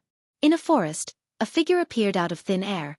It was a man in golden robes, stumbling forward as he landed, spitting a mouthful of blood. His blood splashed on the flowers and grass, immediately turning them to ashes. He stabilized his figure and started to cultivate energy to suppress the domineering mana within his body. Damn! How can his mana be so powerful, and with more than one attribute? The man in golden robes thought through gritted teeth, his handsome face full of pain. It couldn't be done. He couldn't suppress it at all. He immediately turned around, preparing to flee back to the 7-star spirit realm. But as soon as he turned, a hand pressed down on his shoulder. His eyes widened. Before he could turn around, a divine sense far surpassing a loose immortals rushed into his mind, causing his eyes to lose their luster. The strongest aspect of a wandering immortal was their soul power, stronger than their own mana. Standing behind the man in golden robes was Guan's true body. He had delayed a bit to handle the disciples in the valley, which was why the man in golden robes had escaped here. This time, Guan did not perform soul search, instead using divine sense to destroy the primordial spirit of the man in golden robes, directly suppressing him. You have successfully seized startling immortal Lin, 6th layer of loose immortal realm. 1,709 years of lifespan. Guan took startling immortal Lin's storage bag, then used Tai Ching True Fire to burn his body. The loose immortal died in the forest, without a sound. After startling immortal Lin turned to ashes, Guan disappeared into thin air. About half an hour later, figures appeared in the forest, looking at the scorched grass burned by startling immortal Lin's immortal blood, all frowning. There were 8 people, male and female, all with extraordinary auras. Is startling immortal Lin dead? Not sure. We'll know whether he is alive by checking his soul jade. I didn't expect Sword Venerable Fudao to be so powerful. His heaven-cutting divine axe feels close to Elder Lin's level. In terms of achievement, he can't compare to Elder Lin. It's just that his mana is strong enough. If startling immortal Lin is really dead, how do we explain to Elder Lin? What about the Supreme Sect? How should we deal with it next? Everyone was silent. Although they hadn't gone to the Taitsong dynasty, they sensed the terrifying aura of the heaven-cutting divine axe. Now they dared not go to the Supreme Sect. An old man in black robes said solemnly, "Let's go back first, lest Sword Venerable Fudao comes to kill us." As soon as he said this, everyone's expressions changed. They immediately disappeared from the spot. Guan, who had returned to the 3rd Medicine Valley, was indeed watching them. 8 loose immortals. The foundation of the 7-star spirit realm shocked Guan. No wonder hateful heaven ancestor didn't dare come to the continent. Fortunately, the other side also feared him. Guan's gaze turned northward. The demon ancestor was approaching. He had to deal with startling immortal Lin and now the demon ancestor. Today was truly troublesome. Lu Lingjun had returned to the valley. She saw Guan and immediately dragged him to the loft, causing him to be temporarily unable to leave. As Lu Lingjun closed the door, Guan asked, "What's wrong with you?" Lu Lingjun replied, "After the demon calamity ends, I'm planning to leave the Supreme Sect and explore the secret realm Shenzhen discovered." Guan couldn't help but ask, "How do you know we can definitely withstand the demon calamity?" Lu Lingjun gave him a blank look and said crossly, "You didn't see how Sword Venerable Fudao acted today. Just one slash killed the invader. With Sword Venerable Fudao here, how can the Taitsong dynasty not withstand the demon calamity?" Guan was secretly pleased, but still showed a worried expression on his face, saying, "No matter how strong Sword Venerable Fudao is, he can't possibly wipe out all the demons, right? He only needs to deal with the demon ancestor and the demon emperor. The demon calamity will surely end. Today I have truly broadened my horizons. This is also the first time I have seen Sword Venerable Fudao in action myself." Lu Lingjun began recounting the scene of Sword Venerable Fudao swinging the axe earlier, with reverence in her words. At the same time, in the Great Zhang Dynasty, Northern Territory, Xian Tianyi stood at the edge of a cliff, figures constantly appearing on either side of him, all great cultivators from various sects. Following their gaze forward, there was a desolate plain with demon energy permeating. The end of heaven and earth was murky, as if black mist was about to press down.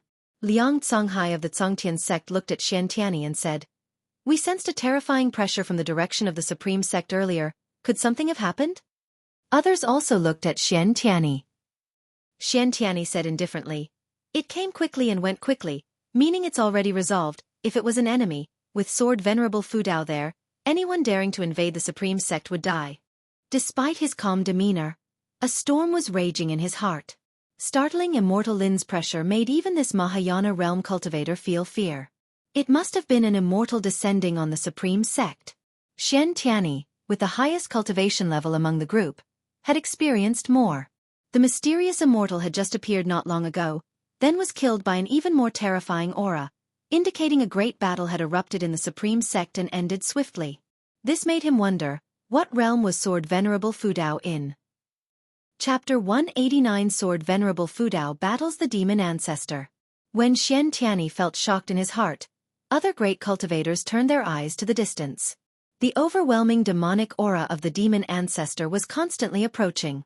They could no longer worry about the situation within the three dynasties. The upcoming battle for them was one of life and death. A figure appeared out of thin air next to Liang Songhai. This person wore a blue Dao robe, had a refined and elegant demeanor, black and white hair, and exuded a sense of detachment as if he had seen through the worldly affairs. As soon as he appeared, the others bowed to him. Xian Tianyi withdrew his mind and glanced at the newcomer. This person was the Taoist lord of the Zongtian sect, one of the three great cultivators in the land of the three dynasties. Now, Sword Venerable Fu Dao was considered in existence beyond the Mahayana realm, leaving only Xian Tianyi and the Taoist lord in the Mahayana realm. The two rarely met as they had to take charge of different parts of the battlefield. Liang Songhai looked at the Taoist lord and respectfully asked, "Martial Master, can you see what realm the demon ancestor is in?" The others looked at the Taoist lord, their expressions tense. The Taoist lord replied, "The realm of Immortal Path. As to the specific realm, I do not know, but it can be confirmed that even if we join forces, we are not his match." His voice was light, but the words he said struck everyone like a heavy hammer, making their faces pale. "Fight to the death." These two words were often on their lips, but when facing an invincible enemy, it was inevitable that they felt a bit flustered in their hearts. "Even if we are not his match, we must hold him off and wait for Sword Venerable Fu Dao to come and support us," Xian Tianyi said with a casual tone, without any hint of fear, even with a touch of smile. These words instilled hope into the other great cultivators, whose eyes suddenly shone with vitality. One couldn't help but ask, will Sword Venerable Fu Dao really come? Over the years, he has hardly ever taken action outside of the Supreme Sect. He might not belong to the Supreme Sect but instead come from overseas, secretly cultivating there. He may not want to interfere with the mainland's major events unless some fellows provoke him directly. These words caused the crowd to waver once again. Xian Tianyi raised his hand, and a blue lotus bloomed in his palm. Looking ahead, he said, "Everyone, don't overthink it. Believe in Sword Venerable Fu Dao. Believe in the Supreme Sect." If Sword Venerable Fu Dao had nothing to do with the Supreme Sect, then the heavenly repair platform would not have the word righteous on it. We seek immortality, but even immortals from overseas cannot achieve true immortality. So-called immortals just have a longer lifespan than mortals. Since all lives will end, why not bloom brilliantly in this calamity rather than dying in seclusion, thus not wasting a lifetime of cultivation? His words resonated with the other great cultivators, who began adjusting their mindsets, preparing for the upcoming battle. At the same time, 10,000 miles away, on the barren plains, the demon ancestor strolled forward, followed by a vast demonic fog, covering the sky and swallowing all the white bones along the way. His white hair fluttered wildly, his tattered robe swaying in the wind, and his 4 eyes stared ahead, his brows slightly furrowed. A bird flew out of the demonic fog behind him, swiftly landing on his shoulder. It was a white dove, tilting its head and asking, "Demon ancestor, you seem to have some hesitation in your heart." Its voice was like a little girl's, ethereal and melodic. The demon ancestor looked into the distance and said, "Earlier, there was a loose immortal aura among the human race, and another aura even stronger. However, both disappeared in an instant, making it impossible for me to determine their cultivation levels." Upon hearing this, the white dove immediately asked, "Could there still be a being stronger than you in the world?" "How could there not be? If there weren't, why would I need to resurrect? If that's the case, why march southward? The world is so vast. Why not just leave some survivors? If you are hungry, we can go to the sea to find food. The sea has plenty of demon beasts. The white dove chattered non-stop, describing the vastness and beauty of the ocean. The demon ancestor listened intently but did not stop moving. The desolate land was littered with white bones. With each step he took, the demonic fog behind him surged forward, plunging half the world into darkness. He was like the catastrophe of heaven and earth, driving away the light with darkness. After a long while, the demon ancestor finally said in a melancholic tone, "Little demon, sometimes being strong in this land is a mistake. I cannot leave this continent." Upon hearing this, the white dove was dumbfounded, staring blankly at him. "However, even if I am not the strongest, unable to leave the continent, no one can completely eradicate me. Since we all have to die eventually, let me see the strength of the human race in the south." His face once again turned vicious, his 4 eyes filled with greed and cruelty. He shook his shoulders, startling the white dove into flight. "Little demon, fly northward. Since you yearn for the ocean, then go. Although the ocean is more dangerous, it also holds more hope." As the demon ancestor's voice fell, he took a step and traversed several miles in an instant. The demonic fog behind him quickly engulfed the white dove. Boom! A terrifying aura burst from his body. The ground beneath his feet constantly cracked, surrounded by demonic energy, connecting with the demonic fog behind him. Countless shadowy figures of demon beasts appeared, as if he were leading the entire demon clan forward, exuding grandeur. In the distance, Shen Tianyi, the Taoist lord, and others were all startled. The people of the 3 dynasties' land were equally terrified. The supreme sect, which had just survived the calamity brought by startling immortal Lin, fell into silence once again. But this time, the disciples of the supreme sect were no longer afraid. Instead, they started to look forward to what would happen next. In the 3rd Medicine Valley, inside a pavilion, Lu Lingjun turned her head to look out the window, her brows furrowed, and said, "This should be the aura of the demon ancestor, truly terrifying. I wonder if Sword Venerable Fudao will make a move this time. The other cultivators might not be able to withstand such demonic energy." Guan feigned confusion and asked, "Is the demon ancestor very powerful? Can even Shen Tianyi not stop him?" Lu Lingjun rolled her eyes at him and said irritatedly, "Do you think your sworn elder brother is invincible in the world? Compared to Sword Venerable Fudao, he is far inferior." Guan wanted to say on behalf of Sword Venerable Fudao that his second brother was invincible in the world, but he held back. He sighed and said, "When will this world's disaster end? It is so difficult to live a peaceful life." Lu Lingjun found it funny and laughed. "Your peaceful life hasn't been enough? You don't even need to fight. But seeing you all get hurt, how can I feel at ease?" Guan said earnestly. Seeing his expression, Lu Lingjun suddenly felt guilty. With his personality, he would indeed worry about those around him. How could she mock him? Although Guan did not fight, everyone around him received his medicinal herbs and elixirs. His contribution was no less than the other fighting disciples. Lu Lingjun took a deep breath and said, "Don't worry. It's almost over. It just depends on the battle between Sword Venerable Fudao and the demon ancestor, to see who is stronger." Guan nodded and said, "Let's go down and comfort the other disciples. At this crucial moment, we must stay united."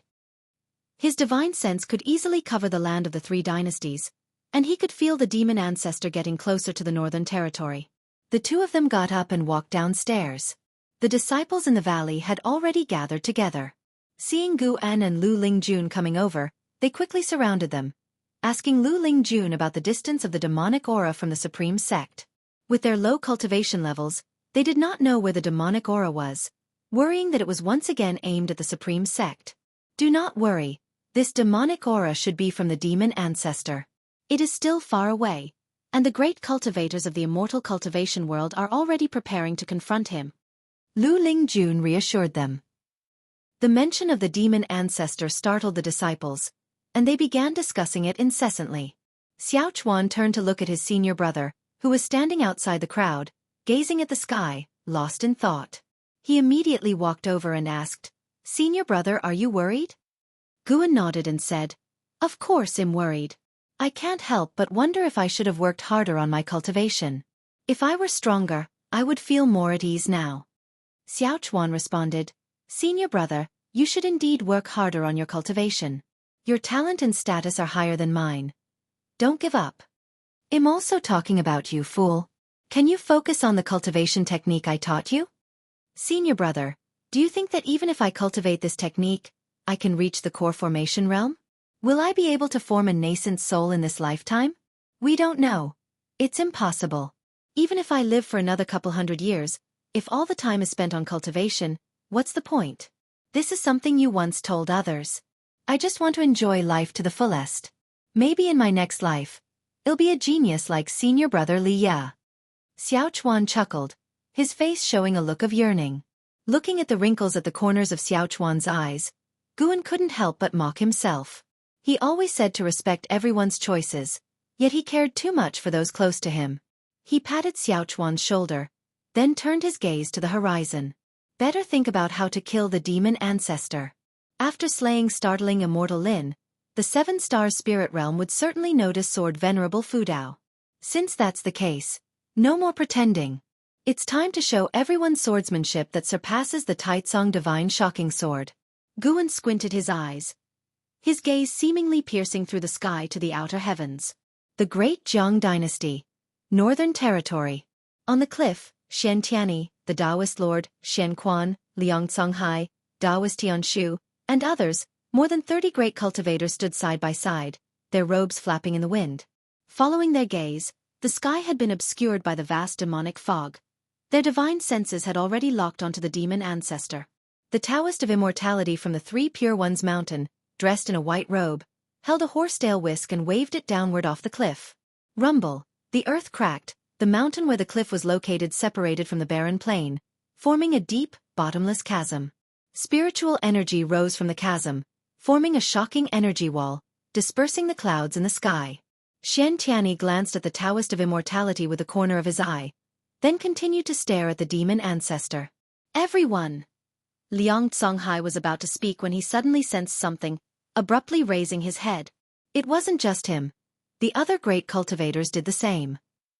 They saw the sky quickly darken, the starry sky appeared on the heavens, countless stars twinkling, even meteors streaked across.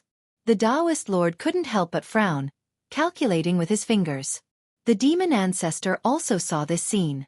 Behind him was the dim demonic fog, while in front of him, half the sky was covered by the brilliant starry sky.